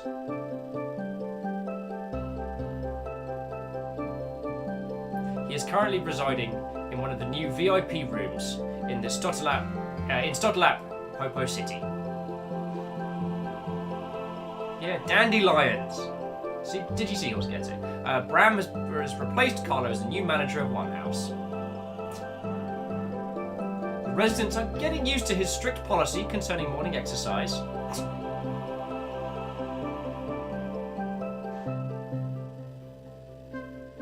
Lift 1 is on sabbatical at Wondersplink.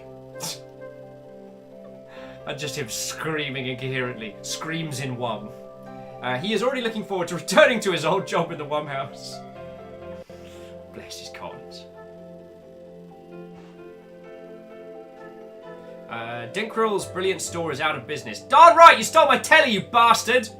Don't think I forgot about that.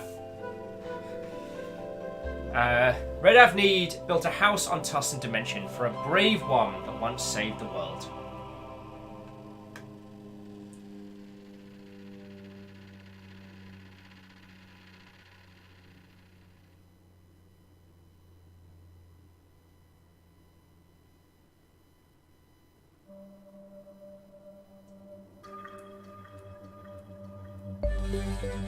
Yay!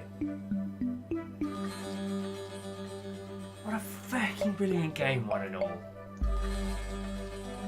I didn't know where it was going to go in the end, if it was going to stray into the proper dark, or if it was going to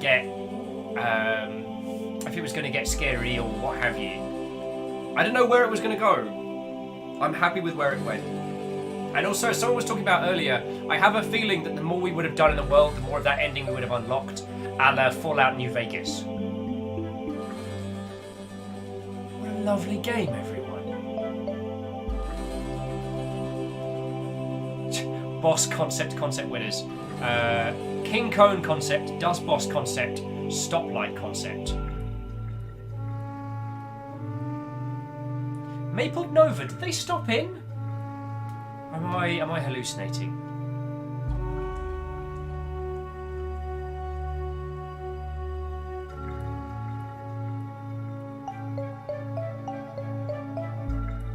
And Miyaki Sakuya, that was bizarre and yet most excellent. We're so glad we went through that. It was wholeheartedly its own. It had a bizarre logic that made a weird amount of sense. What at first seemed like kooky and silly, at the end of it was sensible. Of course that's how this world is. Of course. Yeah, Greenfire, that was strange and fun. It was.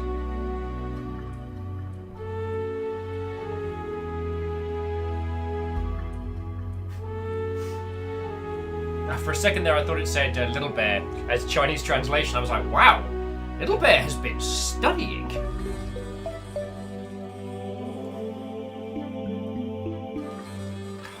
What a feckin' cool day.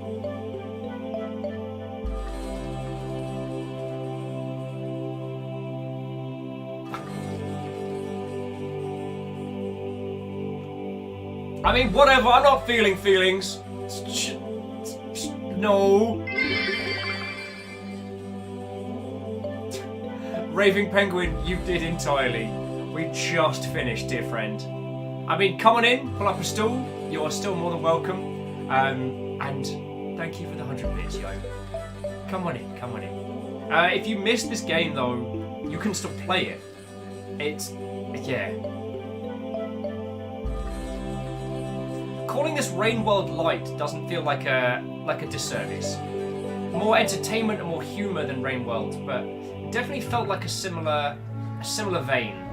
A game which would be easy to dismiss, but gives you as much back as you put in. There were so many puzzles we never solved. What was the puzzle on the island with the 5 pillars? What was that? Did you see Horse giving me the glare? Created with Game Maker! Hint, hint, wink, wink, nudge, nudge, say no more, say no more. Nod's as good as a wink, you know what I mean? Make your video game. You should do the thing.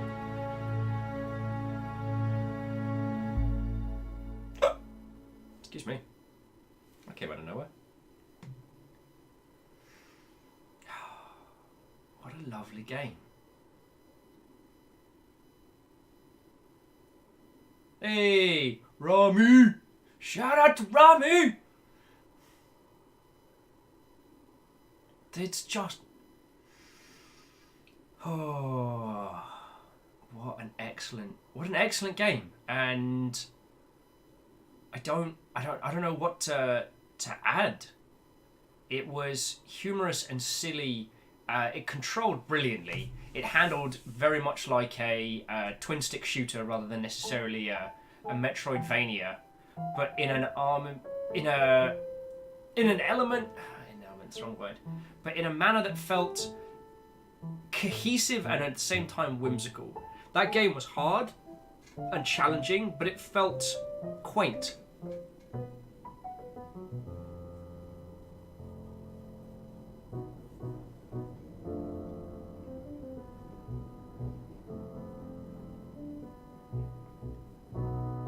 Hey! Don't thank us. You made the game. But thank you. But you're welcome. This game was just so beautifully, unapologetically itself.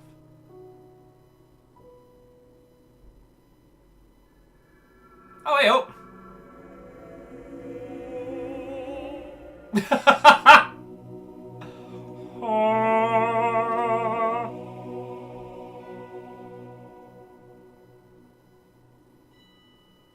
Malky Sakura, that's a very, very good point, which is that if there is no other lesson to take away from this game, then the idea that a childlike art could convey such an engaging gameplay is uplifting.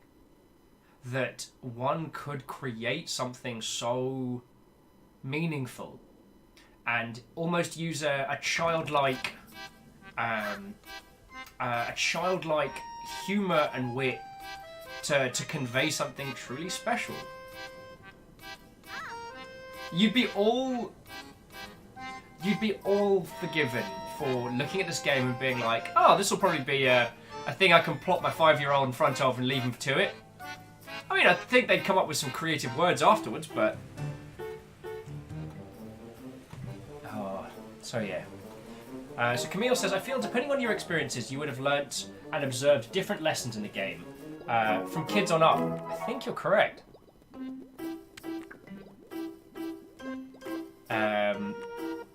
Oh, and Vankrom! I feel like we haven't seen you in age. Wuppo, friend! Congrats on your clutch. We just finished Wuppo, and it was something special, friends. Did you see Horse says, it inspires me not to worry about my art style being so inconsistent. Hells yes. An authenticity is probably... Wait, where was that?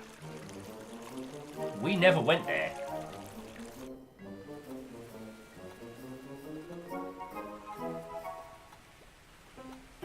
Malky Secure says, I mean, it could be a family-friendly game, but it would offer a challenge. But it doesn't offend anyone. There's no offensive content in this. It's just there's some challenging topics. Greenfire's like, can we play this again? I mean, I'm not going to start. I don't think there's New Game Plus in this. We can go back and get Arturus' sword. Shackle says, can we 100% it?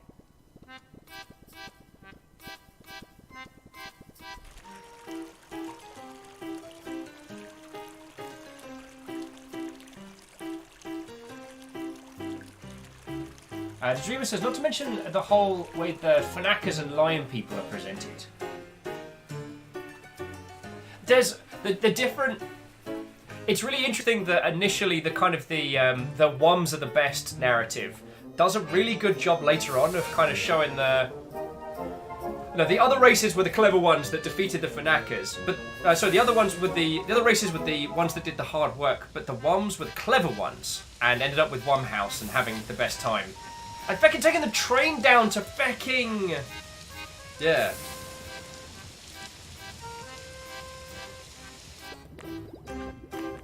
Lizzie! You got here very late, dear friend. We just finished Wuppo. And we're just kind of doing, like, I guess thoughts and feels and... takeaways. I mean, we've been focusing a lot on the art style. One thing that really shined through was just the sheer amount of content and complexity. When you get to Popo City, it feels like a city. There's so many people, there's so much going on screen. We never got to debate anything. That was a thing that could have been. So, does anyone have any thoughts or feels they want to throw into the mix while we're chatting about this one? God, yeah.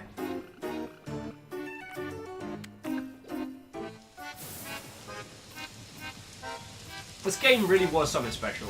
It is something special, I should say. And I don't think I have anything additional to add. I'm just going to bring it into studio so I can... Thank you kindly, game. Thank you kindly. Yeah.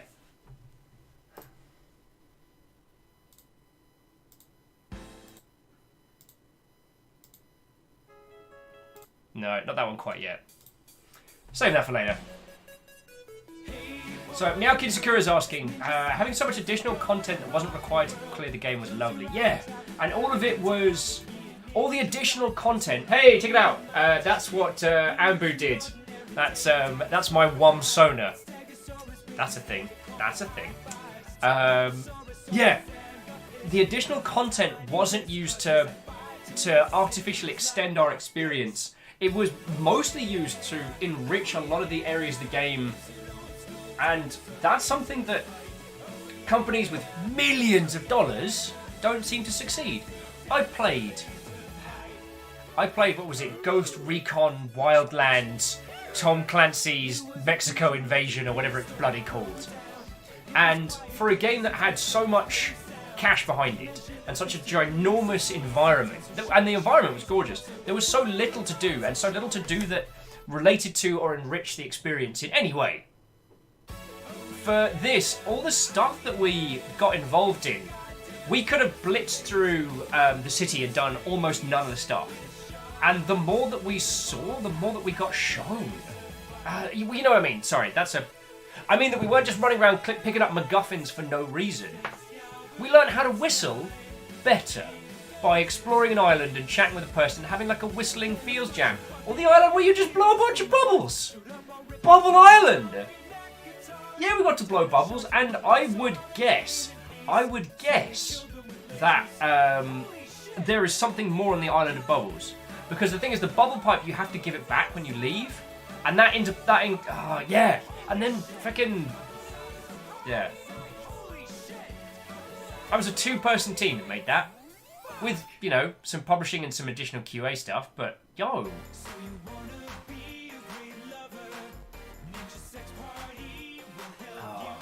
So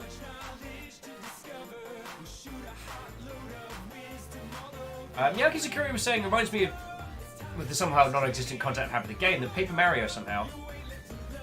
I mean, I can see it's a, you know, 2D visual style. I can see where you're coming from, yes. Lizzie says, you underestimate the amount of wafflemancy you can do now that the game is over. God, yeah. God, Wumhouse. The amount of characters we found in there and that whole area expanding. There's so much I feel like we could have done, yo.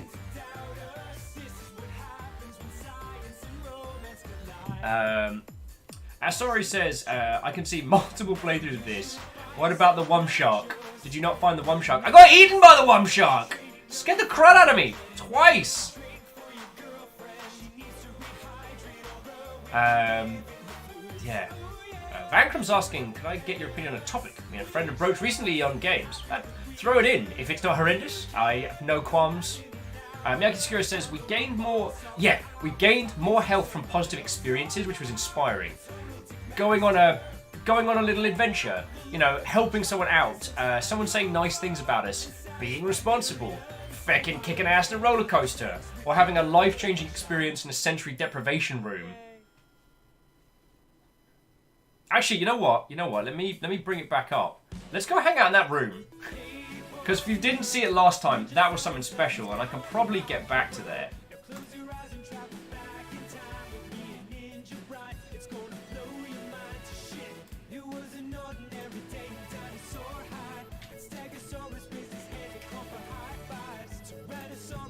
Bear with me just a second.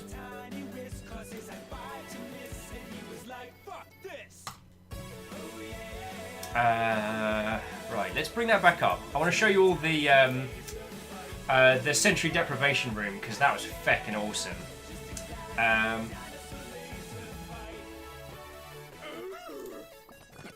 Oh, Robin is currently packing to move. I hate doing that. It's terrible and bad. And if I can... Oh, wait. Wait, Danny! Danny! Danny, no! Danny, no! See what continue gets us.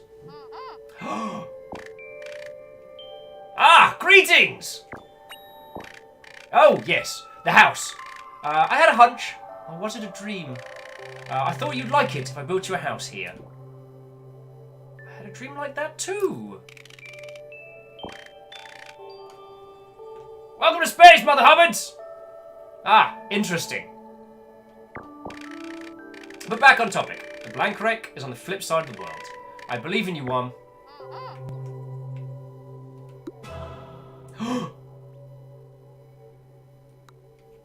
Check it out! Oh, that's exceptionally bright.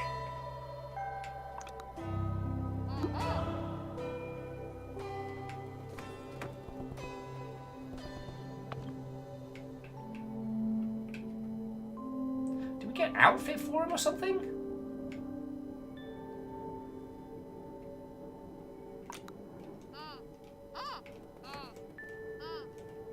Alright, so we're going back to the sensory deprivation room, because if you didn't see it when we did it in stream before, it's feckin' cool. We got a little tiny house! Wow! So I guess this is going to be a regular thing now? That's so good. I know that I'm a fortune teller. I think I've ever seen this coming. It's because you're not very good at your job, me. Oh, we could try and beat the Jolly Boying record as well. Gotta go buy more tokens though.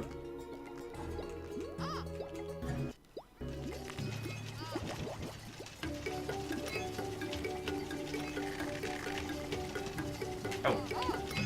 One display! Equip your smut and throw it on me. Throw some smut on me! Alright, here's a...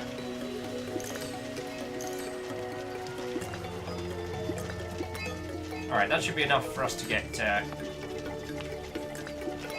we go.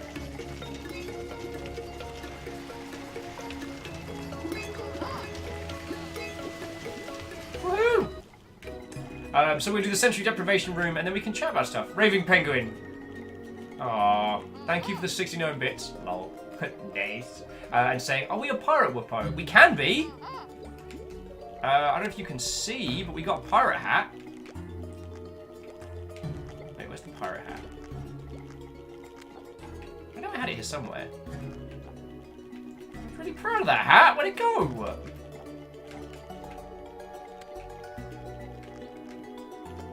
Darn it! Someone stole my pirate hat! And my police hat as well! Oh, this is just fucking rude. Fine.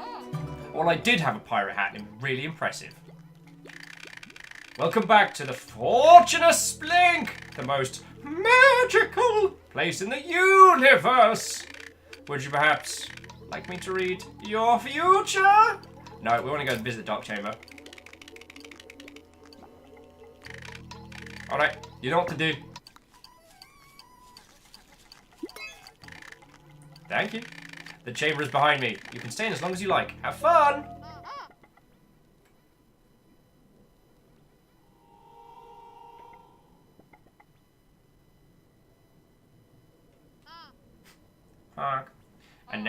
And now we banter.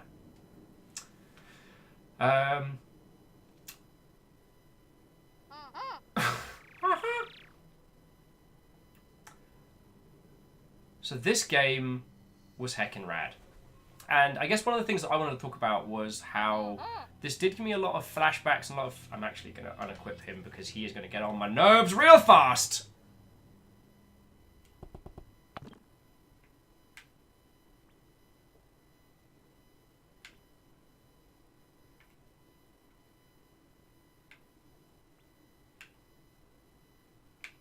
I haven't got a pirate hat. Alright, well I've got a one displaying visitor's hat. So there we go. That's cheerful. Right. This did give me a lot of flashbacks from Rain World, and I think it was the elements that struck me was that this game doesn't ask you to know anything before you step it. This is just it's yours to dive in as you see fit. You can put in as much or as little into this as you want. The film reels, elements like that. A lot of the main descriptors and discussions over the different races, where they are, what's going on, that's yours to take away from it. I didn't know at the end where this game was going to go. Oh, we didn't have to wait nearly as long. Nice. And it doesn't require... I guess because we already did the wait for it, it now unlocks for us much easier. I'm cool with that. Oh yeah, now we had to wait like 5-10 minutes for this last time. So welcome to the trip out chamber. I didn't know where the game was going to go in the end. I didn't know if we were looking at potentially something like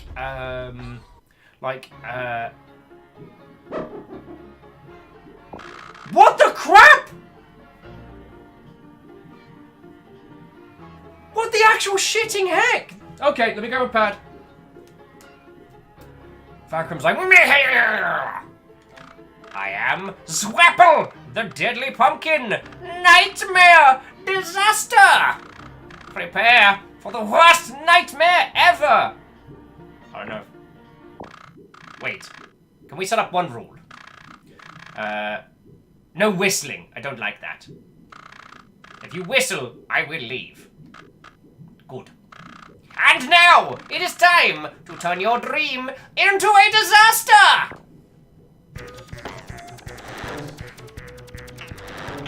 I'm actually playing this. This is a game.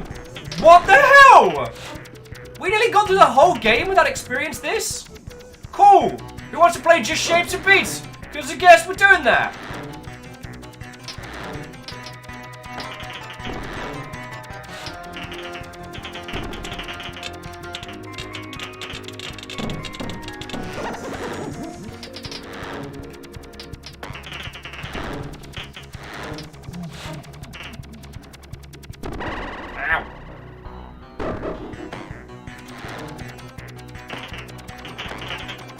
Cool.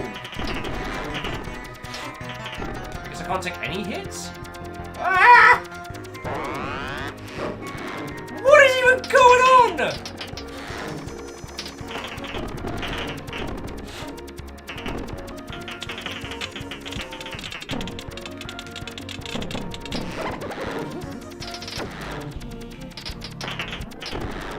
This is trippy ass. I don't even know.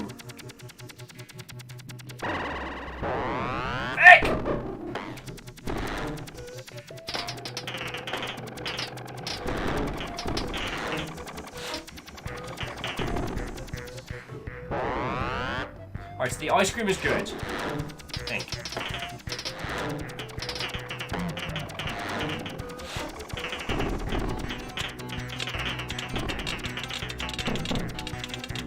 If anyone else is getting flashbacks from fucking Flowey right now, they are not the only one. That flower owes me, like, years off my life. Beck! Beck! Cool, I just wanted to have, like, you know, final thoughts about the game, chat about using art style to... Ah! Alright, we're doing this. We're doing this now. I was joking about New Game Plus. How much more stuff is in this game we don't know about? Ah! Heck!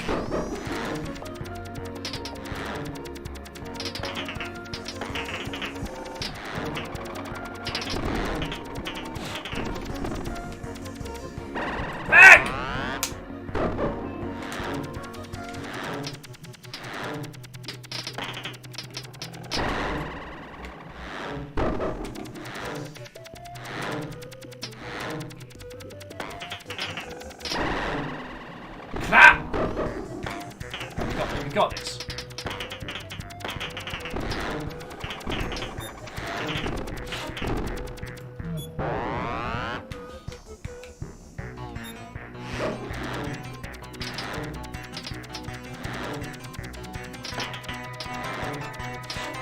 So I don't know if the whistling hurts him, or if the whistling is... Ah! Alright, so the ice cream gives us a shield. Alright, I'm learning. Which it does. The medicinal properties of ice cream are a powerful thing. Beck, and I immediately lost the shield.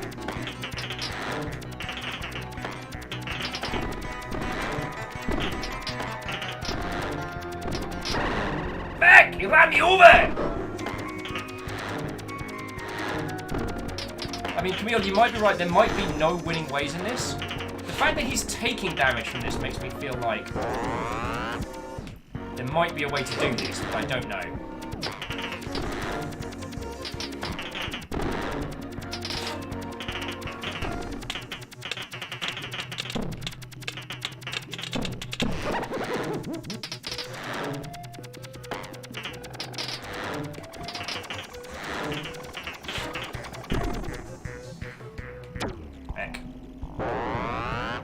So go for the shield.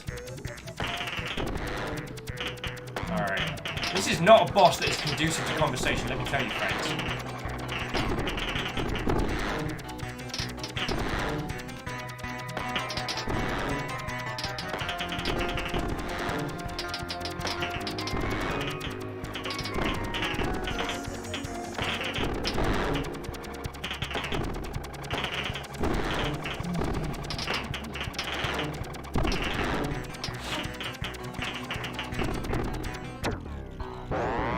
Shield, we're doing good, we're doing good.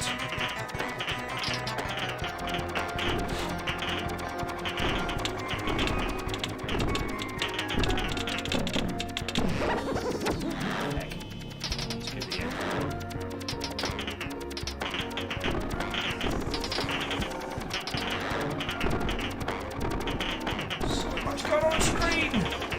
And our little worm is super floaty. Oh, I'm still in! Alright, we got this.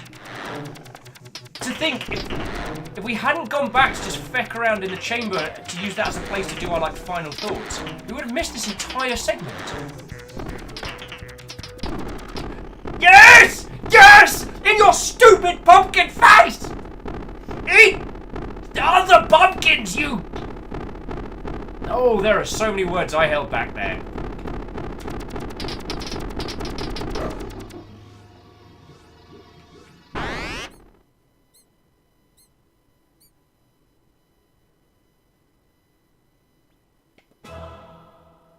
The hell did we just pick up?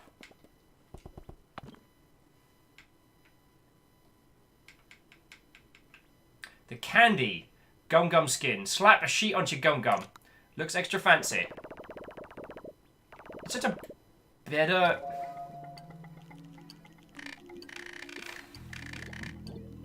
You turned him into candy corn. The most disgusting of candies.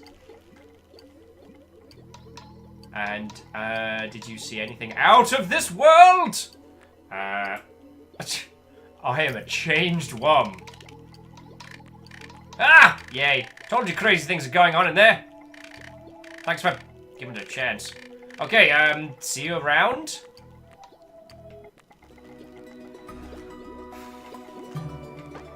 Oh. Right, I'm gonna try some bouncing and just take a moment to just breathe. Holy crud. Hey up, Kenley! How you doing, friend?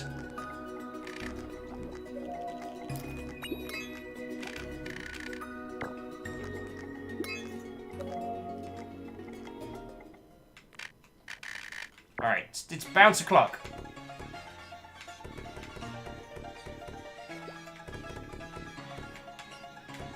Somehow we've got to beat the... Is the record's like 100 or something? Come on, go! That was terrible! I queued for that! Feckin' stupid...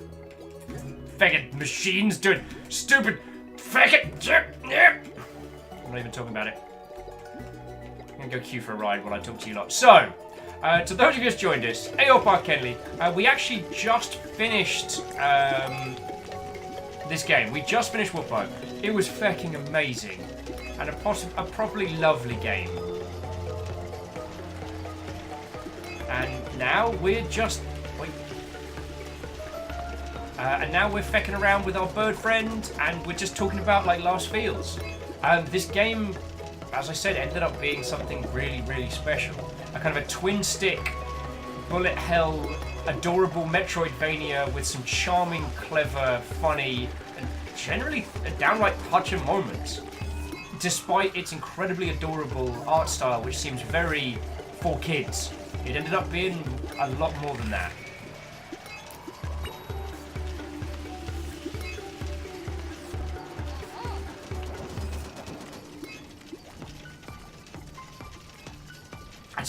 I can't believe the trippy room ended up as finding like a hidden boss we didn't even know existed. Oh. So yeah, Kenley's... I'm sorry to die, Kenley.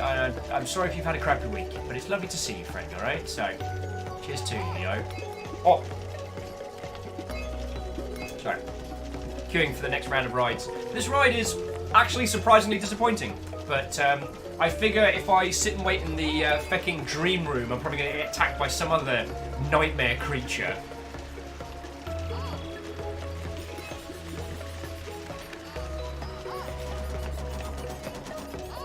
Yeah, Greenfire, I've got to give you points. I did not think that was going to happen.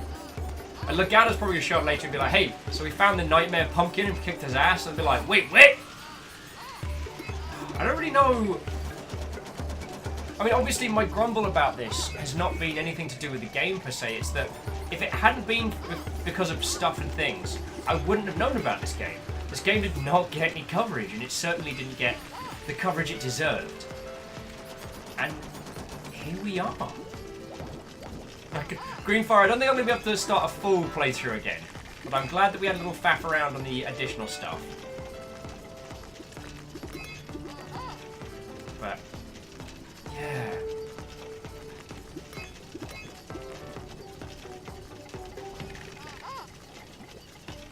Working in the games media these days is difficult. There's a lot of things you've got to cover, and there's a lot of... there's so many games that come out.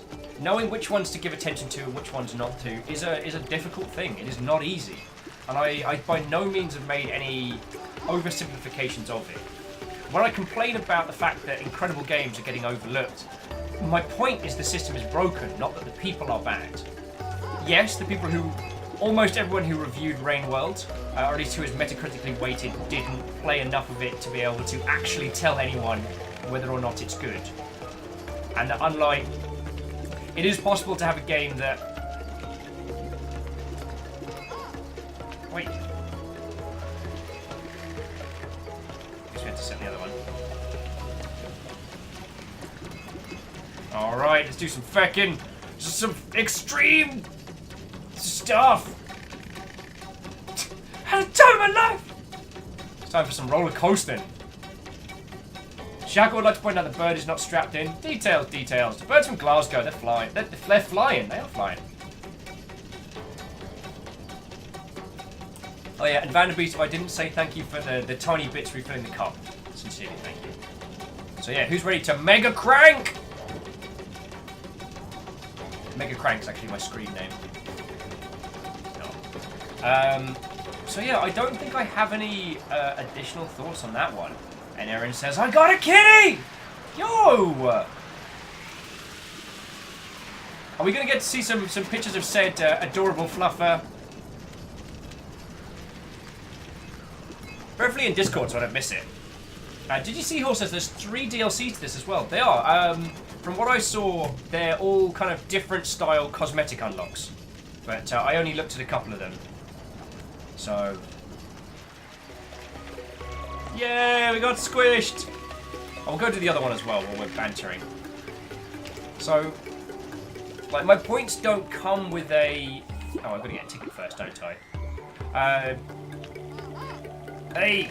Another sign says tickets, but we switched on your system.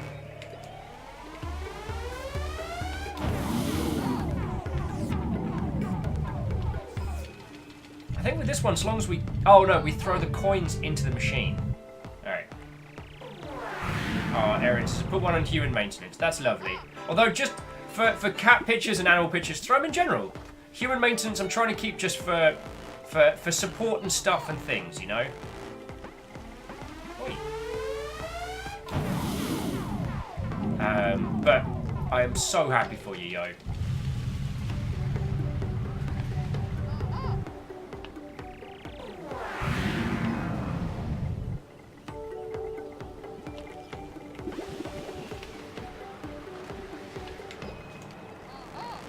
Alrighty. I don't know if you've noticed, but the other people queuing will bounce us out of line if we try to get too cheeky. So yeah, Erin, I'm exceptionally happy you have a cat. I don't really know what else to add onto this. If you are only seeing this now, if you've just come on in, I'll drop a humble link in a second. Give it a try. This game took... Oh, hang on. I've got to throw a coin in there.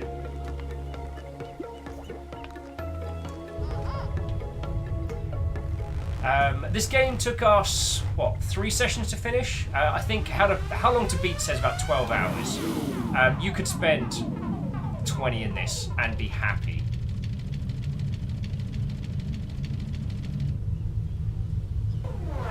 Oh no!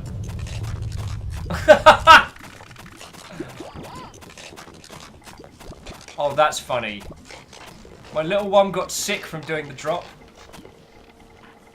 That's adorable. Let's go back to One House.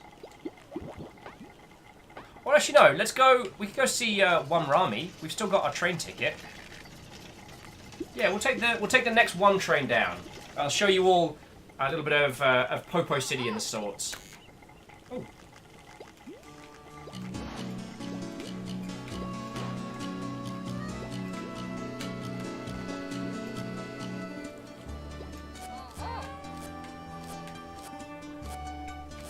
Woohoo!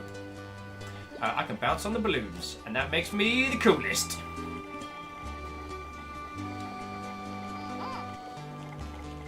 But we got a train to catch, friends. So yeah, I guess to those of you that have just joined us, let me quickly throw the partner link in.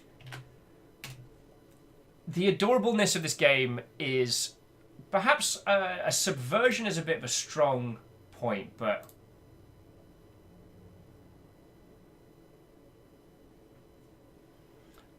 because it doesn't try and subvert your understanding or use the game to mess with you direct. But what it... Holy crap! We're under raid once more! A second one has come before we manage to make it to the train! Quick! Vikings! We must hold these pirates at bay! I will try and make it to the train in time, but I've got to buy a ticket, and we're queuing, and I don't know when the next train is. My God, we're under siege! Oh, we got 7 minutes till the next train? Oh, this is ridiculous.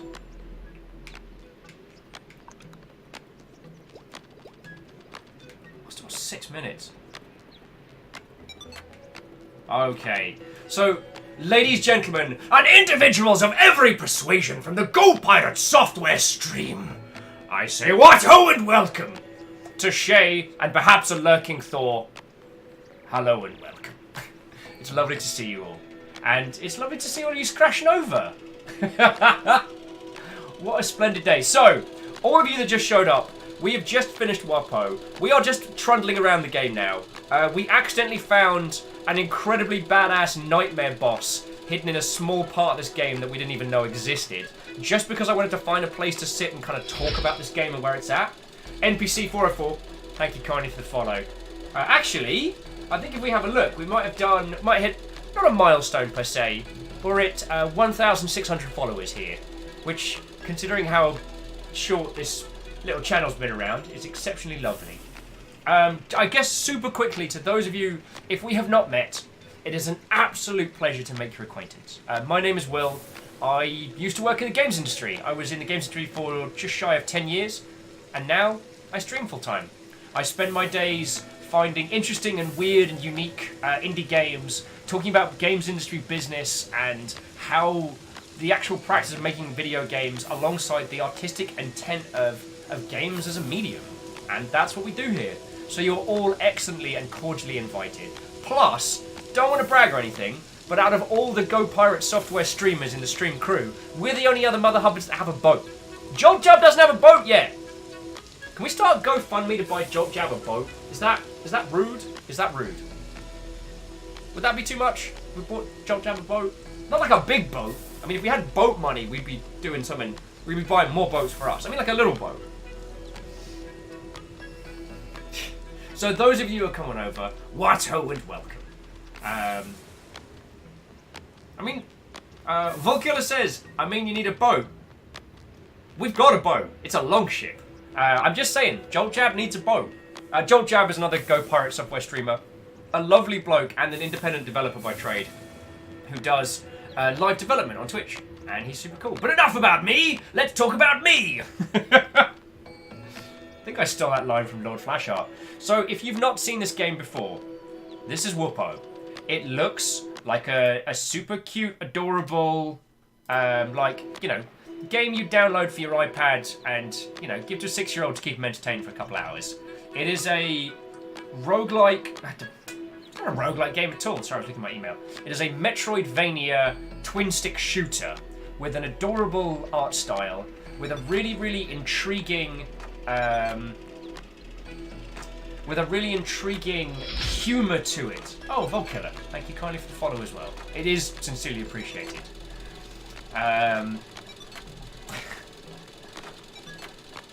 Oh wait, did Lizzie just get bingo? Navala's got bingo! You feckin' bad word. Let's have a quick look. Yeah. Will is sorry, Pirate Crew, Wafflemancy Sharks. That's why they were talking about the Wuppo Sharks. So, where was I? Yes, this game looks deceptively adorable. It is deep and complex. It's got like a real world... No, not real world. It has its own ecology. It has its own life. We literally have to wait another 3 minutes for a train to go to Popo City. And we're going to stop for a cup of coffee on the way.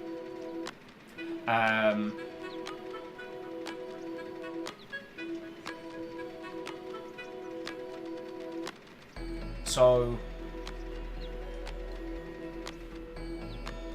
Without saying too much, like this and Rain World have been games I've been thinking about a lot, dear friends. And coming back to this has kind of reminded me that there is this subset of incredible games out there that don't get a lot of visibility. And if I, as a numpty with a platform, can yell through my microphone to tell people, "Oi, this game's that good, you should give it a go!" If I can do that, then I feel like I'm doing my job proper. This game came out of nowhere for me.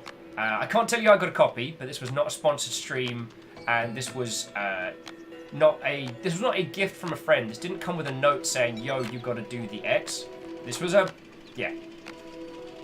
I didn't know what to expect from it, only that it looked really cute. And sometimes adorable games have been good for us as a group because one of the things we do here is we do not wail on games. We don't bash on them.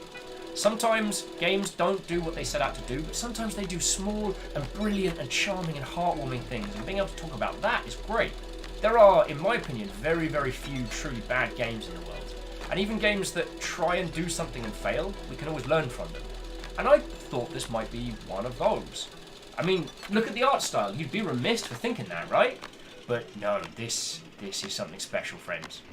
So, yeah, I know this isn't the most bombastic of propositions you're crashed on in here, but that's what we're going to be talking about. Also, if you haven't played Rain World, I can't say enough. Please play Rain World. It is brutal and unforgiving and has one of the best ecology simulations in any game. Also, we're not allowed on board until everyone else disembarks. Oh no, I think actually I might be allowed on because I got my pass. Oh no! 1 moment, please. Oh yeah, because the people waiting before, they're the staff who man the train. So we've got to wait until he blows the whistle and lets us get on. Sorry. I know, I'm so rude. But that's what video games are all about, right? You know, being things that we aren't in the real, which is, you know, incredibly rude and queuing. Also, we're going to go say hello to little tiny Rami. Eternal Paradox says, what ecology game? Rain World. If you haven't seen Rain World, play it. It's truly brilliant. Oh, there's Rami. Hold me closer, tiny Rami. Doo-doo, doo-doo. What is name? Name is Rami. I'm working on a game. Would you like to play test it? Yes. Let's do it. Cool. Okay. And a game by Rami. And oh, it works! Probably too drunk for this. It works! It didn't work last time we took the train! Feck! It's a tiny Vlam bear that's fighting fires. Yeah! Sensor online. Sensors online. I gotta work my way up the All systems feckin' nominal. ranking friends. We keep finding more things in this game! I thought we were done! I legit thought we cured this. I cured this, cleared this. There's no cure for this. There's no cure for what I've got. Being a ginger.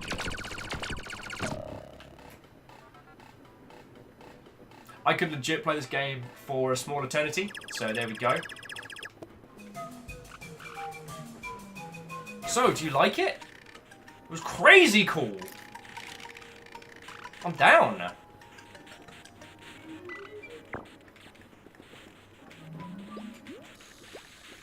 Okay, so last time we took the train jam, the train on this. Oh, we're gonna stop for a cup of coffee here. Last time we took the train jam, the joke was it's kind of like Rami's working on a game, so it pops up, and then it's like, oh, you know, I've been working on this game, do you want to try it? Oh, it doesn't work, whap whap, which was kind of funny, you know? Except for now, it does work. I'll smash all this stuff.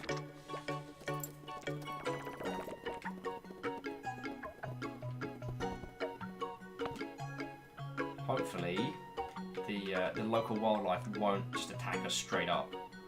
Because that would not be fun. Hello! How may I help you today? Oh, what does everyone fancy? I tell you what, I'm going to get a round of cakes in. What do people want? Volkiller says next time it'll have twice the amount of screen shake. Kappa! Ah, I see you played Nuclear Throne. Nuclear Throne is a great game. I'm just being cheeky. Yo, so this is the thing! You would be remiss for thinking this game was something simple and throwaway. And honestly, so we cleared this game about, God, what, like an hour ago? And we were just doing final thoughts, and what I decided was I'd do kind of like continue, you know, the bit before the final boss, just to, you know, have something in the background while I'm talking to all of you. And we keep finding cool stuff! Shackle says, ooh, devil's food for me. Miyaki Sakura wants tea and cake. Well, I'll tell you what, I'll get a pot of tea, and then we'll get a couple pots of tea and people can help themselves. So don't worry about tea as an order. Navalis would like red velvet. Oh, yes. Red velvet for the winner. Sorry, Green Fire is a Victoria Sponge. A respectable tea time cake. Respectable. Victoria Sponge and Battenberg. The backbone of the British Empire. Yes, the backbone. And the tea is the blood. The blood of the British Empire. And repression, well, that's the skin, really, isn't it? Erin's after an ice cream cake. I think we can do that, but I'll have to ask. Miyaki Sakura wants angel food. Understandable. And Robin's going to have to make another trip over to the apartment. What did you want cake-wise? That is the question. Sorry, says, and will waffles on?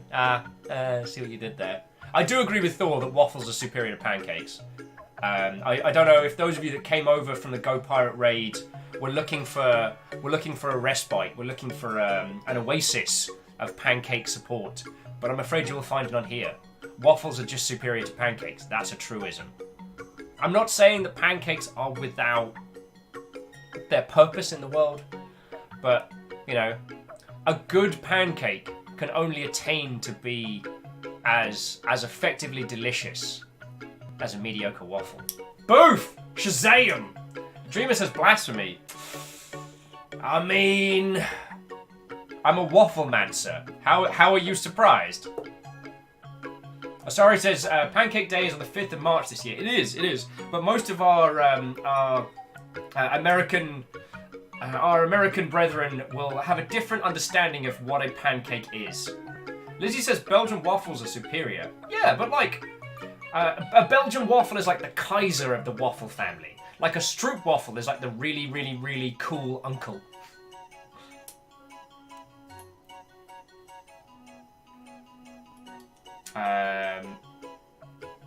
Volkiller says, we could just have both. You could. Volkiller, you could just have both. Or you could have 2 rounds of waffles. I'm being an ass. So, like, I know as well as you do that when it comes to making video games, and I know you all know this, I like saying it for clarity and for grounding, that you do need to think of MVP, minimum viable product. That is the minimal amount of game that you can put into, well, I say a box in air quotes because honestly digital distribution is superior now. So, oh, I'm going to get coffee as well. That's 1 coffee. I'll get a blappuccino if anyone's hungry. Slices of cake. Cheap light, don't eat that.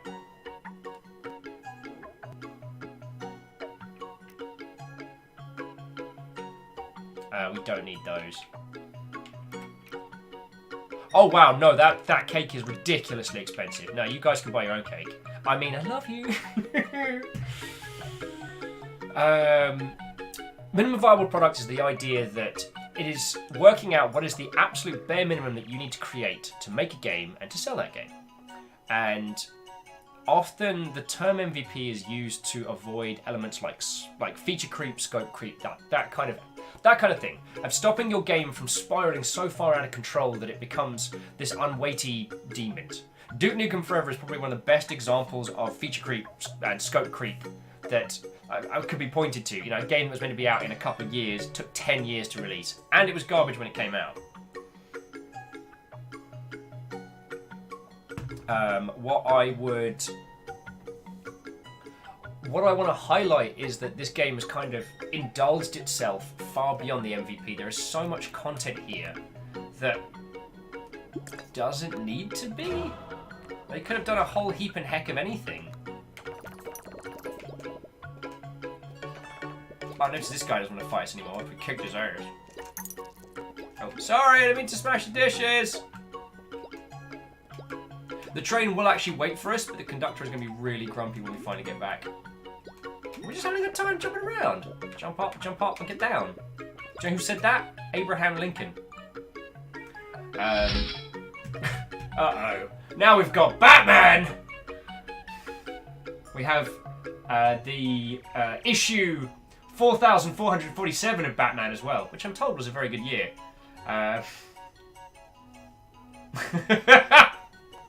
So Robin, I've not made the joke, but I'm thinking it really loudly.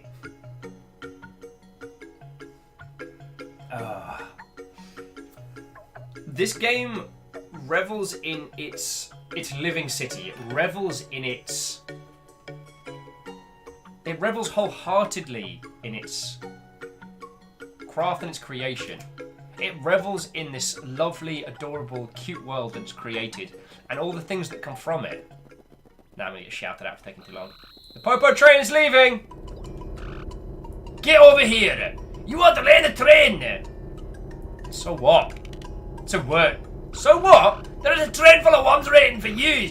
Get inside! Told you he'd be a grumpy boy. Alright, now while we're taking the train to Popo City, I'm going to try and beat Rami's game. Yeah, I want to play test it! And this ends up being like another game. Oh yeah, and Greenfire, that is a good point that the English style of pancakes is actually closer to the French crepe.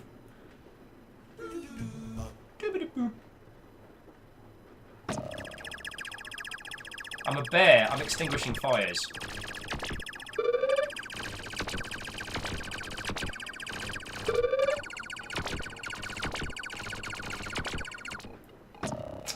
Darn it. I mean, no one's asked me if they... It was crazy cool. No one's asked me how it is that we keep starting fires. And next station's Popo City. All right, we've got time for one more round. And then I will introduce you all to a little bit of Popo City. Boop. Sorry, Rami, we've got to get off the train.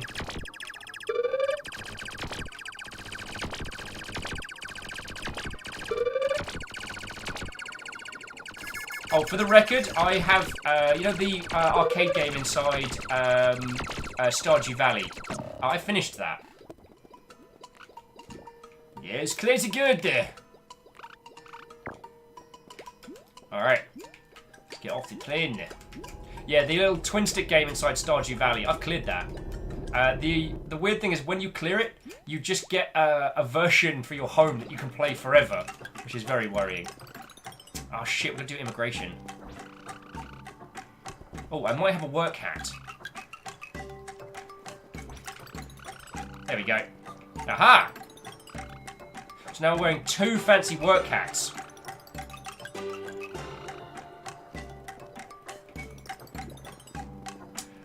I'm back from vacation. Okay, enjoy your stay. Next, please. Because we're wearing a fancy work hat, one immigration thinks we actually live here. Joke's on them. And let me get like a little light on my head so you can see where I'm at. Hi, how may I help you? What can I buy from you? Just a Popo. Now we've already got one of those, which we stole. So Volcula's saying, John Cena is waiting to do some bad movies, but I don't think he would sink that low. Oh, what was Navalis' one? Oh, Googling Duke Nukem Forever. I just found out there were talks of making a Duke Nukem film starring John Cena. Hey, there was a time when, you know, it was believed that kind of the Duke Nukem IP was going to do Mad Bank. It did not do Mad Bank.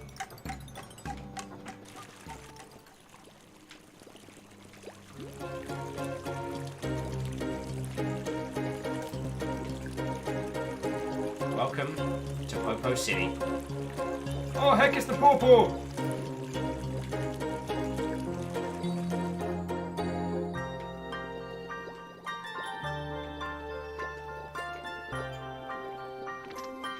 Sorry, it's just making my little heart happy just to go trundling around this area. Are you enjoying your coffee hat? Does it live up to your expectations? It's even better than I expected. Oh, I have a problem with it. What's wrong with it? I think I'm getting addicted. Addicted? What do you mean? You mean it tastes too good? I can't sleep anymore. Oh, that's quite a common problem. But is it a problem? I mean, isn't that a good thing? You can earn more credit if you don't sleep, right? This game knows me. Yes, you're right. Oh, little Lord. Bye!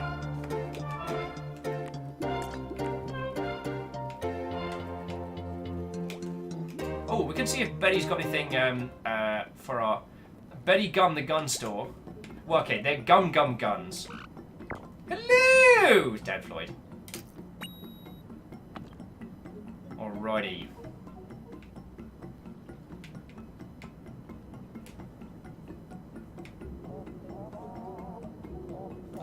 Modified a regular gun boosted with rapid fire technology. I think that's one of the ones we got. Modified bazooka, massive explosions. I think that was the one we got. But why not? Let's pick up another one. I'm somewhat going through the motions here. Woo! I'm good. Fnackers! Oh, yeah, that was quite unexpected, but I'd like to believe that all Fnackers ain't bad. It's been so long since I won, maybe it changed you. Let's hope so. Because most of the people in the show end up being fucking Scottish. I'm right, sorry. I'm so sorry. Oh, feck! The only downside of this game is that the skip dialogue and the start dialogue buttons are the same. Alright, so let's take that.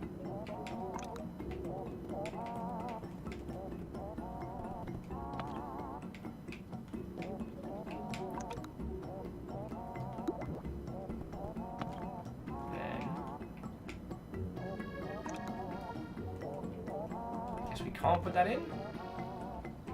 Or does it already have that in?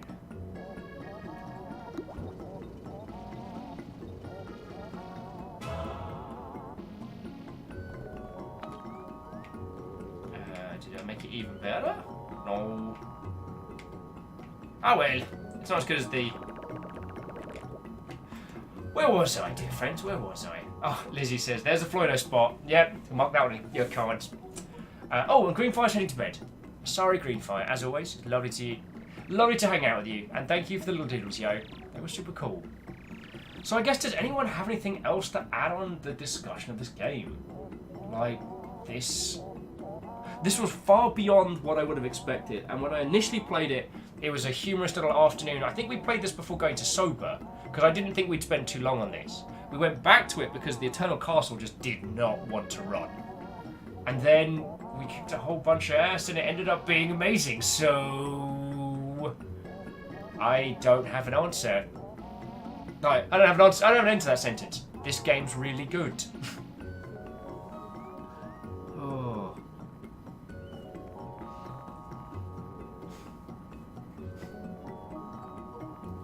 Oh, are you heading out? Well, also, to you, Ziggy Robin, have a splendid evening.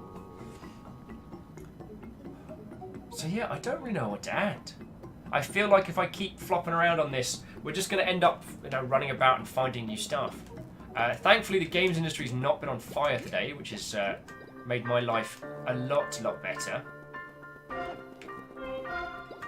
Oh, I wonder if we can go vote on something. That's one of the few things we never got to do. Oh, and what we're not going to do is leap onto the tracks waiting for a fecking tram and get run over again. That hurt.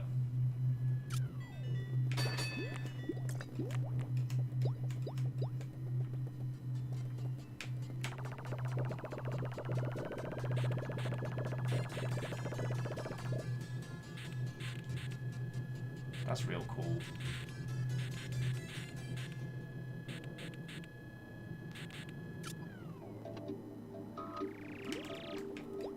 This game just revels in so much of its adorable, incredible little details.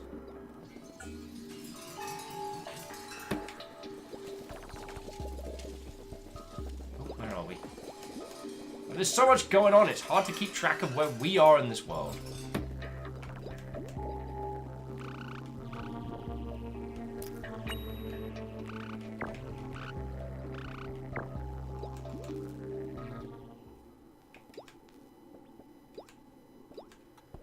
We have to equip our debate bell, though. So whenever we want to interrupt, we get to jangle. Alright.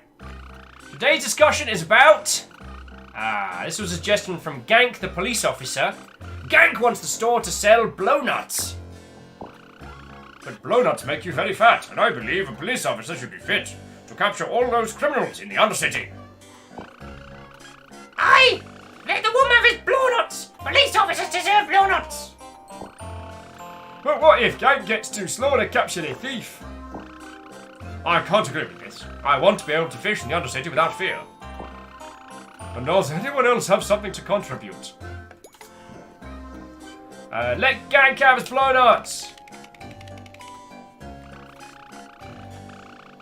I don't think it really matters. Gank isn't a very good police officer anyway. Spliffergy, I don't think this skill has any relevance to the subject. Oh, I can't remember which voice I gave you, so I sometimes fish up blow-nuts from channel. I'd really like them to continue selling those to Gank. Fair enough. We won't allow the store to sell blow-nuts. Discussion closed. That was a very productive discussion, wasn't it? I think we should definitely deserve some credit. 280 sounds a fair reward. There we go! 280 credit right to Popo City! By the way, you there! I just wanted to say, I'm very happy to see a new face in here. Always helps to get some more perspective on these subjects. You're more than welcome to join us again. Yo! We did a debate, and then we got 2 more health because the game said we did a good. I'm just bouncing for joy now. Oh! Is there anything? We never stayed at the hotel! Totally gonna do it.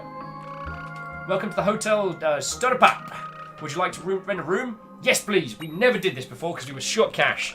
One stay is 8 smirt. Psh, we got smirt to burn, my friend.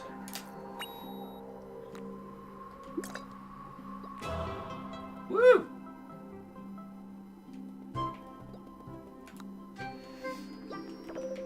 Oh, we have to... I see the kind of... The simple interaction in this world, it really makes it. So, we equip one of the tickets. The tickets get sucked up, and then we get dunked into... room 110.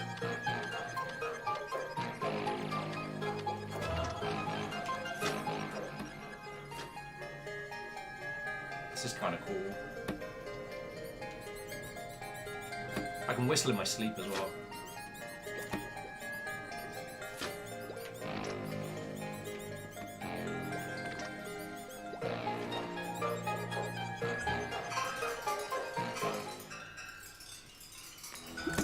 It's been so long since I've encountered a game that's made me want to like run around and explore everything and...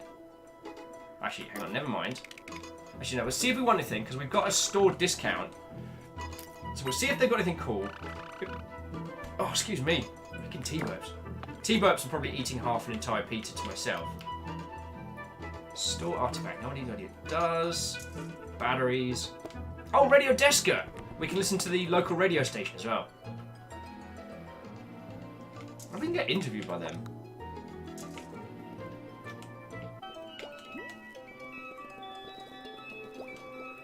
Now we've got some music to go along with our coolness.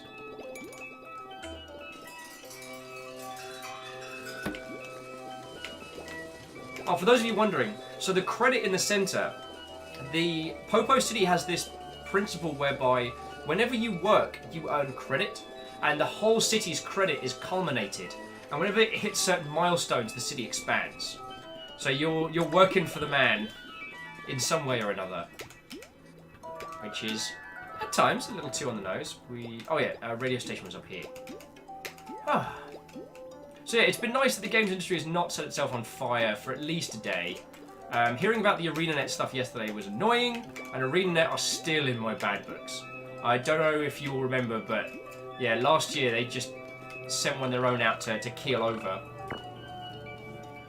One of their in-house peeps stood up to some pretty garbage trolls, and instead of the studio backing them up, the studio fired, I think, 2 people who were involved in this, and it was like obvious trolls getting people fired, and yeah, they were attacking an individual, and instead of the company supporting their employees, they supported essentially the trolls. That was the takeaway from it, and they've not apologized for that, and they've not done anything to rectify the situation. And the ramifications of that are not just for ArenaNet, they're for everyone. So yeah. J-Post! Welcome back, friend! What? Oh, and welcome. I've eaten half a giant pizza. We finished this game, and now we're just faffing around because it's really good. And I just can't recommend it enough, friends. I really can't. So yeah, you return victorious from Magic. Nice. I'm very happy for you, good sir. I'm very happy. Just have a quick skim, make sure nothing's set itself on fire while we've been working. While we've been at it. Just quickly check in to see if the game's world's on fire again. I'm not looking at my emails though. I'm not looking at my emails.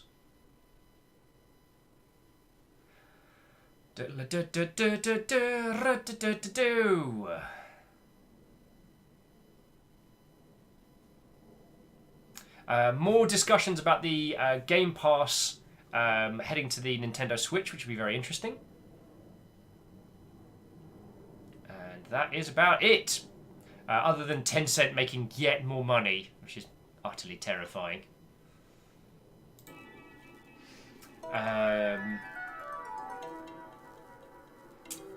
What was I going to say? Yeah, it's nice to be in a situation where stuff isn't on fire. We've had a crazy few weeks. I think we're going to see things chill out at least a little for the next couple of weeks. But then, the games industry changes so fast. Like, you know, all that was common knowledge is now, you know, dust, like so much dust on the wind. And, God. GDC cometh.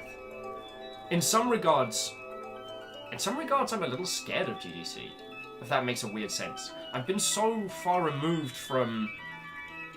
Aside from Thor and other, like, indies who are making it by themselves, I don't know what the trends are in investment right now. I mean,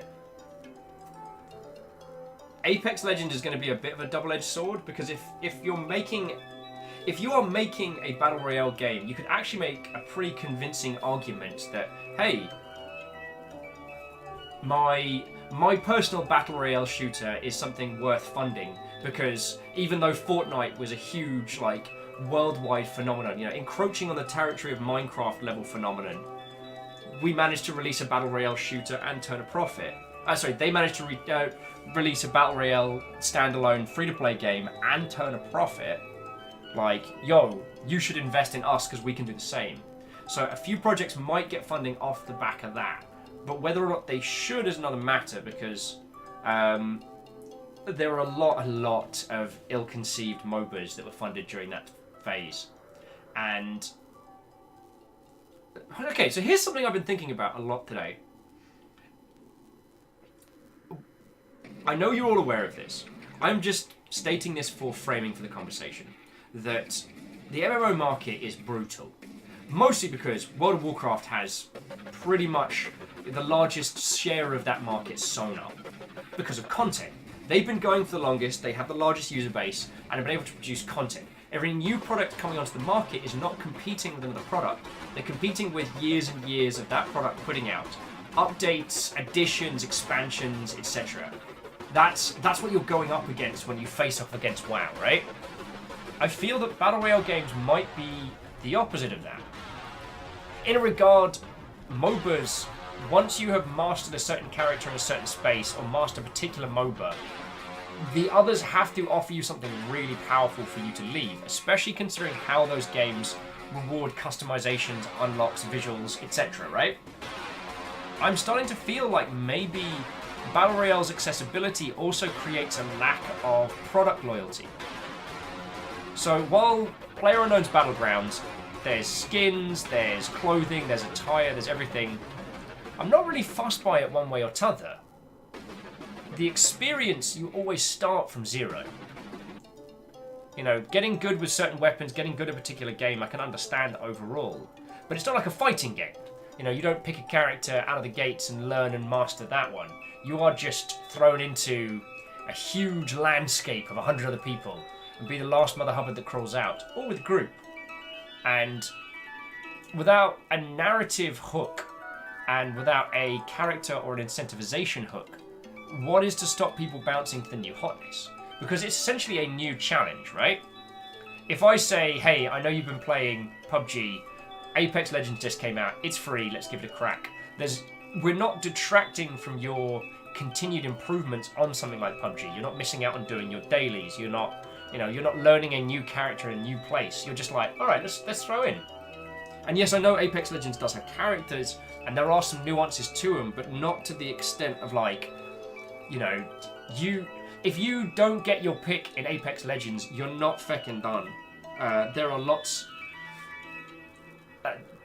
The character choices give it a nice additional flavour, and picking a good balanced team can be rad. Our current one has been basically poor Ket's been on a force-fed diet of ultimate accelerants. So it's like Ket's playing as the medic. The medic's ultimate power is to call down an additional resource drop, which only contains either armor or equipment, but no weapons. So a non-combatant additional drop. So we just force feed him accelerants and get him to summon us down stuff. But we've had some really good finds on that. So yeah, so those are my feels. And please do dive on in. If you all think I'm going on the Will Toot Toot crazy train here in Popo City, that's entirely fine. I played Rami's train jam. I played one Rami's train jammed game, so I'm already winning. But I wonder if Battle Royale's accessibility removes its brand loyalty. Because you always start from nothing in a Battle Royale game. You're always dropping, and so long as your friends are with you, that's the content that comes from place to place. So yeah, those are my thoughts and feels. A Dreamer says, to be fair, that was a hell of a sentence to get out. Oh, you got comments on that, huh? What I will say, friendos, is tomorrow we've got a stupendously badass stream going down. Tomorrow we're going to be doing something pretty off the wall and pretty crazy. we're going to be designing a D&D-like system using Magic the Gathering cards. And we're going to be doing it together as a group. It's going to be open source. Everyone is welcome to input. Ket's going to be joining me. It's going to be something, you know what I'm saying? Oh, Dreamer says, I don't play the large multiplayer. It makes my internet sad. Yeah. Well, I mean, speaking of large scale and sad, poor PlanetSide, their massive scale Battle Royale game basically just had its cake eaten by Apex. Because I think that was going to be a paid product as well, not a free-to-play, so... This is why you don't chase trends, dear friends, because... Yeah, friends don't let friends chase Friends do not let friends chase trends. Because in gaming, if a game takes 2 to 3 years to develop, if you're tracing... you're tracing trends. If you are chasing a trend, you are 3 years behind the curve, right? But that also means everyone else is free to do the same. So you are by no means the only one doing that. Okay. So, ladies, gentlemen, and individuals of all persuasions, I think I'm going to start bringing the stream to a close. It's getting 7 PM. I want to get prepared for tomorrow's stream. I've got to get a bunch of props and things like that ready. It's going to be good. It's going to be real good. And I've been burning myself a little hard the last few days, so I don't want to brag or anything, friends. I might have a nap. No, tomorrow I don't want to be fresh and I do want to be on point. So, yo. I really hope you all will join us tomorrow. The idea of creating a game system around the thematics of Magic the Gathering is something I really like the idea of. And using the cards as the primary system, like, yo. Sean's like, nap it up. You know I'm gonna. Again, friends, if you want to pick this game up, I can't recommend it enough. This and Rainworld. I mean, Rainworld was a game that changed my view on games wholeheartedly. So, obviously, yeah. Rainworld's the kind of game I need to get etched onto my body. That's how important I think that game is. Maybe I should go get a tattoo. No, Will, no. Fiscal sensibilities. Right. I want to say thank you again to Wuppo for being the surprise game that I didn't think we needed. Do you know what I mean?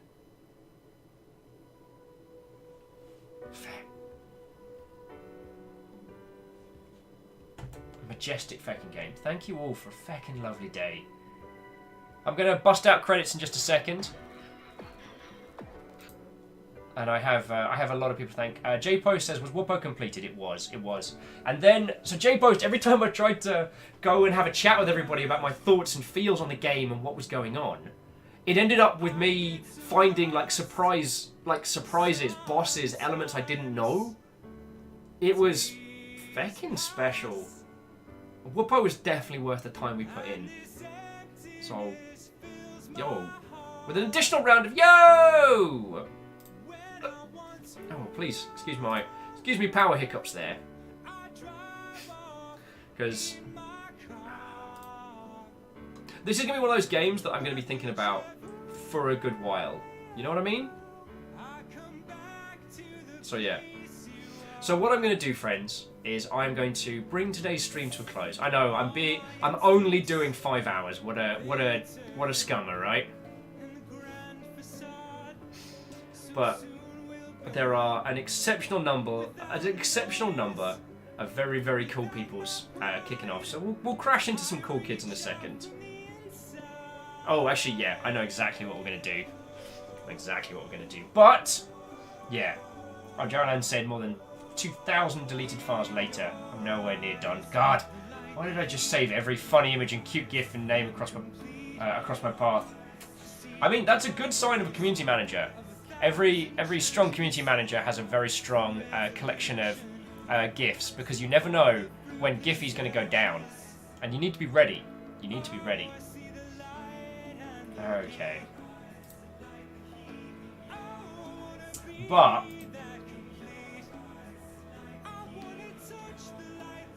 sorry, Danny Sexbang. This cover is an exceptionally good cover. But I want to do our usual credit song because I'm a fucking nerd. I have a lot of people I need to thank right now, so let's get that going. Because today's been a stonkingly good day. Tuna Taco, all the peeps that came over from Go Pirate. Fucking legends, one and all. God. Tomorrow's going to be off the chain.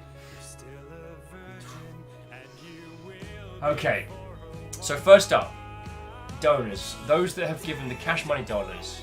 Isacrid, Meowkid Sakura, the Chiton, thank you all. It all goes on food. I bought a pizza today thanks to you lot. Fucking legends. To those that have cheered the very lifeblood of this operation. I must say thank you to Edelman, Tickatu, the Chiton, Isacrid, Sakarev, Dashkal, Raving Penguin, lovely to see you, Archer of the Eye, Vanderbeest, Shackle Draconis, Sadlin, Punspector, and It's DX Man. Your moderators today have most certainly been Caffeine and Lizzie, and our new followers, new friendos that have put us at over 1,600 are Batman, one of them at very least, the Volkiller, NPC 404, and PK loves Lucas. And those that have subbed, resubs, and been the receiver of gifts are the Chiton, Marshall Raya, Lucian Grey, Digital Seahorse, Oogle, Tuna Taco, and Plunge. Thank you all. Thank you all. I came real close to Fields Cascade today, but we managed to keep it together. I don't want to, once everything's all sorted, I don't know what the heck I'm going to do. I'm just going to be a mild-mannered happy ginger yelling at things on the internet. Oh, Sean, thank you, man. Like, when we hang at GDC, it'll have been just shy of a year since I got doing this. And I didn't end up here in the best of circumstances, because of the best of reasons. And now I genuinely am much, much happier than I've been in so many previous jobs. That's thanks to you lot. As I keep saying, it's not about my sorry ass, it's about all of us together. And I keep blepping on about this one. I should get... should be more... Fitchy games are good, dude! Sean, you are right, it has been a hell of a ride. I crawl from the depths and into the light! Yeah. It's a good way of thinking about it. And we did meet in a cave dungeon bar. And Sean, did I tell you we did like a whole round of drinks upstairs trying to find people because there was no signal down in the bar? So lost. It was only when I went to look downstairs, I was like, there are more bars down there. I asked the bartender, he was like, oh yeah, there's a thing downstairs. I was like, so yeah, that's why I've been drinking upstairs. That's pretty cool. Yeah. Hopefully Chet won't look at me and be like, ugh, this guy. And it's not Chet's fault on that one. One of my previous employers tried to hire Chet from Valve and did not let up on the spamming his email. And the reason they got his email was because of me. I still feel guilty about that. Yeah, Jared, yeah, anyway, I could tell this story for hours and hours. So which of my splendiferous friends are doing something interesting on a Friday night? I just hate the fact that the ducks are always asleep when we finish. Fucking ducks. We should be able to wake them up. Which would probably count as animal cruelty.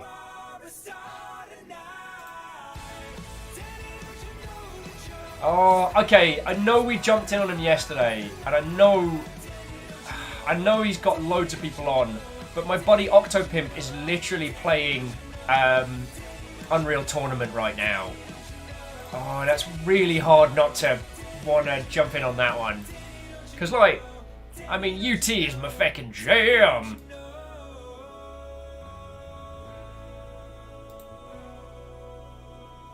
Oh, I know, scratch that. Russell Stewart, who is an incredible artist and a Go Pirate streamer. Yeah, we're going to go hang with Russell, because he's cool people. And as much as I love Octopimp, we raided him yesterday, and he's got hundreds of viewers on. He is not in need of our help. Russell is chill as heck and is doing a Black Widow portrait commission. So, let's go raid in on their friendos. Plus, his raid alert cracks me up continuously, so... Oh, he stepped away as well. Alright, let's go ambush the hell out of him. Okay, ladies, gentlemen, and individuals of all persuasions. Wuppo was amazing, and I am incredibly glad I got to share it with you all. I'll see you all tomorrow. We're going to make a new game. We're going to make a new tabletop game together. Well, pen and paper. You know what I mean. So come on. Join me now in a party raid. Thank you for an excellent day and a splendiferous pizza. I'll see you in the morning, alright? Alright. Love you guys. Peace out!